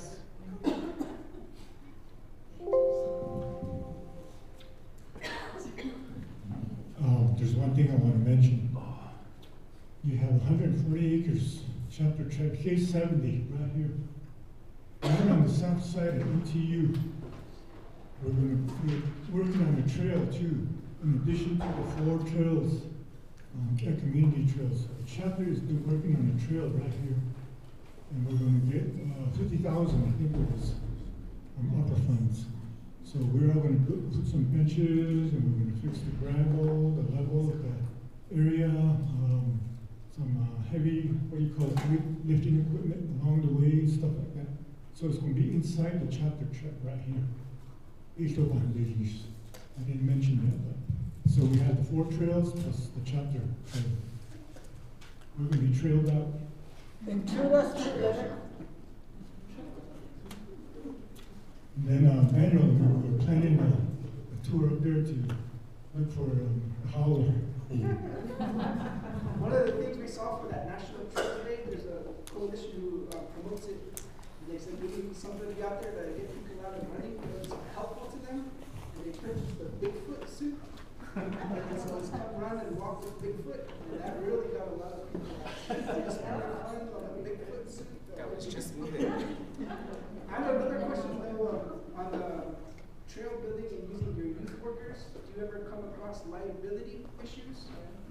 Like restricting work because we don't want to be held liable if someone hits their toe? And then how do you deal with that? Sure. We just don't.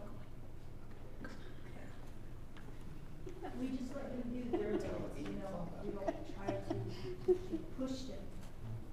Just as far, I think one of the new that came up was, one thing is you can't let them paint, or you can't just let your kids do trash. So that's one of the things that they're against. So they could just come all of a sudden to the chapter and they see that and you could just shut us down.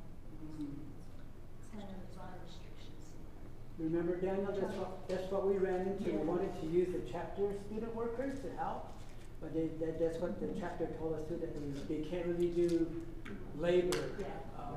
And well, back in our days, we talked about labor, you know, we did everything back then. But yeah, that's what we ran into also with the chapter. We wanted their help, but they told us that they couldn't be up there. And then we are at Vicente. I work with Charmaine, and we do activities in the summertime. So we go there for arts and crafts and stuff like that. So I'll get with her, and we'll probably be out there more. All right, so it's my turn. All right, Sherry. It's my time. Sherry McGee is CHR at Ojo Encino, and also a resident of Torreon and the chapter. Are you still a chapter official? Secretary. Okay, so she's gonna kind of mix both Ojo and Torreon. So welcome. Okay. So I'm doing 2 chapters, so I guess I have 45 minutes. Shigero Sherry Begay, Shigero, Ado, Shenigay, Tani Sandin Shlong, Kitachi, Vashichi, Logilashichi, Torachi, Dashanala. So, in regards to that, I guess I can't walk any of these trails out here. Out of that, not Niljive, you should not shut the question. Aro, now condition, Ebanash, it's Bahianjido, Benan, Tinjido, Aja, Bashnan, Shishin, Kushi, Nash, Nahai. Aron ta e ya oho en sina je aje e ya ago e shikedan ligi biste nish biste shish kokota. There's I think the chapter official from Oho Encino is supposed to be here, but I don't see him. So I'm going to go ahead and do Oho Encino and Torreon at the same time. Okay. So first this is Oho Encino right here. And with the Oho Encino chapter, we do have a trail. It was, I think, established maybe 15 years ago. And it runs right along from the chapter, it goes east by the yard. And then it goes south along the fence. And then it goes west. And then north, and you get back to the chapter. So this trail has been used by many of our people, especially elders who just kind of walk from the senior center straight, to a certain point and then return. So that's our trail right there, and the successes. So you want me to jump to the successes right now? Okay, let me start with the challenges. A lot of our communities pretty much have a lot of health disparities in common to all of our chapters in the community areas. And a lot of what we experience, we're a whole different country out there, right? The Chari chapter, which is the Oho Encino Torreon Counselor area. We're outside of IHS boundaries, and there's a lot of jurisdictional issues that we have to deal with, and so, those are a lot of our challenges are in that. And where we're located way out there. I was admiring, a lot of, I'm sitting there thinking, Crown Point must get a lot of participation.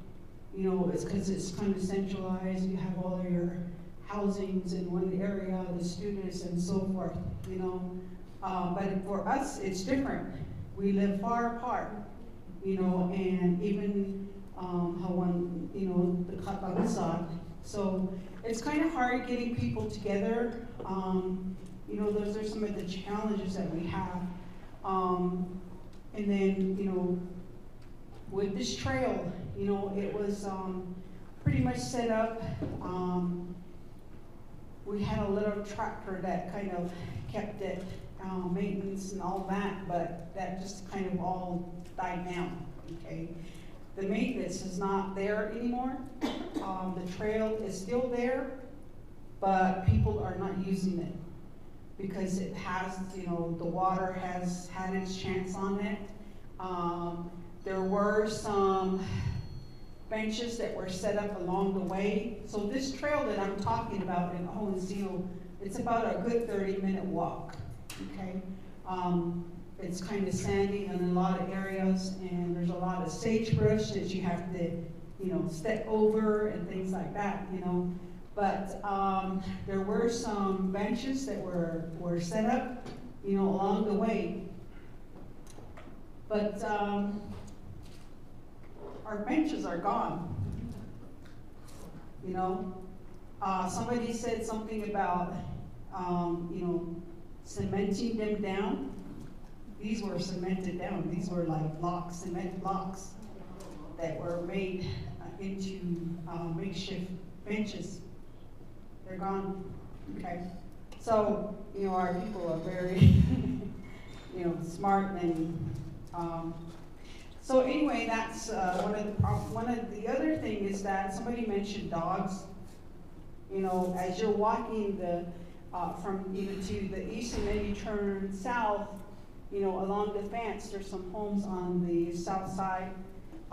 They have a lot of dogs. They start coming towards the participants, so that kind of deters everybody from taking walks on that trail. So they just kind of go the other way around. And we've come across a couple of snakes as well. So that's kind of, because it's kind of a, there's a lot of sagebrush in the area, so they with that. So, there is, to my knowledge, there's no coalition. This was all, planned out by the chapter administration, and it was implemented. We have no name for it, we have no incentives. And right now, there's a lot of improvement that needs to happen. And I think one of the main reasons why the chapter administration kind of put a hold on it is because of what the Navajo Nation has put out, which is as far as liability goes. If you hold any kind of event within chapter premises boundaries, you are to purchase insurance. So that's one of the reasons I think that one of the things that is out there now. So,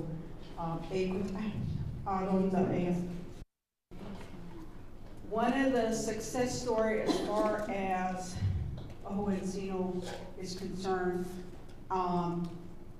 we do get a lot of participation, but it has to be like a health fair, just a scheduled event, in that form. That's when we bring out people.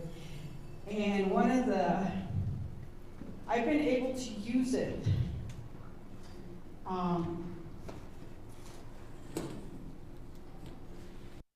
This is a success story that I'm going to share with you. As we all know, one of the things that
get past that. That's one of the things that, that I've been able to use this trail as. She,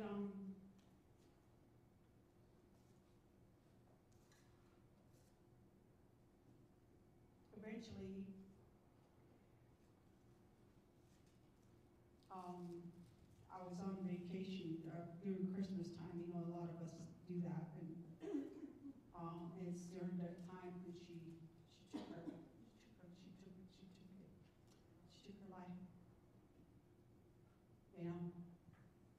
But it's something that I was able to use the trail to help her at one time.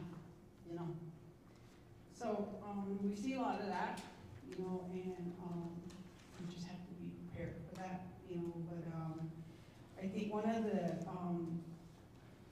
main reasons why we do this is, so our people, our families, our children, can be healthy in all aspects of their life, mentally, physically, emotionally, even spiritually. And I always bring this out. When we were growing up, my generation, we boiled, we broiled, and we baked. I think we need to go back to that. You know, and so nowadays we do a lot of frying, right? We do a lot of frying, we do a lot of instant food and stuff like that. So it seems like in prior to, you know, our generation, it's like they didn't have any health problem. They didn't see. I want to acknowledge Dr. Richard Kozel here. He was one of the original physicians that I started working with when I started working as CHR. Taught me a lot, Dr. Davis. And my people out in my area love Dr. Kozel. It's a household name, you know, and he's seen a lot of our people, you know, and so I always honored to see him whenever I see him. And my people love you, Dr. Kozel. Okay, now to Torion. Do you have anything on Torion? Let me check. So on Torion, you know, that's where I'm from. We don't have an actual trail per se, but the trail that we use, some of our people use are the trail that the cross-country runners use. And that goes around and circles the school. And so this is the trail that you see here. It goes sort of, you know, way in the back.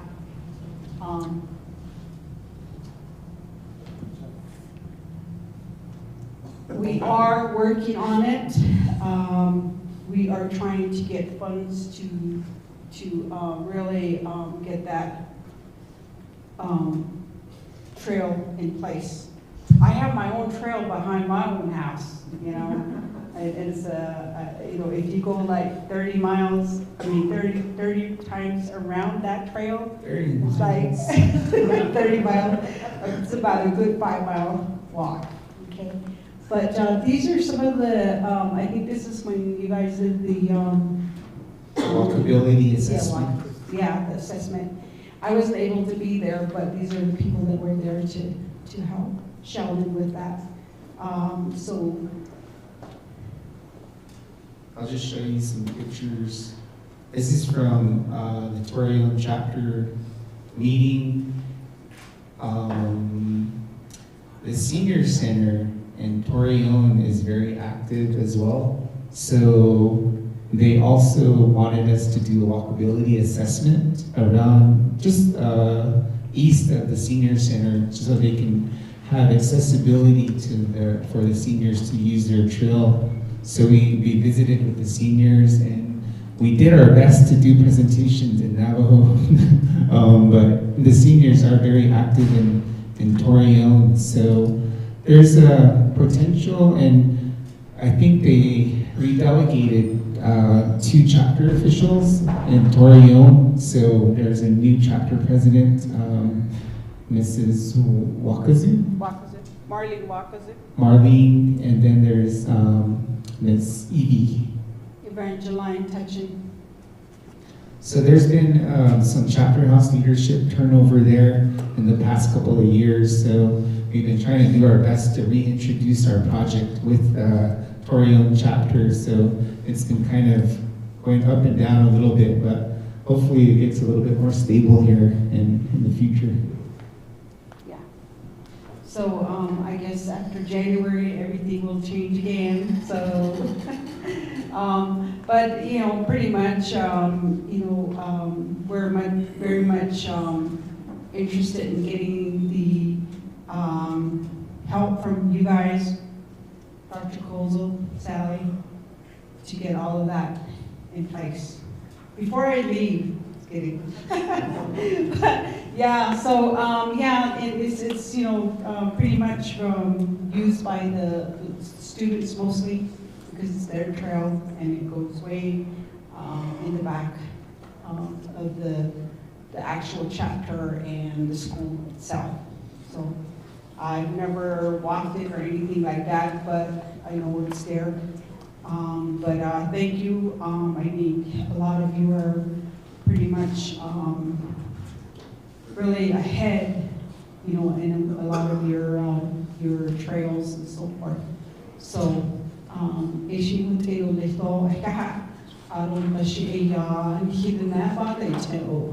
know, ebe kaya the whole April in sick case been it's easily the episodes and the ebe law hotago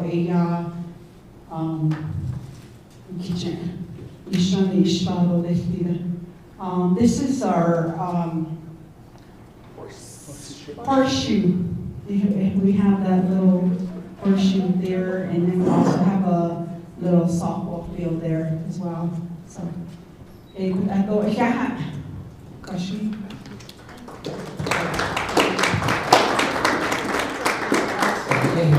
Sherry, thank you. Oh, Daniel. Thank you for your presentation and for what you do. I definitely see a value of having a CHR involved with it. How does one go about including the CHR from Crown Point or any community involved in these projects? Is there a way to reach out to them, or who do you reach out to? I guess in all jobs, all position, you know, it's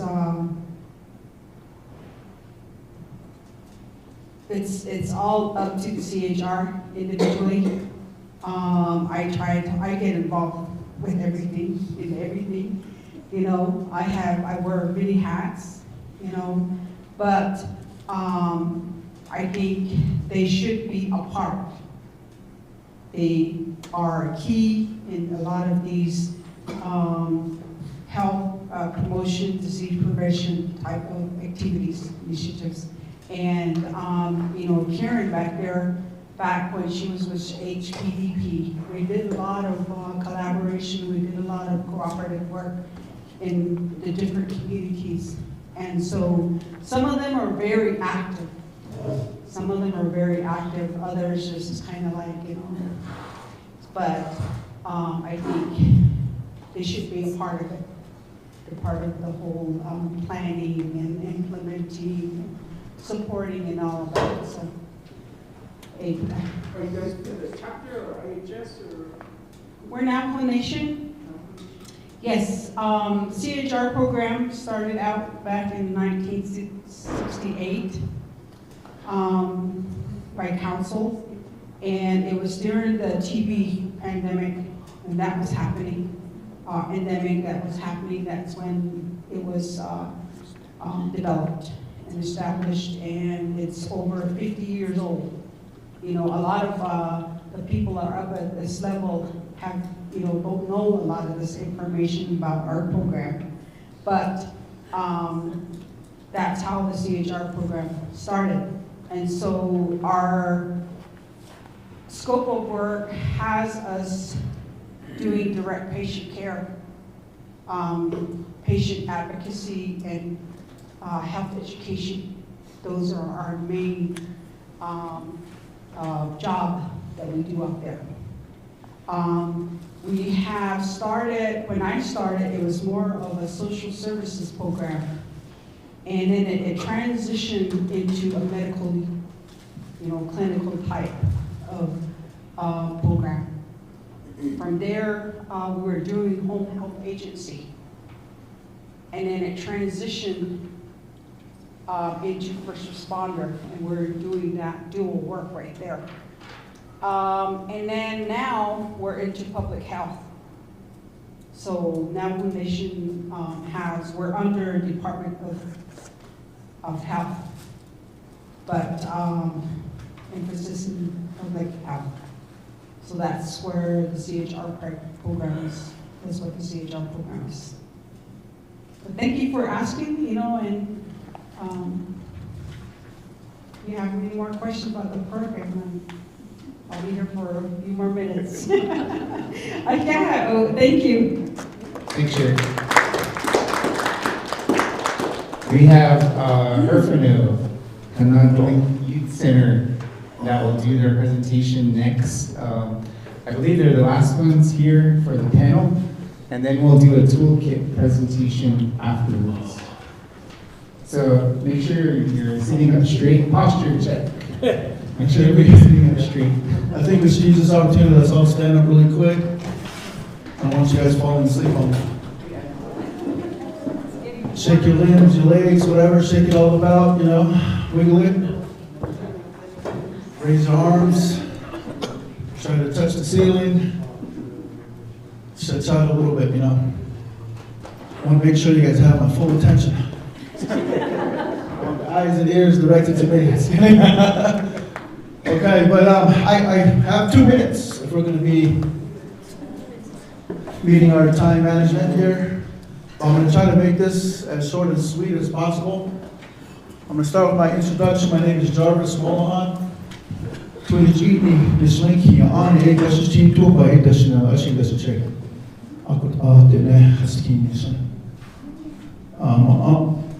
I'm originally from 2 places. I'm originally from my dad's side, Crystal, New Mexico, Twinsdale. Out of my mom's from Oncino. So I'm trying to balance both sides. And I tell people, so that's probably why I'll get stretched around. I'm a programs and project specialist for the Honolulu Today Youth program on their Department of Education.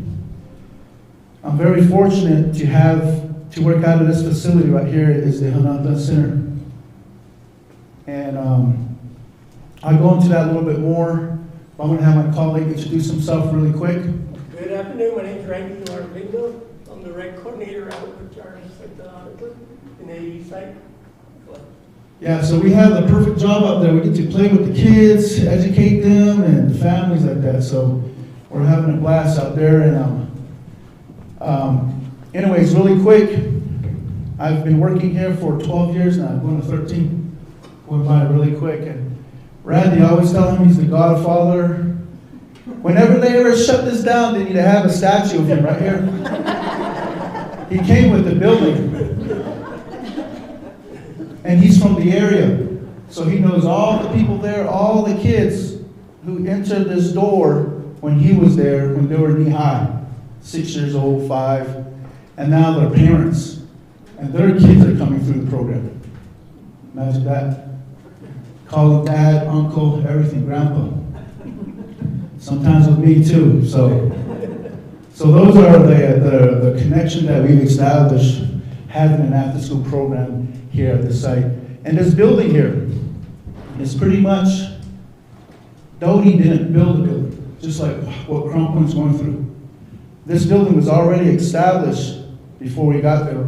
Like I said, it came with the building. So there was a building usage agreement with the chapter, because once that building was built, there's, all right, what do we do with this building?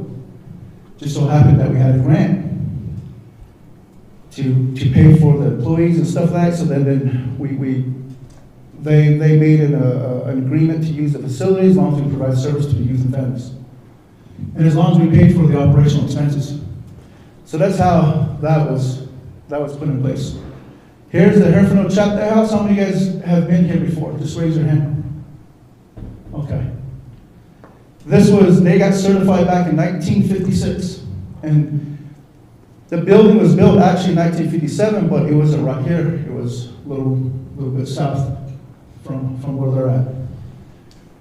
So this is the chapter house, and then this is the senior center right here. We are located within the same compound. If you guys are familiar with NBA basketball with Phil Jackson and the Los Angeles Lakers, they have the triangle offense. We are the triangle offense and the triangle defense. What I mean by that is because we all are connected. We all have a relationship, a strong one. And we have to collaborate with one another because we're feeding each other in a circle, in a very important triangle. We cannot do our job successfully without these guys. and vice versa. These guys are our other boss that I have to, work with, because this is their building. Anything that happens to this building, we do in work order, and it's their responsibility, according to the building usage agreement. So I have this boss right here, and then I have my other boss in Crown Point. So I'm also the middleman between all these guys here too. So we're really blessed to have that relationship, and for the chapter to back us up all the time. But sometimes that relationship can get so strong that they depend on you with everything most of the time when it comes down to youth activities, events, projects like the walk and stuff like that. The dependency kind of, hey, you guys go with it, which is good. We're honored to have that relationship, but at the same time, we all are responsible. We all have a hand in all these projects that come across to us in our community. So we have to find out what kind of network we're going to have, who's going to be all involved and stuff like that. So I just thought I'd give you guys a picture. That way you guys know if you ever stumble across where we're right off Highway 550, the northeastern part of the Navajo Nation, right there by the borderline. Again, we're checkerboard area, chessboard area too. You jump here, you're Navajo trespass road. Jump here, you're on private land. You're over here, you're on state land, so forth. BML land right here. So then you're over here, you're on my land. Okay. So we have to be very careful how we operate when it comes to land, because it is very tight in that way. So we're blessed to be operating out here, and the chapters covers 90 square miles of land. They cover 8 sub-communities, vast, way out there, okay? So they have a responsibility to provide service to all those people in that area. Remember, our location is just the same as some of you guys. San Antonio, we're very remote and resources are very scarce. You have to be very creative out there and to have the interpersonal skills to build relationships with all these programs that are out there, whether you like them or not. Because at the end of the day, you have to build those connections. At the end of the day, you're going to be looking at, why am I working my position to help out the community youth? That's my job objective. We talked about the CHR. We have a really good relationship with our CHR. Why? Because we have to. We have to be able to communicate with them. We have to be able to respect them.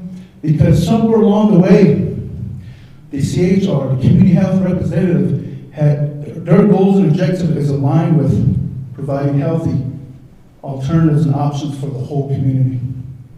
Somewhere along the way, those objectives align with what we do. So they have to at least participate. How much is up to them, because everyone has their own job descriptions and Form 2, I guess, with the nomination. So, yeah, what do I do? Hello? Okay. Anyways, I can go on and on. Let's go to the next slide real quick. Okay. So, Larry Bonney, I don't know how many of you guys know our late Larry Bonney, our former community service coordinator for Herfina, for Hanadla. He was very instrumental, motivated, and inspired the whole community in Herfina. I know along those lines, the trail program, the trail project came about on his plate. That was a little before COVID. And when those discussions were being verbally exchanged between our program, theirs, and the senior center, we started talking about it.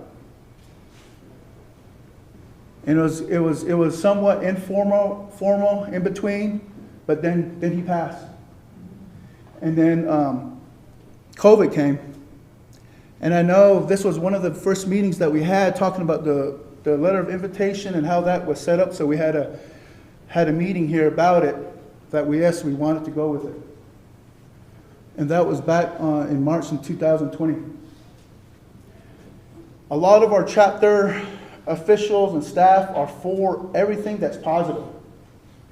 But just like everything else, it's hard for someone to really grab the reins and create that spark. Someone has to be able to step forward on it. And then you have a lot of people that can follow and support it. So it was kind of, they were looking at it internal and saying, all right, how can we do this without liability issues and stuff like that? Because I already knew they had the land they were going to use. So then go to the next one. So then we had a Zoom meeting on March 24, 2021 at 1 p.m. All right? Yeah. It looked a lot different, huh? Yeah, you skipped that, okay. So we had more discussions during COVID time, right?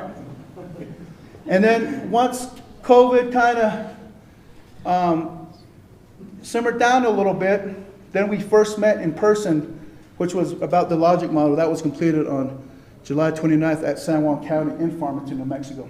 San Juan College. Or San Juan College, yeah. So we're blessed we even had that happen, because we couldn't be able to meet on the Navajo Nation because of the COVID restrictions. So we were blessed to have numerous of representatives there, Counselor Standing Rock, the president from there, and then our group. And then we went down and worked on all of our logic model. Something so, like you have all day to meet there, but you can spend so much time, 4 hours on this stuff, really thinking about it.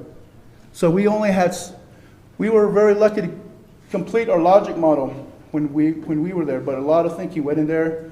It was nice, right, to be able to get this down. Good. Next one. So those are more pictures. I have to have pictures. It supports my documentation, because I was always told, hey, without any documentation, it never happened. I can say we did this and stuff, but if you don't have anything. So these were some of the things that were going on in this war room over here at San Juan College about discussions. And I even have the attendance log right here to prove who was all there. So no one can't say, hey, I was there too. Okay, so these were just a lot of things that were really going on, and Sheldon was being able to be our facilitator. And it was good to have an outside person like himself being a facilitator to manage the whole training and assessment of the logic model for all of us. Obviously that was his job, so we talked about everything today. So I'm kind of speeding up, and then our mapping walkability assessments were established on May 13th. And you see this is my colleague right here, Randy Larvingo. They came out. We already agreed which land we're going to use with the chapter. They gave us this area, and I go further more into that why we chose that area. So there you go. Okay. And again, we had to have more meetings, right? And the challenge is trying to get everyone there at the same time. Is it possible? Yes. Will it happen? Probably not. But you got to figure a way how many people you can get at that meeting. And the biggest thing about once you have those meetings, you have to transfer that information to them, so they will be in the know. If they're not in the know, then they're going to feel like they're being neglected, right? I don't want to be a part of this group, this committee. So regardless of the situation, we have to try our best to keep the project moving. So then again, there you see Randy right there. It was a really good work session. We had our officials, some of our officials there, our staff, had their staff there. And that happened in 2022. Good. So going forward, before we had to dig, we had to be able to call the New Mexico 811 to make sure they make sure there was not any pipelines or anything like that where we're going to be able to do the trail. So once, go forward.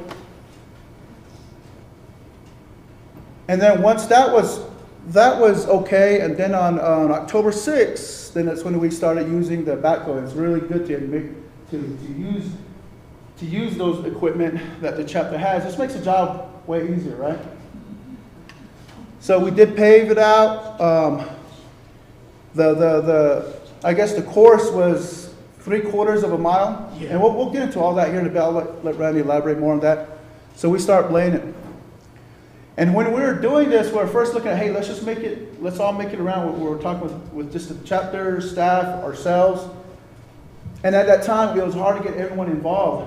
We didn't really establish a coalition. It was probably informal coalition at that point because the senior or the chapter staff were somewhat involved. The officials were somewhat involved. They had to be there. And we always had to be involved.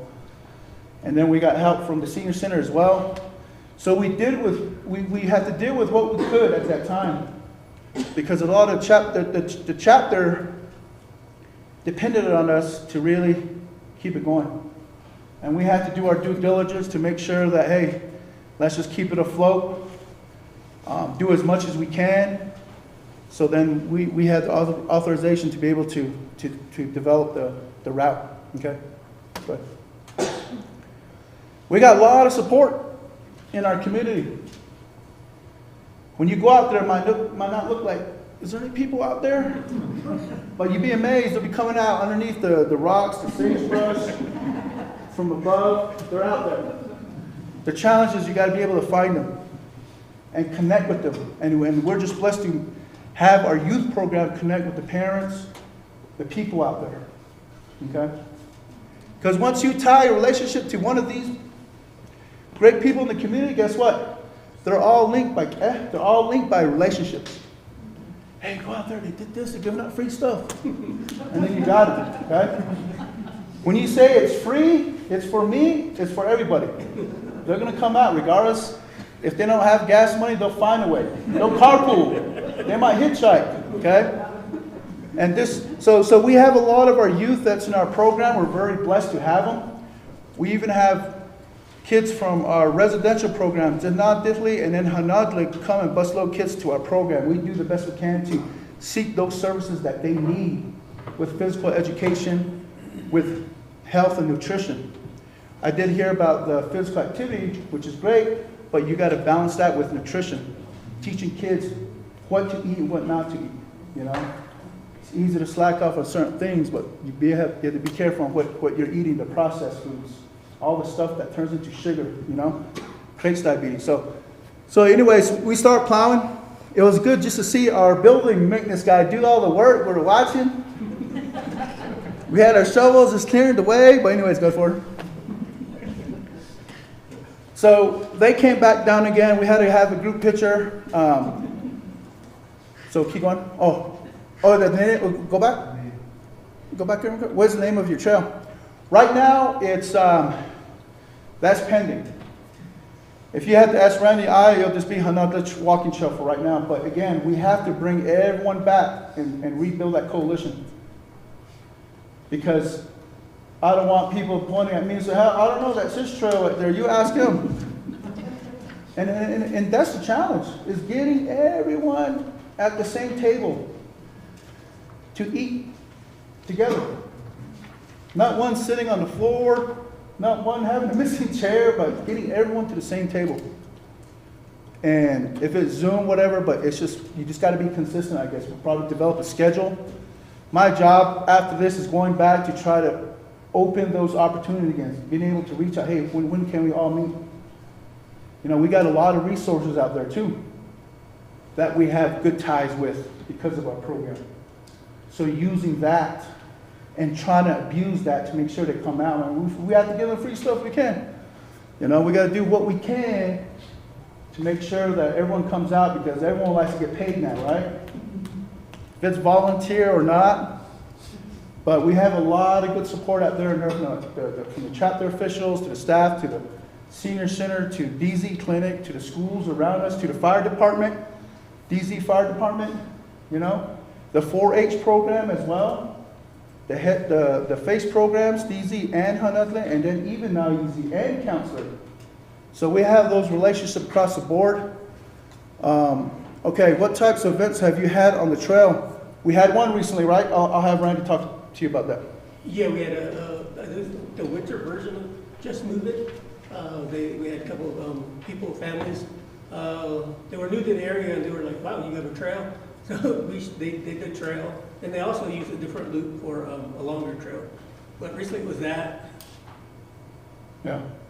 And these are just some pictures from the past that we do get a lot of good participation out there. You know, these kids and families are looking for opportunities to be a part of something. And our job is to make sure that we have to provide those activities, especially this summer's coming now. Parents are probably wondering, hey, what are you guys doing now? And we have to be able to prepare our activities to align with what we need to do, trying to keep these kids busy, meaningful busy, okay? And we're gonna be providing summer lunch out there. And with this whole process of moving with the chapter administration and the staff, we hit a pause for a while. What I mean by saying that is that the account maintenance position and the CSE coordinator position has been vacant for quite some time.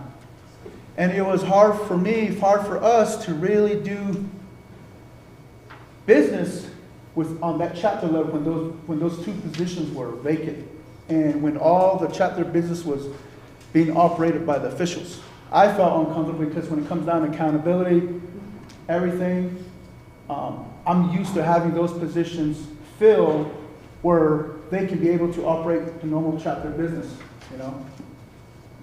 So we're just blessed to have those positions filled just recently. So now we get to move forward. And then we had a change of our chapter leadership. Our president did a great job. Ben Whitty, you know, all of you guys probably know he did a really fabulous job with our community. You know, he stepped down, and now we have Irene Harvey as a new chapter president. And then we just recently had the VP position open. That got filled by Lucinda Sillyboy. So she's our vice president. And Lois Burrito is our secretary and treasurer. And then we have two land board people that we have. And so we have them. One is Veronica So, and then the other one's Serafina Whitty. And then we also have our veteran committee too that meet every month at our facilities too, either our facility or the chapter. So we get to interact with them. And the commander for the veteran committee, his name is Vern George, really active. So we have these highly active programs, these people in there that are really for it. So we just got to our job is just try to go out there and try to get them all together, round them up, like we're rounding sheep in the corral, right? And then we'll present this again and see where we stand now. Now we have all these positions filled now. So now we can probably move forward in terms of, we already got the trail, we already got that developed. So now we're just going to have to add using our unhealthy food sale tax money. I don't know what's in that budget, but I'll find out soon. And working with them, helping them do the procurement process on how we can be able to utilize those funds appropriately to help build our trail. And then also tying the youth, the parents, the volunteers from the community be a part of it. You know, going building signs and stuff. So we have a lot of work in front of us. Like you said, it's not an easy job, but you know, I guess go at your own pace, but just keep it going. Everyone's going to have different paces, you know, and you are right. If you're centralized, it might look easier, it might be better, but at the same time, it comes with different challenges too. Out there, same thing too. You know, sometimes it's just like, I wish people were just right down the road. You know, but we're blessed to be where we're at, and we have remarkable people. And the history of it, I can go on from there, but I know I'm cut on time. But I just want to just kind of update you where we're at, and we're very hopeful. I'm very confident that we're going to be able to get this whole walking trail good. We even have phase 1, phase 2. I'll let Randy show you guys about that. Okay. Yeah. Randy can. So initially, there was talk with the chapter and the community where to have this walking trail. Most of them wanted to stay away from the housing because of the dogs and stuff like that. So they decided they had to track them. So I'm not too sure the official size of those trackers. I'm not a chapter employee, but I know they own this around in the area. So the first phase is here, which is the main, this is the main roadway in and out of the community to get out. So they're gonna use that. They didn't want it so isolated that they felt they were alone out. And so they figured here was safer because there was eyes here, there was eyes here, people driving by. So if anything was to happen, it was, you know you weren't alone. So like Jarvis said, initially the trail was just like a loop, kind of like this. Then we started talking about it. It's like, when you walk into like at a track field, what tends to happen? You just, right? You're no longer scanning your environment, which is unsafe. So they decided to put turns in here. So it is actually like, it weaves in and out. So it keeps your eyes up, looking around. So that was the first part of it. Second phase, they want to extend it. This here loop is about 3/4 of a mile. I think with this one added, it's going to be close to 2 miles. There is talk, like those guys were saying about adding signs. So look, from this viewpoint, you can see the Navajo Mesa. So they want to put a sign saying how that's really, culture and stuff. Then off over here, in the bigger picture, is the Nappy Fields. Since we have kids involved and stuff, they want to put a sign of all the jobs, the education that goes into running a farm. As you can see, there's a well sign. They want to put another sign about the oil industry for awareness and stuff. Then if you go off on this side, you can see our main, La Plata Mountain and Cheska Mountain. And so there's a view, this is kind of like on a hilltop. So yeah, then we're going to add it here. Then supposedly there's a talk, down here, there was a tree. Wait down here. Phase three, there was a trading post. Carson Trading Post. The owners of that, they sold it. So they sold their property to the chapter house for cheap. Huge tract of land. So from here down to the chapter, to that trading post is about maybe 3 miles. And then off to there's a big old canyon. So they want to create a loop. That's going to be about, I think, 6.2 mile loop. And further off, it goes into 12 mile loop. So that's what they're looking at. But I don't know, hopefully it happens. And then we're looking at, each of these trails will be different according to the intensity levels. Yeah. So this one's nice and flat. This is gradual hills, but the other bigger loop is you're dropping down in the canyon. Elevation change is probably 800 feet. Yeah. So a lot of our residents here, when they run, they use these roads and they use the pipeline roads to run and come back. And most of that is done like way back here, which is unsafe. Things can happen back here. We have people that go back there and do whatever activity they want to do, which is all the time not positive.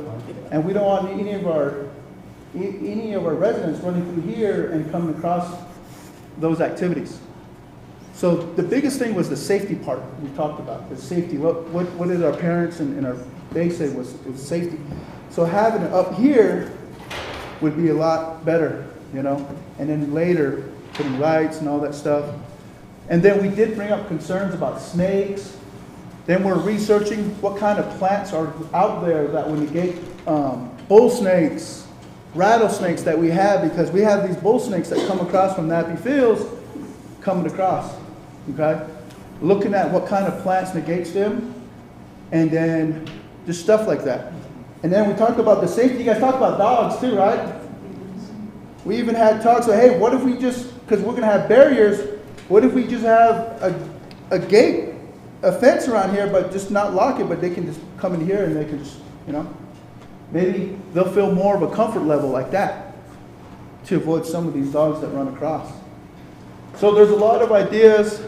We got our work cut out, but it's great to be here should just see you guys in person instead of through Zoom. And she put a name to with a face. So we're really blessed to be here. We have to be here. And I told Sheldon, we marked it on the calendar. I kept bugging, you got to finalize agenda. I want to see, you know. So we're relying on your support. We're all in this together, you know. So if you feel like you're alone, call, reach out, kind of do your self-help methods. You know, we're here. There's no excuses. Hopefully we can change phone numbers. Hopefully we can get the sign-in sheet so we all have our contacts. What's working here might not work out there, but it could be changed or altered to meet those needs and problems, because every community has a need or a problem. And that's what these walking trails are being established. When you really look at it, it's already, is it? When you see a walking trail, when you just look at it, it's like, what does it do? But when you start to peel layers and fully examine on all the stuff how that walking trail benefits us, you'll be amazed. Self-esteem, confidence, emotional support, exercise, you name it. It's a good outlet. And we try to encourage parents in our area, go out there, walk with your kids. Guess think what they're going to do when they get on that trail. They're not going to walk. They're going to run. They're going to race you all the way over there, you know? So, but it really takes the parents too to provide that motivation, you know? We just can't say, hey, we just got to keep encouraging, and then later we'll have, I don't know. So I'm just going to cut it there. I don't know if you have any questions or comments or issues. We'll get that. Thank you, Jarvis. There's a question. Jason. Where was the school at in your chapter house? Which one? Oh. The boarding school. Okay. Oh. We got actually we got one close school that's just a little south from us, probably like what, 3 miles south, and that's the Hunudlin Community Dormitory School. They have a kindergarten, first grade, then they have a residential program. They also have a FACE program. Just right down the road. Because when I got there, started working in Herfinale, we're being challenged. We want kids in there. But there's only so much you can rely on EHA right there. Then I start brainstorming, Randy, how can we tap into where all these other kids are at? I say, hey, let's do it at BIE. They're part of the Studoni. They have bus drivers. Those residential employees are probably looking for stuff for them to do when they're there. They don't probably want to deal with it, right? And then, hey, let's create that relationship where they can bus load, because they got drivers. They can bus load the kids to our program. So that's kind of how we established that, because that need was there. And the services, what they were seeking out, they were, yes, we want physical education, we want this, homework help. So we had that. So we said, let's do it. So we've been doing it for a long time now. And then right across 550, probably about what, 20 miles or 20 minutes? 12, 15 miles. 12, yeah. He's really good with distance as always. I think it's great. There's a non-district community school, kindergarten all the way to 8th grade. They have a residential program too. And they also have an on-site, off-site FACE program too. So they bus load kids to our program every Mondays from 6 to 7.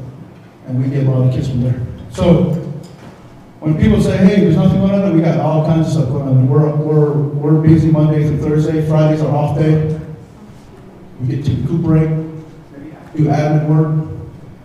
But yeah, so that's how we have to think out there. That's the only way I can make my supervisors kind of hush up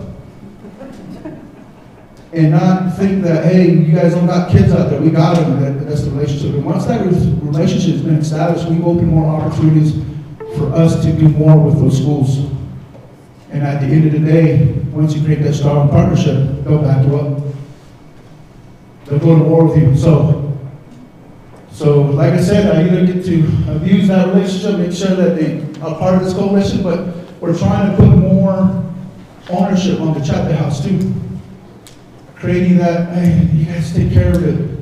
I know they're busy, we're busy too, but kind of re-establish the coalition, you know, because we got new people in those positions now, you know, and just create an opportunity where we can come together and be consistent. And, you know, my job is to be able to bring everyone back up to par on where we're at and how do we move forward from here. And I don't know if they applied did they do a supporting letter for that, to be part of that grant? You guys got awarded that grant, right? For another 5 years? We'll talk about that later. Okay. All right. Let's move on. Okay, anyways, yeah. But I commend all you guys for your hard work you do out there. Great job. My hats go off to you. You know, high five and all. You keep it up. You know, so just do the best you can. Take care of yourselves, though. Don't overwork yourself. Give it to Jimmy sometimes. Give it to Carter sometimes. Give it all to Sheldon most of the time. All right, thank you, Jarvis. Man, see, you guys know, so this next thing I'm going to talk about is our toolkit. And everything this is not written just by HPHP. Everybody's involved. We're all learning on how to work with communities. So this toolkit that we're writing for healthy places, healthy people is the process of what we've been doing, communications with our communities, how trail building is being talked about in chapter houses, what kinds of funding is out there, clearances, what it takes to work in a community. And you guys all have experience working in our Navajo communities. So this toolkit that we're writing, this picture is actually a trail of the counselor chapter house tract. So Martha Aragon and Samuel Sage, we did a walkability assessment workshop with them, we did a mapping workshop with them, and we included a lot of their pictures in this toolkit along with all of y'all's trails. So these are some quotes that we included into this toolkit. You also have a copy of it in your folder. And I'm just going to go through what the purpose is of this toolkit, and you're welcome to take a look at this draft of this toolkit. In June, during our monthly network meeting, we're going to discuss this toolkit. We want to hear back from you guys about how we can improve this toolkit, what are we missing, how can we make it look better, that sort of thing. So that'll be the May or June network meeting. So this quote that one of our community members wrote says, the chapter needs a trail system, a playground where a family can gather. It will be a safe environment for the community. I only have 7 slides, so I'll try to go through this really quick. So Just Move It can do their presentation. So this toolkit, what is the Healthy Places, Healthy People Toolkit? It compiles evidence-based models and resources to support community plans and implements projects and activities to improve the health of residents living in rural, underserved communities. When we talk about evidence-based models, I know there's a lot of public health students in this class, in this summit. What that means is things like social support. If you make your trails look nice, more than likely people are going to use it. If it looks very trashy, like that sort of thing, people probably will not be attracted to using your trails, for example. So those kinds of things are evidence-based, making them look nice, adding signage, adding benches, pergolas and shades and things like that. So this toolkit contains modules with information, resources, and examples of health strategies to increase physical activity in rural communities through trail building and maintenance. These strategies have been developed, implemented, and evaluated in 10 chapters of the Navajo Nation. So this is a toolkit that we've been using based off of our experiences in Eastern Navajo Agency, but we're hoping that this toolkit will be used all over the Navajo Nation. We've heard people say, what about our communities? How come you guys can't come to Tuba City or Cameron or these other areas, but our funding was only for the Eastern Agency? But you're welcome to share this across the Navajo Nation. The contents of the toolkit, we do have a background, section 1, why walk, section 2, So you want to build a new trail in your chapter. What does that take? Coalition building, how to achieve a new trail and improve existing trails in your chapter, community engagement and promoting your trail, and sustainability. So we probably all have different experiences with these areas as well. So this is kind of like based off of what we went through with this project. The contents of the toolkit, the importance of implementing physical activity, interventions in the Navajo Nation, specifically walking trails. We do talk a lot about things like the 164 external funding process that Charmaine knows a lot about, what that entails with chapter houses and how that process is, how people tackle those processes with chapter houses. So there's a lot of things that are in this section. HPHP chose to focus on trails around chapter houses because of clearance issues. If we go way out into like 2 miles, 3 miles out, we have to get clearances done, and that's going to take a long time. So most of our trails that we've been working with are within the chapter house tracks where they've already been cleared. So these are some examples of what's in the toolkit. There's other things that we talked about. The goal is to provide community members with guidance on how to create and or improve walking trails within their chapter, mostly talking about walkability assessments and mapping workshops within our communities.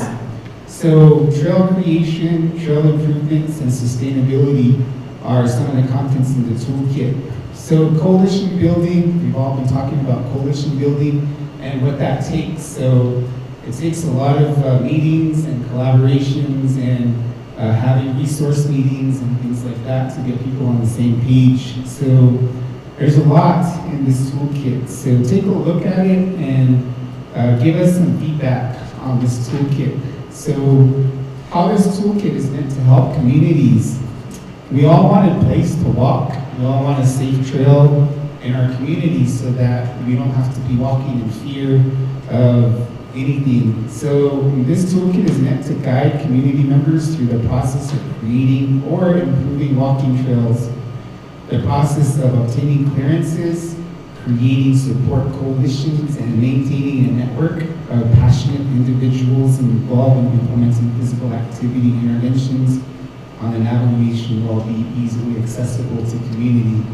So I apologize, some of these words are really difficult to understand, but basically it's how the process, what processes we took to work with our community members to get these trail projects going in the 10 communities that we're working with. So this is what is meant by a toolkit. It's, to me, it's like a manual, a step-by-step action plans that we've implemented with talking to our community members. So our goal is to disseminate this draft today at our summit. So you guys have a copy of this. And it is also going to be available by a QR code, and we're going to try to make it available for online usage. So we want your feedback after you've looked at it. I don't know if anybody's looked at it yet, so you can provide your feedback today if you want. We can have a discussion, or we can wait at a later time. So again, we're going to try to discuss this in June. So from now until June, take a look at the toolkit, and we can have a short discussion on it. Did I miss anything? Anybody? Tyrell's good. Sally, did you want to say anything? Yeah, I'd just like to add one thing about the toolkit. It's really, we have now been working with all of you for almost 5 years, and we've learned so much. You've been so generous with sharing what you're doing, and today you're hearing from each other about what works and doesn't work. That's what goes into the toolkit to share with other communities, so that they learn from what you've done. And so now is kind of the last chance to look at it and say, oh, you left this out, oh, you should have put this in, I think this is important, or how come you didn't do that, so that we really have a polished product. And we've been asked by the Navajo IRB when we first started it, would you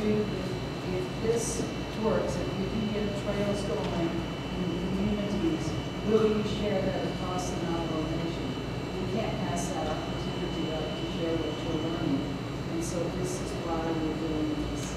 So know that what you've learned, what you're contributing, and your community is going to help other communities not start as, knowing nothing. They're going to know what works for you and what they might want to implement in their community.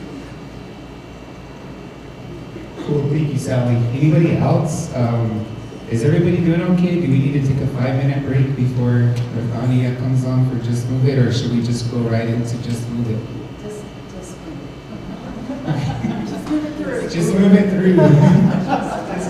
Okay, you can get your refreshments while we move just through it. So, Rafania is here to do a presentation on Just Move It.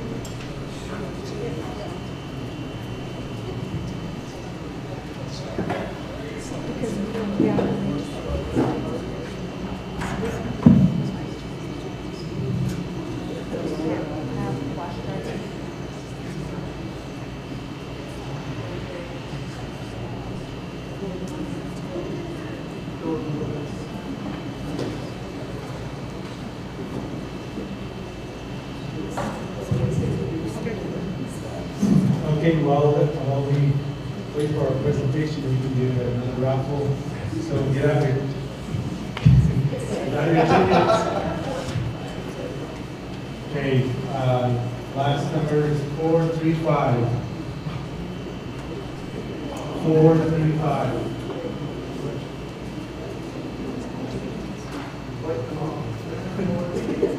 Okay. Okay, another number. I got it. Yeah. I had to do something. I said, you gotta smile. Okay, we can do another one. 477. 477.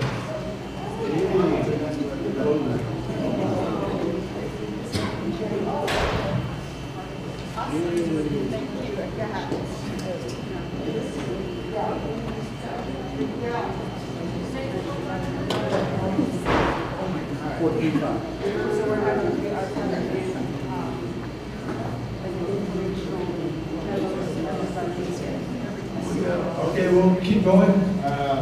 Number 444.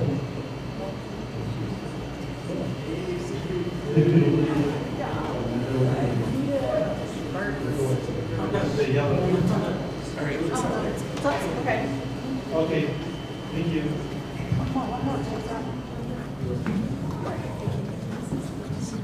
Good afternoon, everybody. My name is Lasanya Yazi. Pam wasn't able to make it today because she is working tonight. So I'm going to just kind of roll right through everything. So thank you for being here with us today. I'm just going to go over briefly what Just Move It is about and how we were able to benefit from the trail program. So that's what I'm going to go over.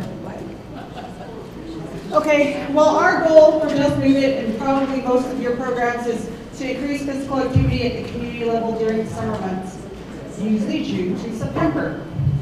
So I'm going to roll through this, and then I'm going to go through a little bit more. For Just Move It, our target population, which equals a lot of the programs that we work with in the communities, are chapter-based, our community-based, which are chapters, school-based, BIE schools, a lot of our BIE schools that we work with. We also implemented a new piece to our Just Move It, which is bike riding. So we were fortunate enough to acquire 20 bikes, and so now we have a few specialists in our program that has been working with our biking program. That's Viva Vitui Pablo, and then also the other person would be AJ Murphy. So they are both working with our bike programs. So here are some pictures. I have a ton of pictures, so I had to go through them. So if you look at this first picture here, this is our school-based program. When I say school-based program, Just Move It is a program where we work specifically with the schools. We go to the school sites, we talk with the principals, we We collaborate, figure out a day. So this one here is at Lake Valley School. They have a small school, but they walk every Thursdays, and so we provide services to them. So we go out there and do that. This one here is our Just Move It. It's our community-based walk. This was in Crown Point last year. So as you can see, this is kind of at the start here. We had quite a few people. And then the middle section here, we have our biking program. Here's Biba. And then we have a lot of our trails. Crown Point has a trail. So we were able to utilize their trail to have our biking program roll right through there. And then up here on top was our community-based program again. That's our Crown Point, where they're walking up the hill. So as you can see, the trail that they have established here is a very nice trail. It was smooth, and everybody enjoyed their walk. It was very challenging too, though. Here's part of my staff here. We have some great workers, public health nursing, division of public health. We're all part of Just Move It. So these are our numbers last year, and being that we were just coming back from, we're post-COVID, what we were looking at, we weren't really sure what to expect with our numbers. We had 1,495 participants throughout the summer months at all of our events. 553 repeat participants, which usually means they came to either not only their initial first Just Move It, but they went to additional Just Move It's as well. So then we had 553 repeat participants. This year, because of the way things were falling into place, we didn't have any school participation, and that's why we decided we still wanted to include those kids. We still felt it was really important to include our kids because they like the t-shirts. You know, they're the ones that sport our t-shirts the most. So we wanted to make sure we still got out into the schools, and they don't care if this is 2005 or 2008. You know, they don't care. It's a t-shirt and it's new. So we partnered with the schools this year. We took them in 2024. We took the 2023 t-shirts to them, and they loved it. They were like, yeah. So I had pictures of them, but I don't have photo release for them yet, so I can't use those yet, but it was really fun. The other schools that we participate or that we work with is the Head Start. Aggie joined our team, and she has great rapport with the Head Start. So we've been going, we just went out to our first Head Start school earlier this week, and those kids were loving it. They enjoyed it. We had a great time with them. So that's another part of our program that we added, which was the Head Start piece. We have chapter planned events with guidance from us. We talked with the chapters, met with them, and then just figured out how we wanted to plan our Just Move It. And so we worked with them and planned our events. And then I also wanted to highlight that 6 of our chapters had established trail systems already. That's when I met Sheldon. I met Sheldon at one of our walks, and we got to talking. It was the Senti chapter, and he introduced himself, and he said, you know, we have a trail system. And I said, yeah, I heard about that. And I wasn't very familiar with it. I knew that I heard things were happening with the trail system, but I wasn't very familiar with it.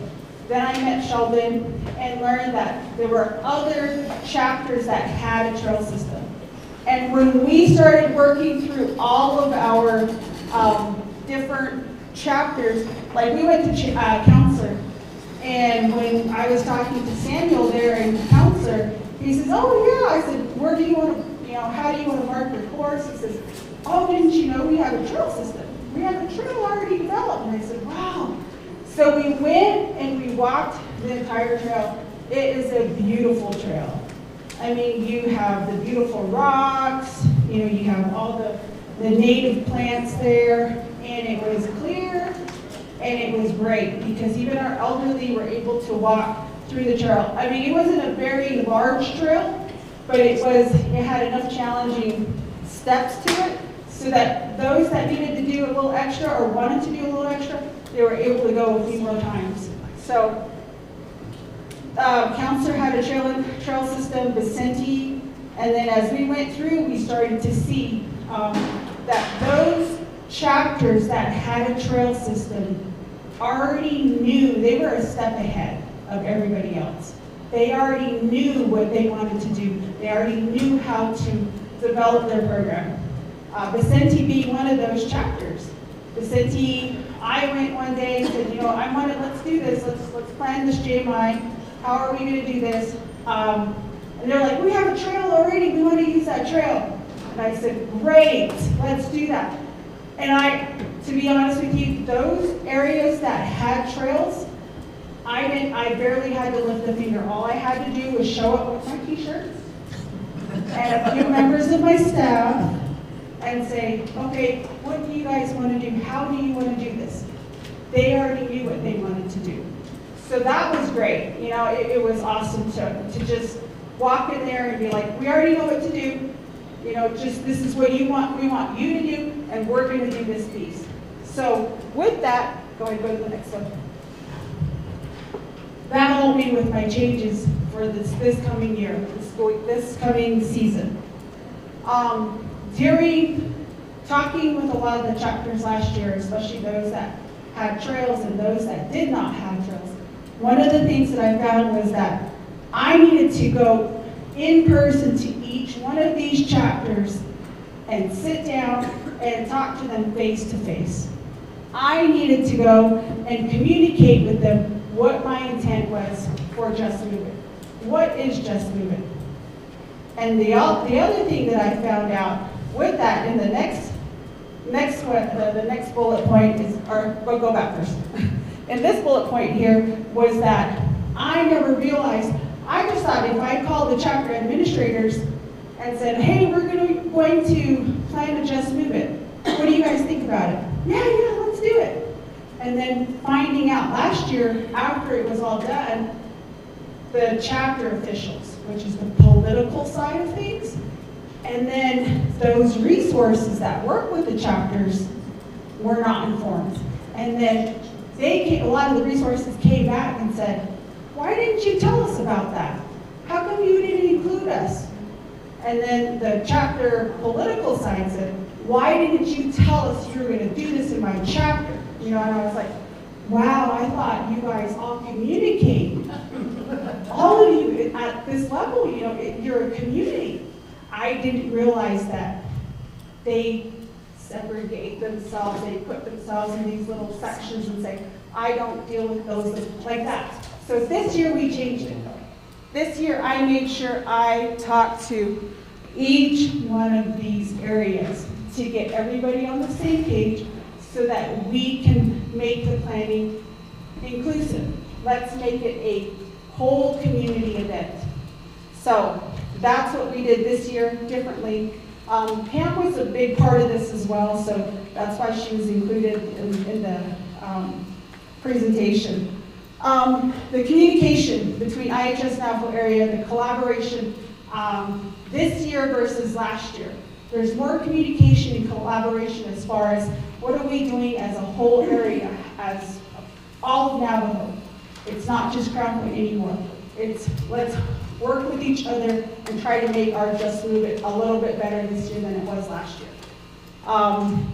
Follow-up meetings with chapters to help them plan. So in this upcoming month, I'm going to be meeting with my chapters again and making sure that they are ready to plan, organize, implement, and then evaluate what they're doing with their Just Move It and how we can continue to support them, especially those that have their trail projects and programs already in place. How can we continue to support them throughout not just the summer, but the fall, the winter, and then the springtime as well. So there's going to be a lot more planning and meeting about that. Post-events, feedback meeting, I kind of spoke about that. Just getting back to the chapters and letting them know these were the findings from your chapter, et cetera, et cetera. So this rolling out and I'm starting to advertise for Just Move It 2024. This is our logo this year. They're going to be on black t-shirts. That's why there's a black background. The back of the t-shirts will look like this. The front of the t-shirts will look like this. And this is our schedule. So Addie sent some schedules around. We have our first Just Move It at the City chapter, which has a trail system. And I'm not worried about them, but I'm going to still go back and make sure we're all ready to roll. And one of the things that I really want to say is that last year, Sheldon came to quite a few of our events, and he helped our staff. He was one of our monitors. There was a few times when I would just say, "Hey, Sheldon, I need a monitor," and I'd just throw him a vest, and he was like, "Okay." So he really helped with that. But not only that, he was able to talk to a lot of other chapter community members that were coming, and they were like, "Wow, this is a cool trail." So he had conversations with them as to how to develop their trail systems. So that was kind of cool, you know. So they're talking about it, you know. Their chapters are wanting to do it. But yeah, this is our this year's schedule. But you know, one of the things that I have to say about this too is that Office of Dene Youth has always continued to be supportive of our events as well. They're going to be hosting our finale event this year, so we're excited about that. We have 18 events this year. By far, except from, what's the place called? Shiprock. They have the largest number of events going on, but as far as physical events, all of our events are in person. Shiprock events, half of them are virtual and half are in person.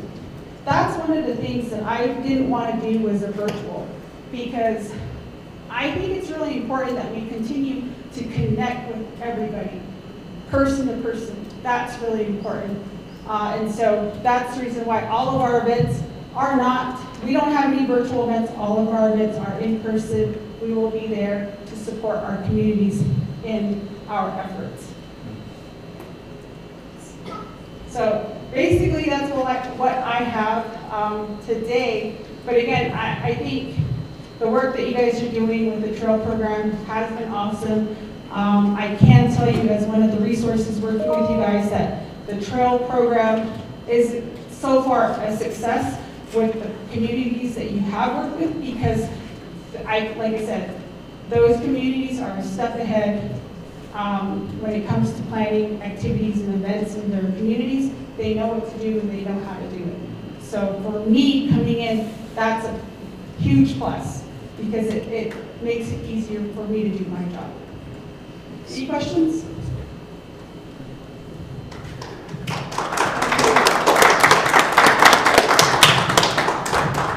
Oh, I've got some cool hats too.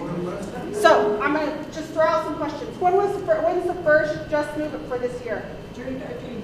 Ah, there you go. Okay. Let's see. Let me see, what can I, okay.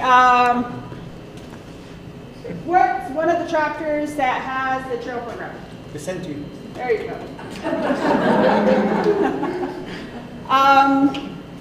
Which program do I work for? Division of Public Health. There you go. I briefly blurted that out. What's this guy's name? Sheldon.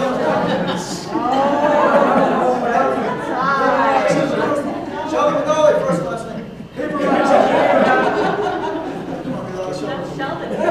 Sheldon.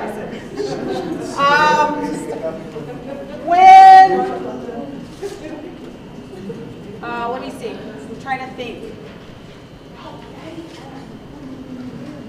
When is Standing Rocks? JMI. June 26th, yes. Okay, I have an extra large shirt. One shirt left. Where's the finale at? There you go. No, it's Office of Dene Youth. You guys have 30 bikes? 20 bikes. How do you use them? Or is it community events or rides? We do, like, for Crown Point, we had a community bike ride event. So that was at the request of Crown Point chapter. So the community members came, we took the bikes there, we took bike helmets there, we had a waiver. And so when someone said they wanted to ride a bike, we just took their driver's license and get our bike back. And then they filled out their forms, and we had a group of individuals that were chaperones that went with them throughout the bike ride. So that was the only community that wanted to implement that bike program. It was the first time, so I think it was just a brand new idea. Oh, we also have an employee wellness program. So our employees do, like just this past Wednesday, we had a wellness employee activity where we had employees from 9 to 1 sign their waivers, get a bike, and they were able to just ride the bike around the area there. Thank you, Rithania and Addie, for showing up for Just Move It, and let's just move it on through. All right, Little Bellas is entering on mountain bikes organization. We have a representative, Vanessa Frank, who will do a little background. And they've done some work on the Navajo Nation, so this group might be a good group to connect to with your organizations, with your chapter, your community, to encourage people to ride bikes. So thank you for joining us, Vanessa.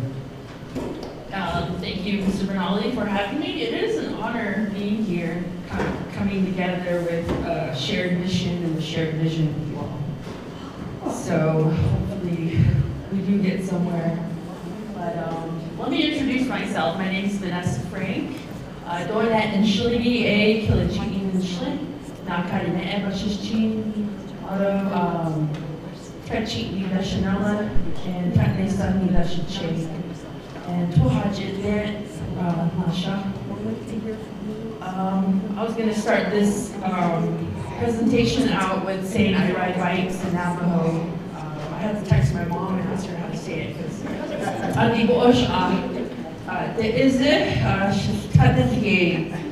that's what I do. I ride bikes. So how many of you guys ride bikes in here? A lot of you guys, right? Yeah, brings you back to your childhood. Makes that, all those memories flood back, kind of like, having your favorite childhood meal. So that's what I do now. So this is us in Winter Rock, behind Fish and Wildlife. This is a community ride. Our partnership is with Silver Stallion Bikes, and they provided the bicycles and the helmets, and they also provided maintenance. So if you brought your own bike and you wanted to get your tire fixed if it was flat, they help you out there. So it's a really good program. And I first got involved with Little Bellas last summer 2023. There was a community ride in Tohatchi, at Tohatchi Chapter Out. So me and my son went out there. And it was all family welcoming. So that's what I like about this program is that they welcome all ages. You don't have to be a professional to be riding with us. You don't have to have, you don't have to, be built to ride with us. We're just out there having fun. And yeah, that's when I got involved. I just started showing up to all the events. They even invited me to help out with the bike camp at Navajo Middle School in Navajo, New Mexico. So that was nice to be a part of. There was about 5 female mid-schoolers who came out to be part of that bike program. It was a 5-day program. We met up at 10 a.m. and rode all the way to 2 p.m. And it was just being out in the community, riding together, having fun, and just being active and social. And we're just here to encourage our youth to just have healthy habits and just steer yourself in a positive direction.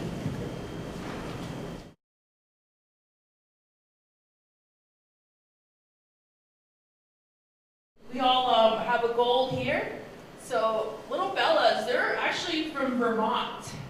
Their first program started in Vermont with 12 girls, and their mission is, to create, their nationwide chapters. So right now they have 660 chapters across the United States, and right now we're really trying to support them to bring them to Navajo Nation. Expand this program onto Navajo land, and we do need trails to expand this. So it's all about, creating, a sense of belonging. We don't just ride, we, take breaks sometimes and, play water fights. So it's all about having fun, just having that sense of belonging and being included. So this is what we do. So this is a statistic. So I know that, during the pandemic there was a lot of increase in screen time. And it seems that, Generation Z is the generation who has their phones in their hands always. So we want to try to, pull back away from that and get our youth outside. Take a break from the television, take a break from your phone, and, just get outside, be in nature, be grounded. They say it's always good to put your feet in the soil. It gives you that good sense of energy. So that's what we're trying to do. We're trying to promote health, healthy habits, and just trying to promote movement, because that's where it all starts. We just got to get out there and get moving.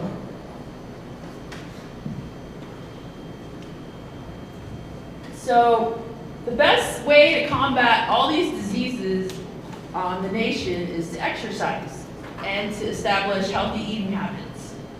So we try to promote that. We try to promote, if you see a soda, that's got to be a red light.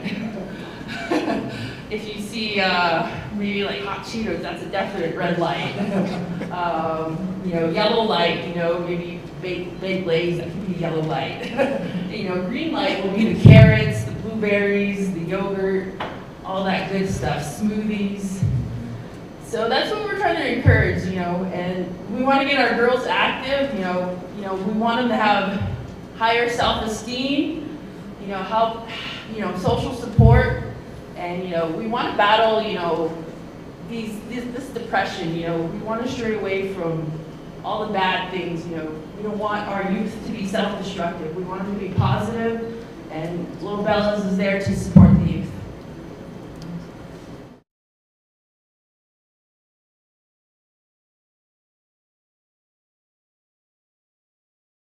So we do promote our community rides on social media, on the Silver Stallion webpage, and we do try to get the community out. We also collaborate with the chapter house, so the chapter house helps us out to get the message out and just get all the flyers out. And it's also word of mouth. We also try to text each other. I know I used to work at the senior center, and every time there was a good meal, we'd have a big turnout because these elders would text each other. Yeah, so this is us. Can you go back real quick, please? Yeah.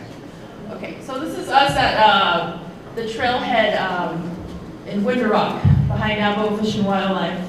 This was last summer. This was probably our biggest turnout. We had about close to 20 gals, and we did have one little guy come with us, but we welcome anybody. You don't have to be female to come ride with us. So it was good. So we start out with a stretch and safety circle. We do a bike check. We make sure everyone has water, snacks. Make sure the brakes are working. The chain's on right. So we just double check everything and just voice safety concerns about the environment or the area. So we look out for each other. So when we're on these rides, we have a mentor up front, mentor in the middle, and a mentor in the back. In this one, we had 5 mentors, so there was plenty of us. So we kind of divided the group, and one group went on one trail and the other went on another. But yeah, this is all good things happening in the community, and Little Bellas, thankfully, they have come to, seems like, to save us. Yeah, so that's us, and that's me right there in the orange backpack, yeah. Oh wait, let's see.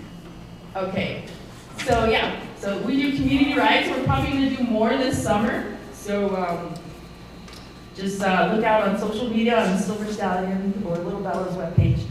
And yeah, so we do have other mentors that come out from other chapters, because like I said, there's 60 chapters across the United States. So we do have some of them that come from Arkansas. We had one gal come from Santa Cruz, a couple of gals from Vermont.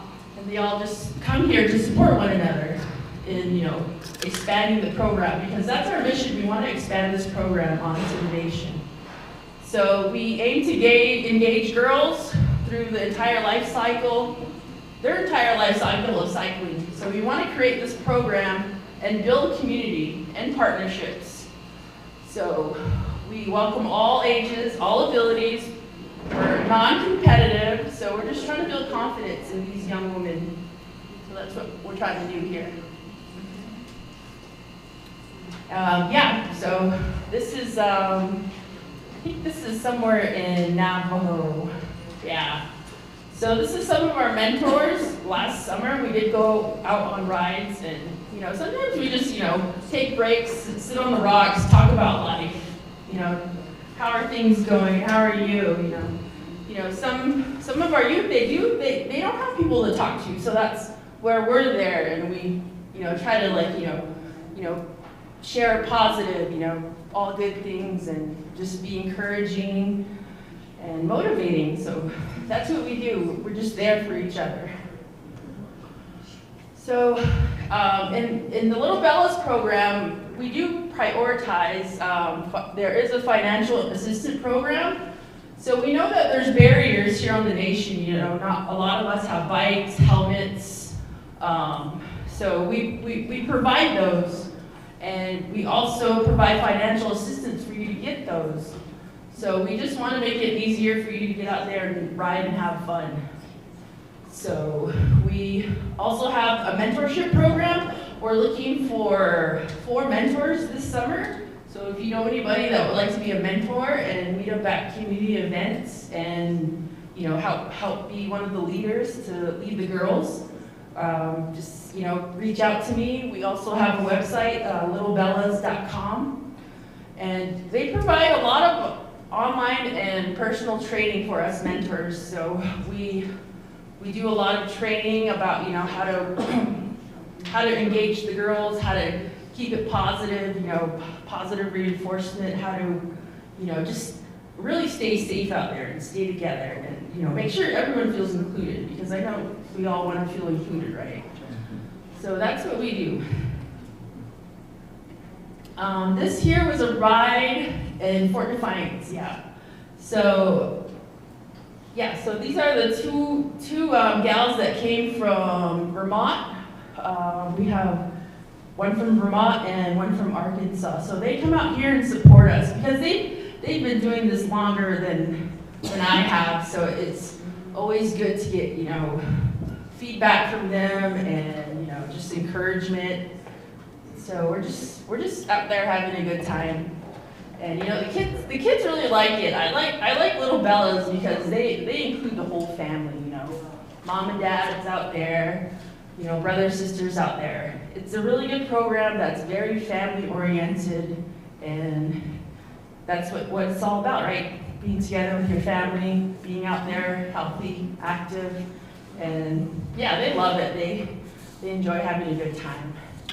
So that was us at the Fish and Wildlife Trailhead in Winter Rock. So that's our program, and we are hiring for mentors if you know anybody. Yeah, so, and yeah, we're really trying to get this program on the nation. So that's all I have. Yeah, they came to Crown Point. Right now, I know they do programs with Gallup-McKinley County Schools bike program with the middle school. I believe it's Crown Point, Tohatchee, Navajo, and Thoreau Mid School. So Silver Stallion and Little Bellas have a partnership with those 4 schools in Gallup-McKinley County to provide an after-school bike program for students who really like this, really like getting out there biking, and it's for anybody, yeah, anybody who wants to just go out there and have fun.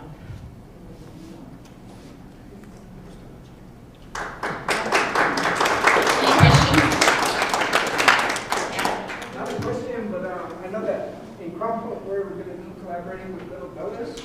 ODY has that pump track we had displayed. That's going to be open to the community to help with the beginners and getting started. But when they have their groundbreaking ribbon cutting ceremony, June 12th. June 12th, everyone's invited. Little Bellas is going to be hosting a bike rodeo.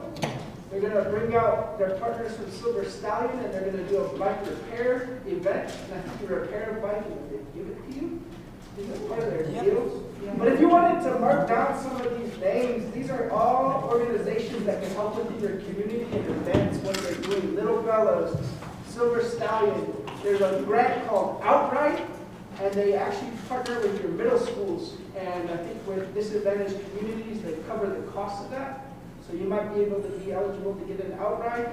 But it's that whole network that we're getting into that we're really finding a lot of tie-ins towards advancing what we're trying to do in our community. But a great organization. Thank you for your time. Yeah, thank you for sharing that. Crown Point Pump Track is opening June 12th, and we will be there. Yeah, we wanted to let Sabra.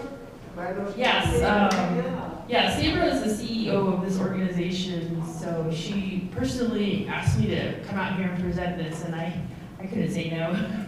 It felt like an honor. They love the trail. Yeah. Mesa, because it's challenging, you love that trail.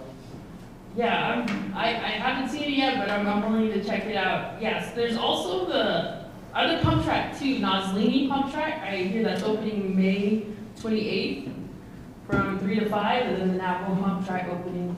I'm not sure when that is. Yeah, we still need to get a date. Dates are not set yet. But yeah, so we'll be here this summer. So look out for us and all that good stuff. Awesome. Thank you, Vanessa. Yeah. You said you have 60 chapters? Yes, nationwide. I was wondering if we all have a chapter president. Just kidding.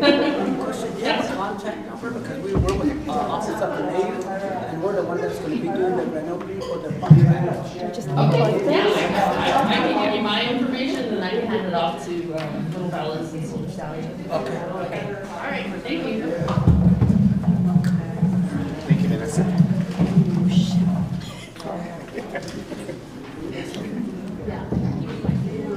Hey Sheldon, do you have any? I don't think this will fit. Oh, that's just the. That's just the power.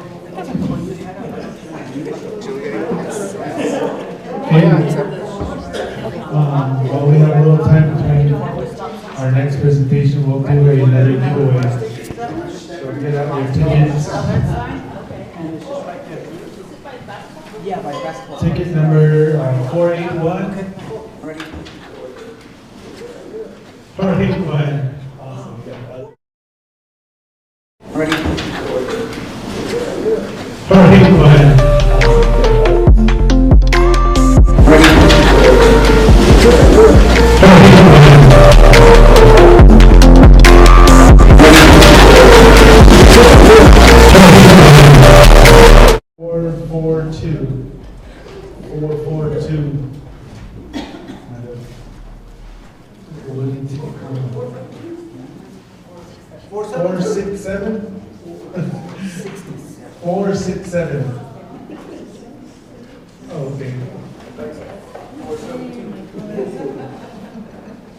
Okay. 417, we'll do one more. 417. 417. 472, I'm sorry. 472. Yeah, right. Oh, yeah. Really coming. You got it. All right. We'll move on. They're generous with Julius. Hi, Hi, everyone.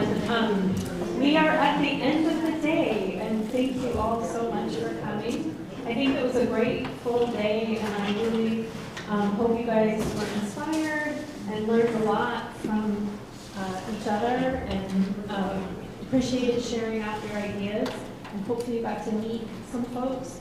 And so just by way of wrap up, what we'd like to do is just have, we have like 3 questions we'd like to throw out there and just have people respond out loud. So I guess the first one is like, what were your main takeaways from the summit? What was something you learned today? Anyone can just shout it out. That there was such a program. That there was such a program? Yeah. Yeah. I know, that's, thank you for sharing. Anything else? To collaborate with others. Yeah, thank you. Everyone's current situation and where they're at with their Trails program in their community. Great, thank you, Jarvis. Okay, and yes. And also that the chapters are empowering themselves to do this. And they see this exhibition and they're actually doing it. And they know how to tap into resources. And without the help of Daniel and Sheldon and all the other partners, it's awesome. Thank you. Yeah. So the chapters are empowering themselves and with the help of people like Daniel and Sheldon who can share.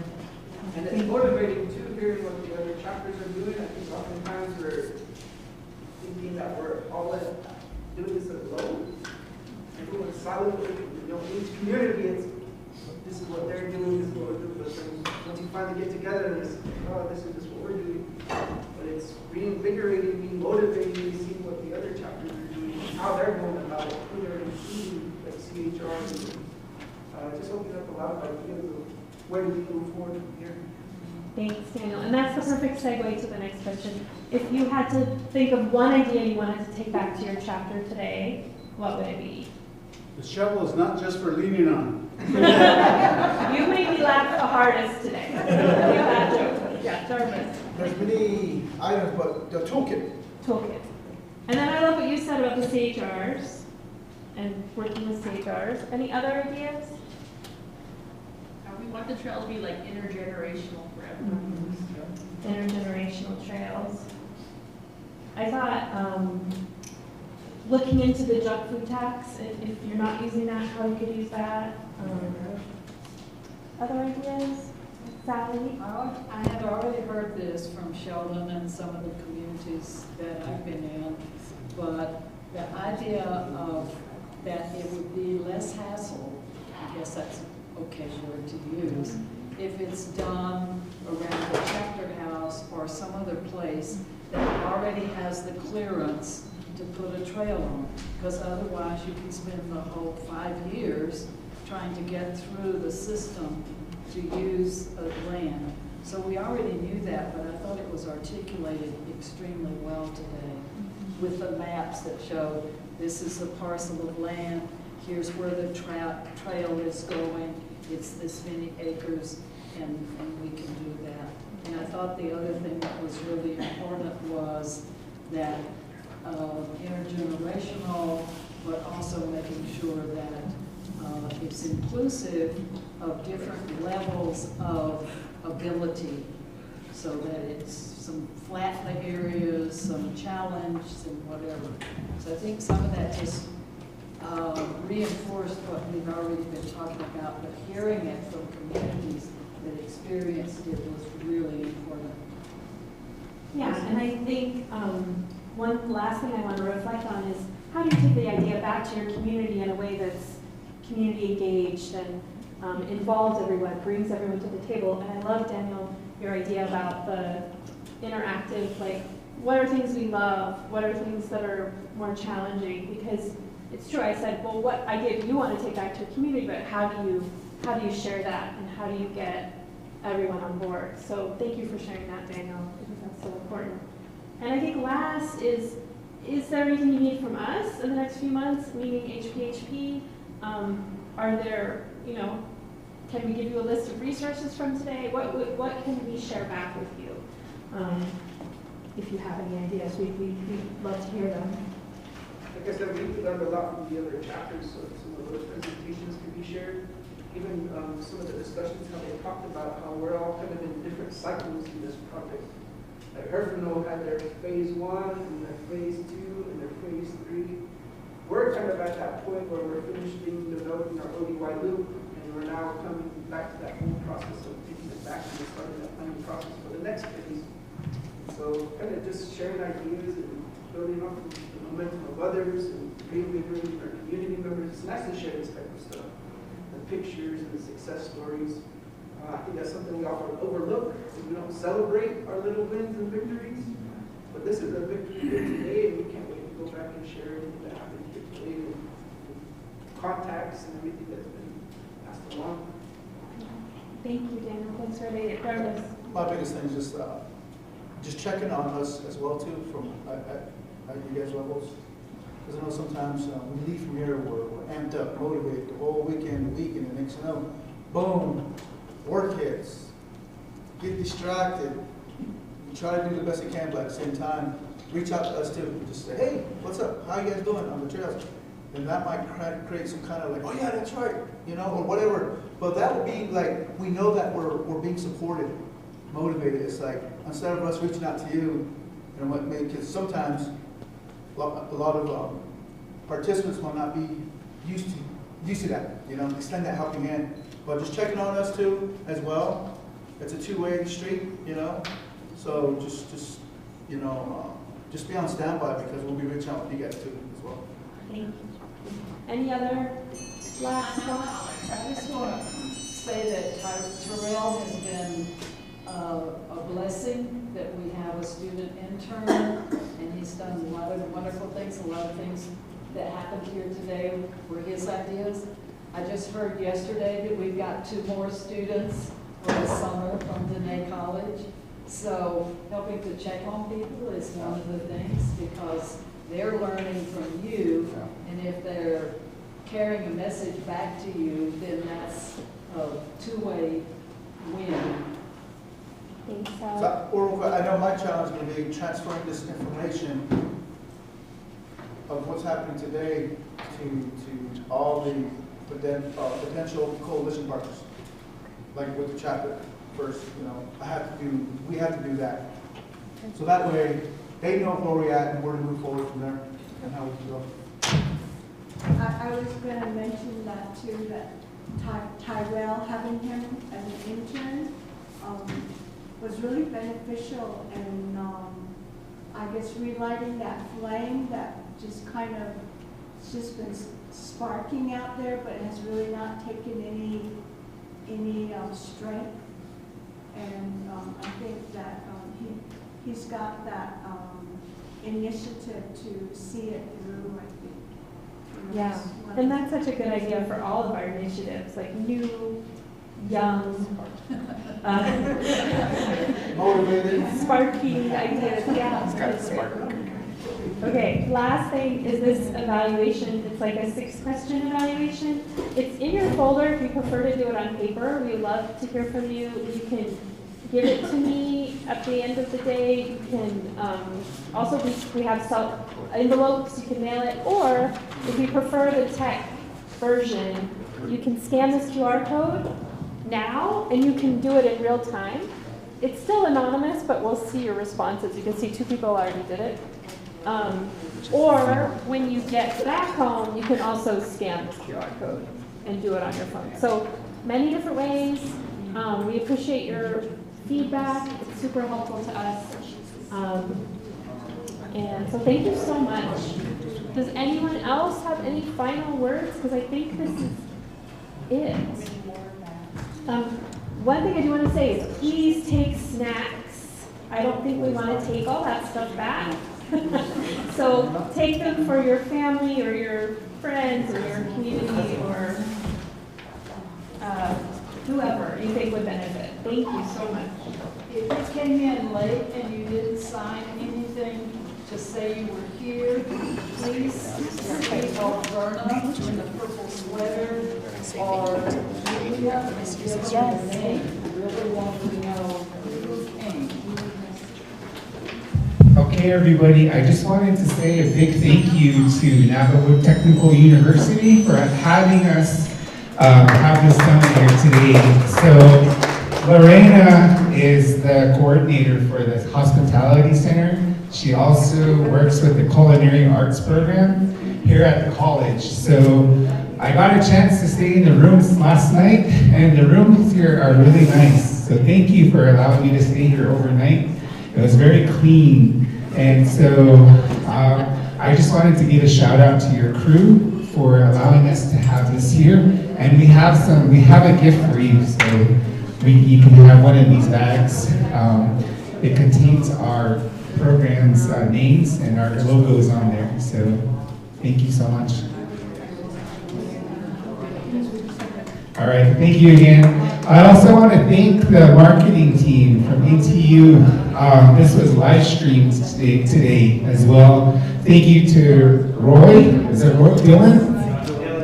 Dylan, Roy, and Wade, and so many others that we want to thank for live streaming this for us today. So this should be recorded, and we can also send this out to our participants. So again, thank you guys for coming, and I'm really happy you guys showed up. This is a lot of hard work to put something like this together. So thank you guys. Have a safe travels home, and God bless. And Sheldon, I have a message. Someone came up to me and thanked me for sharing you.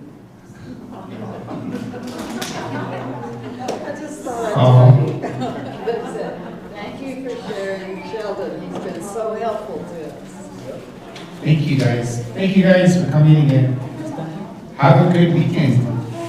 If you're going to gatherings, have a good time.